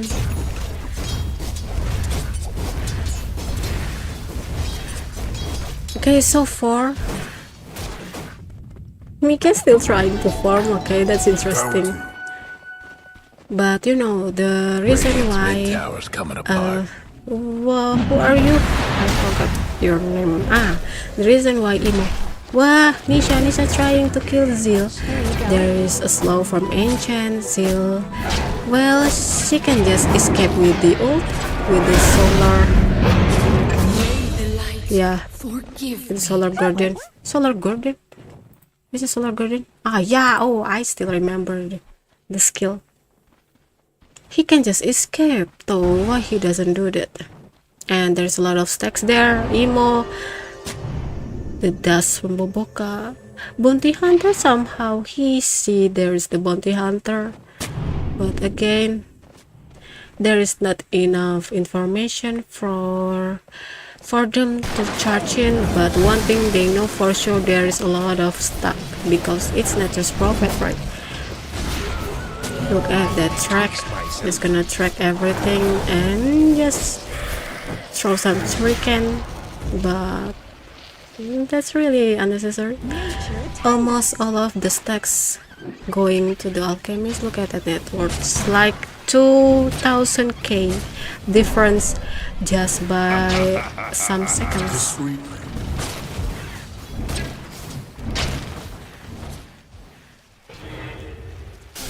Well, so here we can see the Cyberlights trying to find something to kill, because once Molosson's going to have the supernova, then it will be somehow impossible for them to it's okay. You know, on the old bounty hunter, the shuriken will deal the stun, right? But not anymore.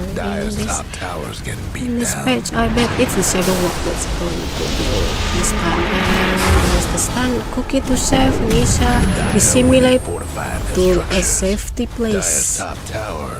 You know the drill. Okay. Dyer's top tower's gone. Well, I would say that that's almost, there is the simulator. It's like a gamble. You can really tell which hole that the Void Spirit gonna come. So there is only just a gamble, and you can see a lot of farming for Zil. Gonna rack up all of the networks here because somehow the alchemist is already fat enough on stealing Team Liquid's stack.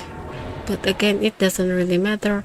What really matters is dealing the kill to the alchemist, but alchemist somehow find a way to escape from the death. This bounty hunter is not really an offender, right? He doesn't really initiate, he doesn't really do anything. Tornado is in, Solar Guardian also in, there is a silence from the calling, and Snapfire is Danisha. Still has so many astral steps to escape and successfully escape. Well, you know, if only this bounty hunter is the type of bounty hunter that gonna rob around YouTube and gonna track all of the heroes, not really like the one that's going to push on the lane. Team Liquid's going to have a lot of money with this kind of playstyle, but again, it's rather different. playstyle coming from the bounty hunter. It's Dire's mid tower's really having unfortunate. technical difficulties. Dire structures looking fortified. Trying to push on the mid tower. That shot to the creep. Dire's mid tower could use a little help.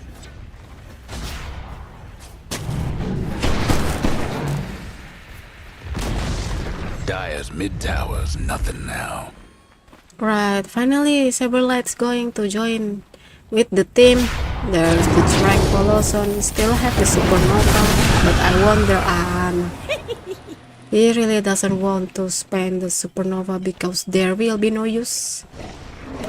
There is some step here. Unstable Concoction is already in, trying to stun something. To the Void Spirit is the choice, but Nisha's dissimulate to run away. And the Enchantress is under silence effect, trying to survive. Nature's attendance not really happening to save Insania. Unstable Concoction is already here, and Sunstrike is done for the poor Enchantress. Boxy Boxy is trying so hard to protect the ward. With the Lil Shredder is almost impossible, right? Oh, look at that, so beautifully done, Boxy for president. Getting beat down. Smoke from Yakult's brother. And Zil, even if he doesn't have some kind of mana to join the fight for Solar Guardian, but Sorin is enough. Consider Boboka and Imo try to kill Nisha. The calling is, I'm sure there is the calling, and it's right on the side of the circle. The calling is beautifully done. So I really like Boboka's Muerta, is top notch.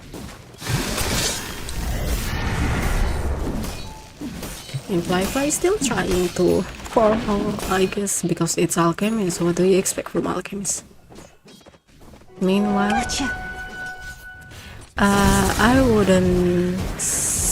wouldn't say that this is Yakult Brothers' upper hand, but somehow Team Liquid, they are still trying to close the gap, and I bet it's not impossible. Of course, Saberlight's still trying to roam and fight someone, meanwhile Nisha is here trying to find some gold to build Mentor or even Aghanim, because once he can jump with the Astral Step, it means the death for the enemy. Can just solo kill any hero with this combo on the Aghanim because it's the silence, right? But there is a smoke from the Liquid. They are trying to fight if there is fly, and of course follow some Phoenix. There's a Unstable Concoction and the Supernova is already in. Just hit the freaking egg. No one's hitting on the egg. The stun Nisha. Nisha get under of the calling here, and Insania just trying to escape. That shot's not really connected. Why?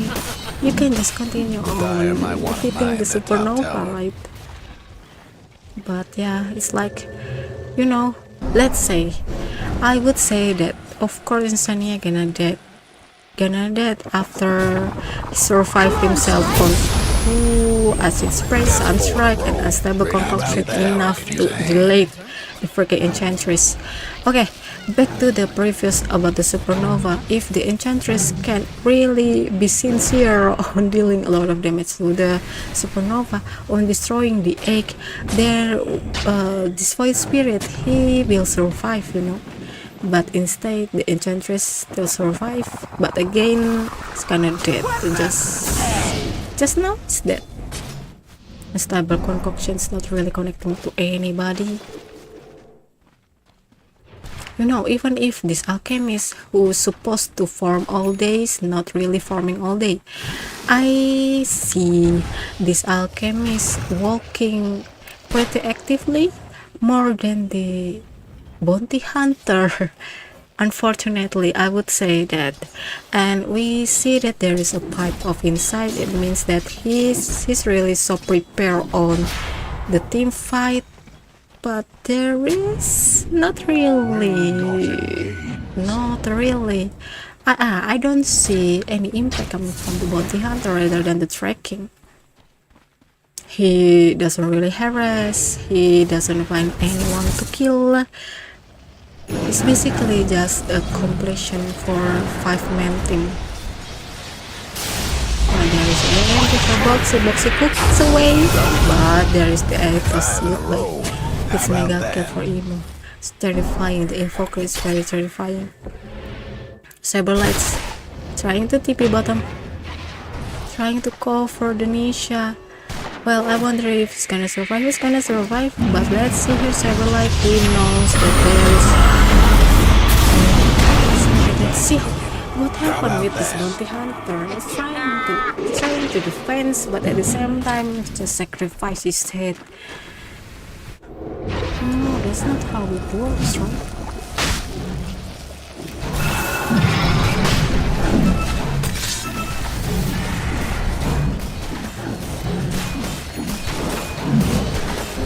Radiant's top tower is taking hits.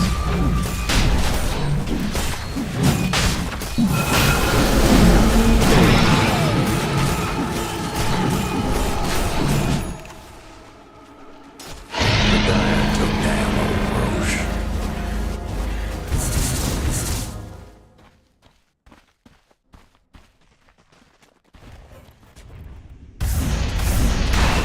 Okay, so the first ages will be in Alchemist's possession, Radiant's of course, top and tower we're is in gonna bad see shape. here there is somehow Radiant's top tower is hurting. look at that, the map's fully blown away. Hits. That's one Dawnbreaker. So once the sunrise is in, he knows where's the position of all of the enemies, because the map is light up and Box is trying to escape from the raid. But look at that, there is a Sandra, not really complicated because it's enough from the death shot from Boboka to kill the Snapfire. Mike. Well, I'm not a fan of farming Nature's Prophet. I'm a fan of pushing Nature's Prophet, but Mike is the carry, so I suppose he's gonna need a few items before he's so ready to fight.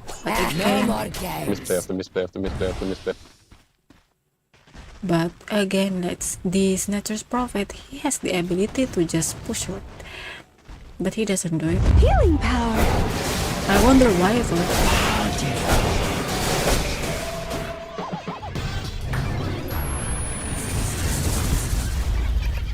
Almost tornado. We can just qualify this on the silence and the apples. Look at that meteor. The case is coming in, but that's way too fast. Fly. You should just unstable concoction when you know the precise location of the Snapfire. Dire's mid Meanwhile, towers see the having Saberlights technical basically difficulties. doing nothing. He just like the intel, the FBI of the enemy's location, but not really effective. I would say Dawnbreaker is doing pretty good on revealing the Radiant's mid location towers getting of the banged up. teammates of the enemy's team. It's not like bounty hunters doing pretty good here. Radiant's mid tower could use a Okay, hand. look at that. It's like, the track is not really Radiant's mid effective tower's in too. So there will be no way that Nature's Prophet gonna combo with the Nature's Wrath. It's so Radiant's top wrong tower's in at so bad many shape. levels. Emo and Alchemist Fly trying to destroy the top tower. Finally, they gonna Radiant's top charge into tower's the hurting. tier 2 top tower. Nisha is trying to find some item. Anyway, Saberlight just gonna track the Dawnbreaker. Nisha still trying to find some gold to have the edge, the Aghanim I mean. Meanwhile, Emo's marching pretty close. But where's Radiant's top the Fight tower Spirit? is Oh, the taking Fight Spirit hits. is already already went back home. Like he has this kind of instinct, like the animal instinct. I'm going home now. There is no way that this map's going to be so peaceful. And look at that unstable concoction. But that's one very optimist alchemist. What? How can he deals a lot of damage from that far away? Ooh, I want to learn something. Rebel rolls are on neutral camps, deal more damage to enemy heroes, damage increase. Cast range of enchant is increased if the enemy is a hero. Why though? Yeah, I know it's with destroying, but it's not. It's just inhumanly range. Yeah, I wonder what happened with that kind of range, but let's see on the next fight. Regeneration. 10 seconds for the Aegis expiration. I guess Team Liquid's doing pretty good on holding the fight, even if I would say that they are not doing an excellent job, but still they can hold, they can make some space here. They still concentrate on building some items, gaining some goods here, but the cost is they have their towers destructed. No breaking so down the radiant structures like this. I wonder if it's worth it. Because you know, when the tower is all gone, it means there will be no protection whatsoever. And it means that your movement space will be pretty much limited by this time. Could use a little help. Well, at least on the bottom lane. Because for Team Liquid, they still have the tier 2 middle tower and also the top tower, so... Whoa.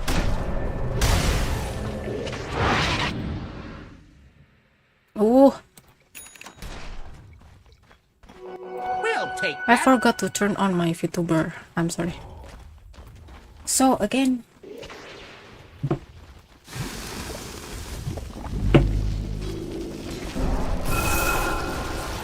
well, I would say that maybe Yakult's brother, they gonna try to engage on another fight after they claim for another Aegis, but it's 1 minute more, 1 minute and a half to be precise, so I guess it's enough time for the rest of the team.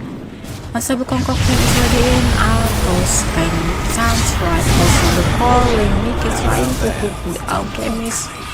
Still have the teleport also just to cage freaking alchemist away. So long burden is in to go to the alchemist. Cyber lights done.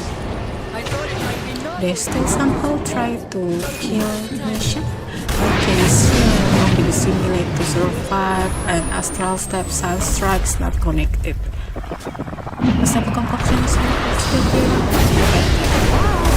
There is no way that Nisha can escape this kind of. Ooh, it's like one lucky. And Mickey somehow is able to kill the Boboka, and of course Poloson. I wonder if he has Supernova. Astral is not really connected to the alchemist. Meanwhile, Poloson trying to survive by TP back. No, it's not TP back. Sapphire got him. Unstable concoction is ready for the Voice Spirit and Mateo Nisha is trying to survive. Insania on the other hand is bathing under the acid spray, but Zeus successfully kill him. And on the other side, got trapped with the astral. There is Imo. Imo's trying to protect everyone, but instead of protecting everyone, he watched everyone's dying in front of his Guess eyes. what's happening to Dyer's bottom tower? Oh no, I failed to protect you guys. Why you still want to kill? Just go back. I wonder that's what Imo say. It's like, you know, the meteor is already on, tornado is already Dyer's on, and of course the cold snap and all of the other spells like Good Saturday. Oh yeah. Malam minggu. Aduh. Malam minggu, Aditya. I just realized it's Saturday night. It's a freaking Saturday night. My mod is already so exhausted on casting so many. I wonder how many match. It's like 3 hours. I spec non-stop. How many? How many hours? How many hours? And wait. I have to massage my mod. Again, I would say I wouldn't be very tired on saying that. Please, Saberlight, do something about your team. Please make some space, or even just track everyone here. It's like basically you are there just to do nothing. Sunstrike, Roshan. It's a second Roshan for Alchemist, I bet. Acid Spray. I forgot about the ghost thing. Here's the field. Gunslinger, Deadshot. Yeah. Here's the field, so if I have to make it an abbreviation, so it will be BTV. BTV. Doesn't sound very good. But whatever. And there's like a stablecom option is here trying to kill the Neeaclyne. Somehow that's one really comical movement from Fly, but BKB is on Saberlight and Saberlight be the one that there and boxes the next. Nikke trying to survive. Tornado is unfortunately not really connected. BKB is in, and there is a storm from Zil. Nisha, I bet Alchemist really wants Nisha's head, but Nisha has really good instinct. It's like, okay, they gonna aim me. I wonder if Nisha's already got the Aghanim, yeah, and the next BKB, so he really can fight. This bounty hunter, please. Oh my goodness. He's too tanky to be a offlaner. He's too farming to be a support. So I wonder, who are you? Fly trying to claim for the middle tower with Zil. And there it is, track again. Look, there is no one that's pretty much afraid of the bounty hunters. Like, it's just creep. It's like, you know, it's not really terrifying to have bounty hunter as the enemy team in this match.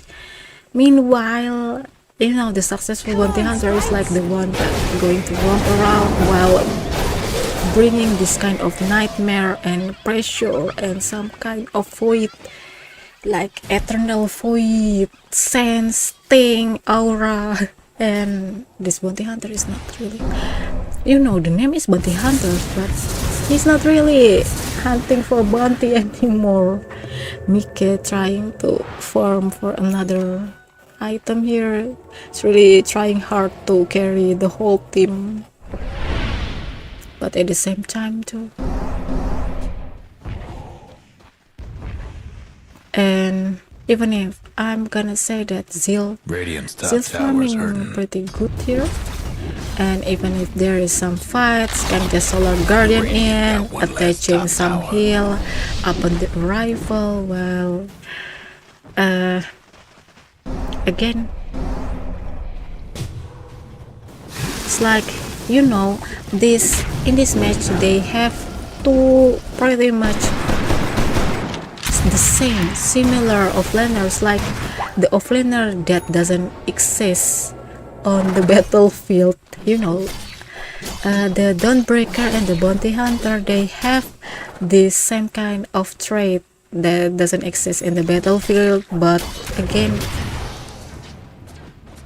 it's their choice to appear, right? Like the Solar Guardian, basically just like, tada, I'm here on the battlefield. And of course the Bounty Hunter is like, he can really make any field into the battlefield. So It's like, let's say that shot, not really connected, stable concoction. Surprise, I'm already home. Oh, okay, back again. And bounty hunter is not really the one that's going to appear on the battlefield. Tada, I'm here, like the Solar Guardian. But again, with the track, he has a lot of information about the enemies, like plus of course the gold difference. You can see here, I'm gonna notice this for the tracks, like self bonus gold 225, allies 80. It's like, you know, if somehow this bounty hunter can really engage, can really initiate in all kind of successful fight. Let's say, I wouldn't say that it will be like a team wide per se, but the just by killing one, and it's enough to just compile all of the gold, right? Plus they have this nature's prophet, which means that the nature's prophet can really deals additional damage wherever the bounty hunter needs. So why? It's like the Neeaclyne, he already has like the perfect draft, I would say so. And plus I would mention about how nature's prophet gonna do an overwhelming damage with the wrath of nature, of course, if somehow the bounty hunter is successful on dealing some tracks on the enemies. It's like, of course, and the snapfire gonna deal the supernova, also the keys from Motila keys also. Okay, this BKB for Zeal trying to survive Boboka, the Solar Guardian, and Nike is dead. Milanisa is surviving. Boxy, you were all alone. You got killed in the Zeal. And there's Astral for Imo is not alone. BKB still have the tornado, and of course the ice wall. I bet there's those watching, but that's like the last resort. Mega kill is ended in the hand of Insania. Okay, so it's like, again, why? Maybe Team Liquid's not really doing a pretty good job on this match, but they somehow can kill the lonely invoker, the lost child invoker. But yeah, a kill is a kill, they can still do that. There is some good thing here. We can see on the Dawnbreaker's gonna deal a lot of damage with the satanic Nisha. Just Astral step away, but little did he know that Zeal's not really trying to kill Nisha. There is no way that this Dawnbreaker can kill Nisha without any silence, of course. Well, if it's on the team fight, of course there is a higher chance, but again, if it's one-on-one, then yeah, I would say it's not the best choice. Radiant's courier's a goner.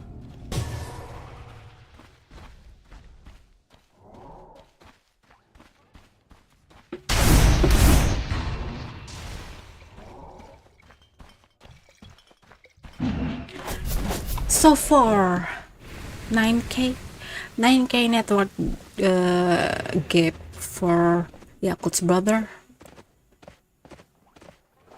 Well, I would say that Yakult's brother, they're going to wait for another Roshan on 25 seconds, as I said now. And look at the alchemist already so fast. There's Quiras, so the Radiance, of course, also this Abyssal Blade, Swift Blink, BKB. So basically it's just so ready to charge it.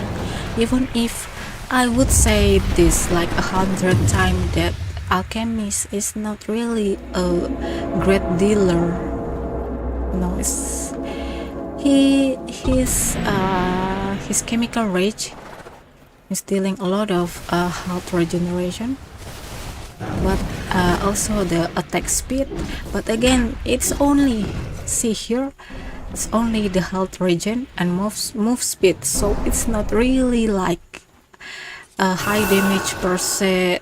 So let's see, 147, 132, so 227 and 9. Meanwhile, you can see that his prophet even deals more damage rather than the alchemist. So the alchemist is not really a good dealer. It's not really a good carry, if I have to say like this. But again, The Dire why best do it's like, something about that it's bottom like tower. you should know that Team Yakult has the upper draft. You know, I'm so speechless. Well, it will be another mission for Yakult's body.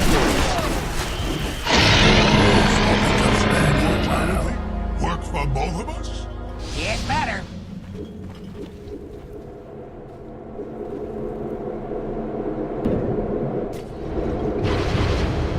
Okay, on the other Guess what's side happening of at the Dire's map, bottom tower. can see here Emo trying to find someone with the gem. Maybe can find some Dire's a bottom tower's bounty getting the hunter business. by the back of this hero. There is silence from bounty hunter too. Really still need the BKB, but I don't know how many Dire's items bottom you tower need got just for you to The Dire's bottom to rats join got the problems. fight. Bounty hunter, please show some aggressive movement. Dire's Well, mid at tower least could if use a you little can help. do something aggressive, then let's be useful. Look at that. Dire's mid tower's having As technical the sunlight difficulties. is here, of course the map's already into, it's like, you know, whenever it's nearing the sun, the daytime, they gonna stick together. It's like, okay, just make sure that we are sticking together. Emo, he knows that there is some boxy, there is heads and stable concoction. Box is no way to escape the combo and the hex, of course. This invoker is already so fat, and one thing that I like about Emo's invoker, he really builds the items very effectively. Well, again, time to change the lane.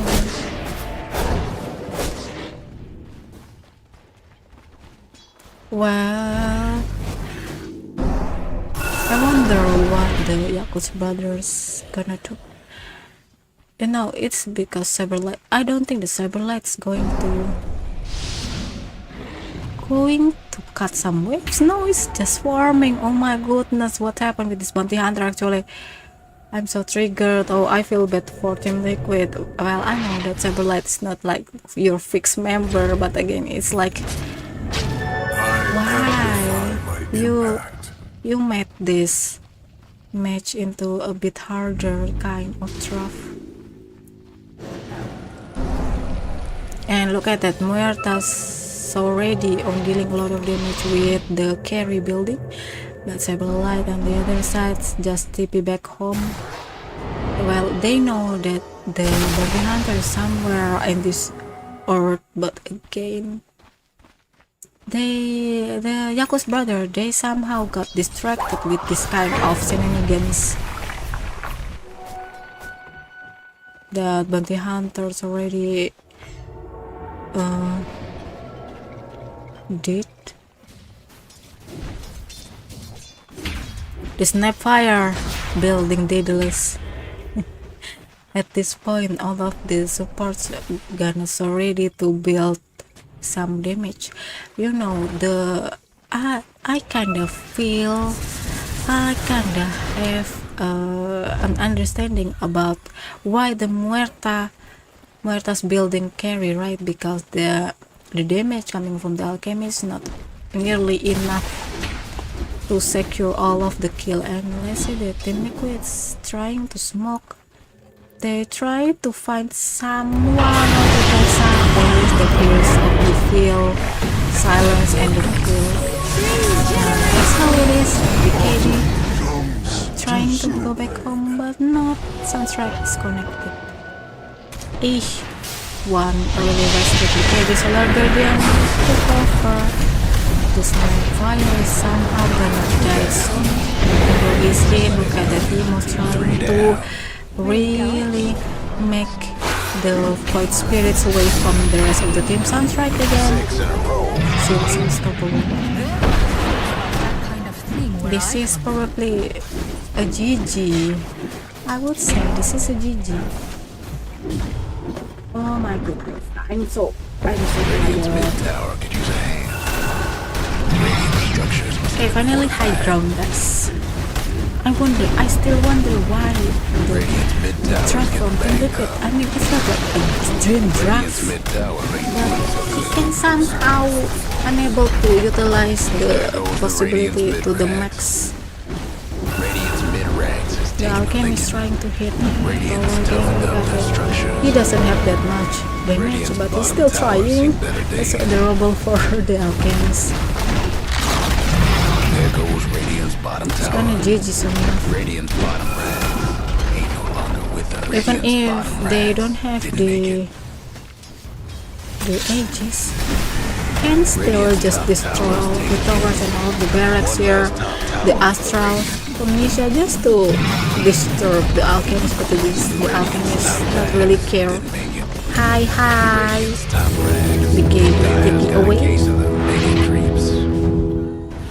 There is the mega creeps. Now this will be a nightmare for Team Liquids.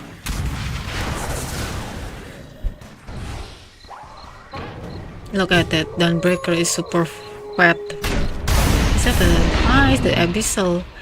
So it's gonna sell the blackmail. It's interesting. And look at that, the Aghanim's effect from the Alchemist.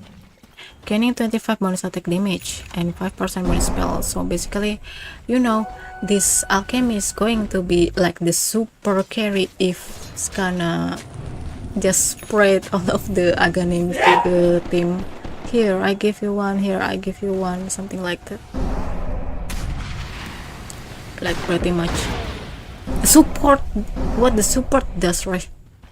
Again, yeah, you know, the net worth gain from Alchemist is pretty devastating on the early, but again, look at that case for the Dawnbreaker, but not really good enough. Can really somehow kill the bounty hunter, but nah. He killed the bounty hunter. Oh, good. That's one really unpredictable, and the smoke coming from the Yakult's brother, trying to find someone to kill him. Ooh, that shot's almost connected to the Nature's Prophet. There is a Snapfire uphill, but they don't have vision to do that. Insania is going to get killed and hacks, and there is a lot of damage. Killing spree for Fly Fight.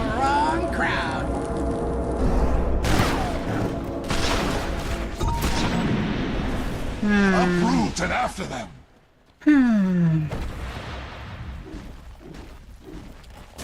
Okay, you can just call GG. You can just call GG. That's a one really bad perspective now. Okay, the Yakult's brother still trying to engage very carefully. The calling is in, trying to catch someone on silence. Tornado is connected for the Void Spirit, and the Tornado, of course, silence, but the whistle doesn't really matter. And Supernova is in. There's a lot of damage for the Alchemist on the Impetus. Look at that, Supernova. That's way too late, Nisha. That's way too late. Why you don't put your freaking Astral on the Supernova? Why? That's way too late. Oh my goodness. Last fight, yeah, I suppose it will be last fight, right? But you know, Yakult's brother, they somehow proceed very carefully. It's like no grit guys, no grit. Smoke for Team Liquid. Defense Rapier on possession. Okay, so it means that you should really Initiate. Hello, bounty hunter. You're basically doesn't do anything. At this point, please just open up the map, okay, with your track, and then the Nature's Prophet somehow can really join the fight here. And then there's more from Yakult's brother because there will be another Roshan, but I don't think that Yakult's brother is gonna try to engage. They gonna fight the Roshan. There's tornado. There's Saberlight is here. Saberlight's gonna jet again. 5 in a row. How about that? What happened, Mickey?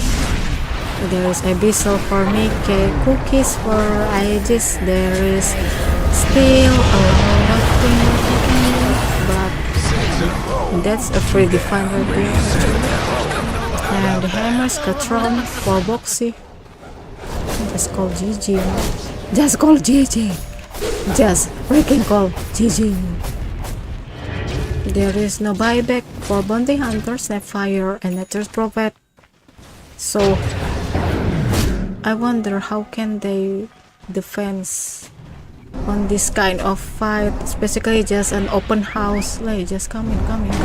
There's smoke for the two heroes, like a devastating movement.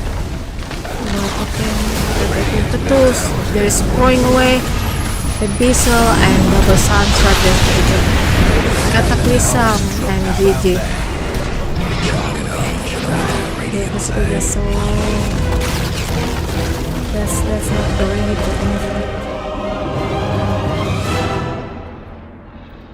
Let me check. What's the next? What's the freaking next?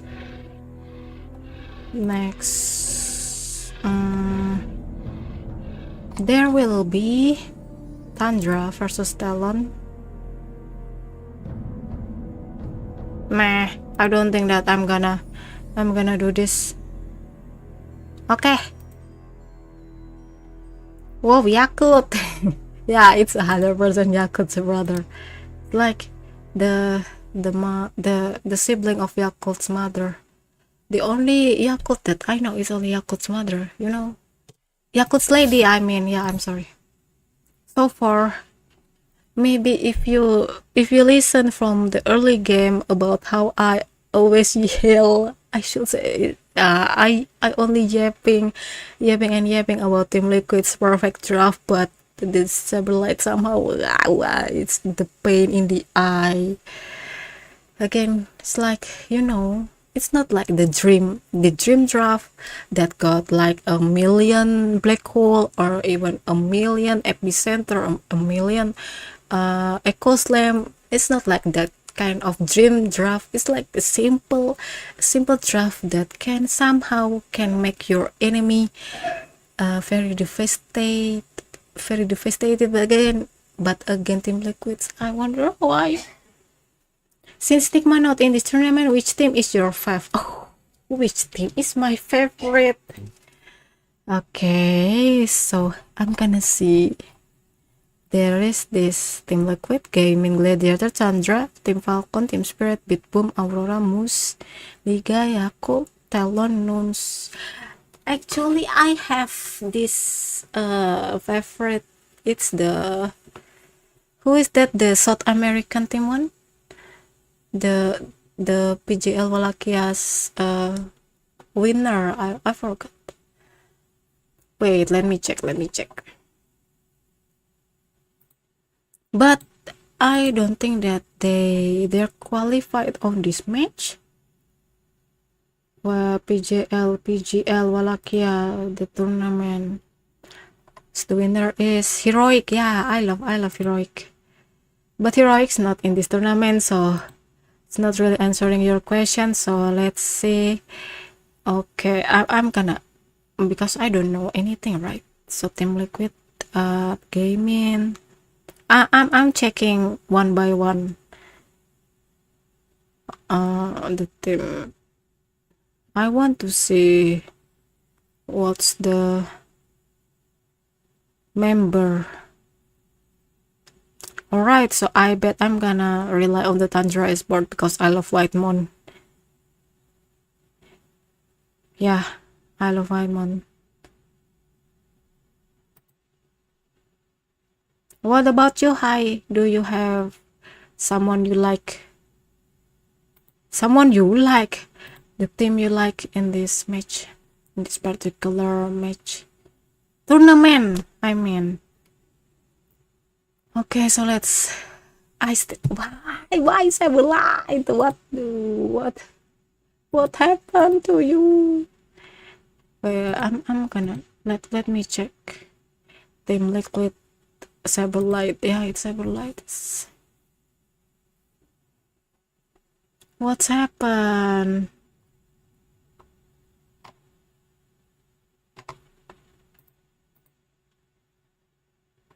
Alright, so since I haven't taken my dinner and I'm gonna eat and have some chill match. But again, thank you so much for tuning in. There is Hai, there is Daniel, there is Adinda, also Ngapai, Doku, and Bachop. Thank you so much for tuning in, and don't forget to be kind to each other. Oh, and I'm gonna cast on the tomorrow match, maybe. I forgot, but it will be on the next match, on the tournament, on the tomorrow, I mean. All right, so see ya.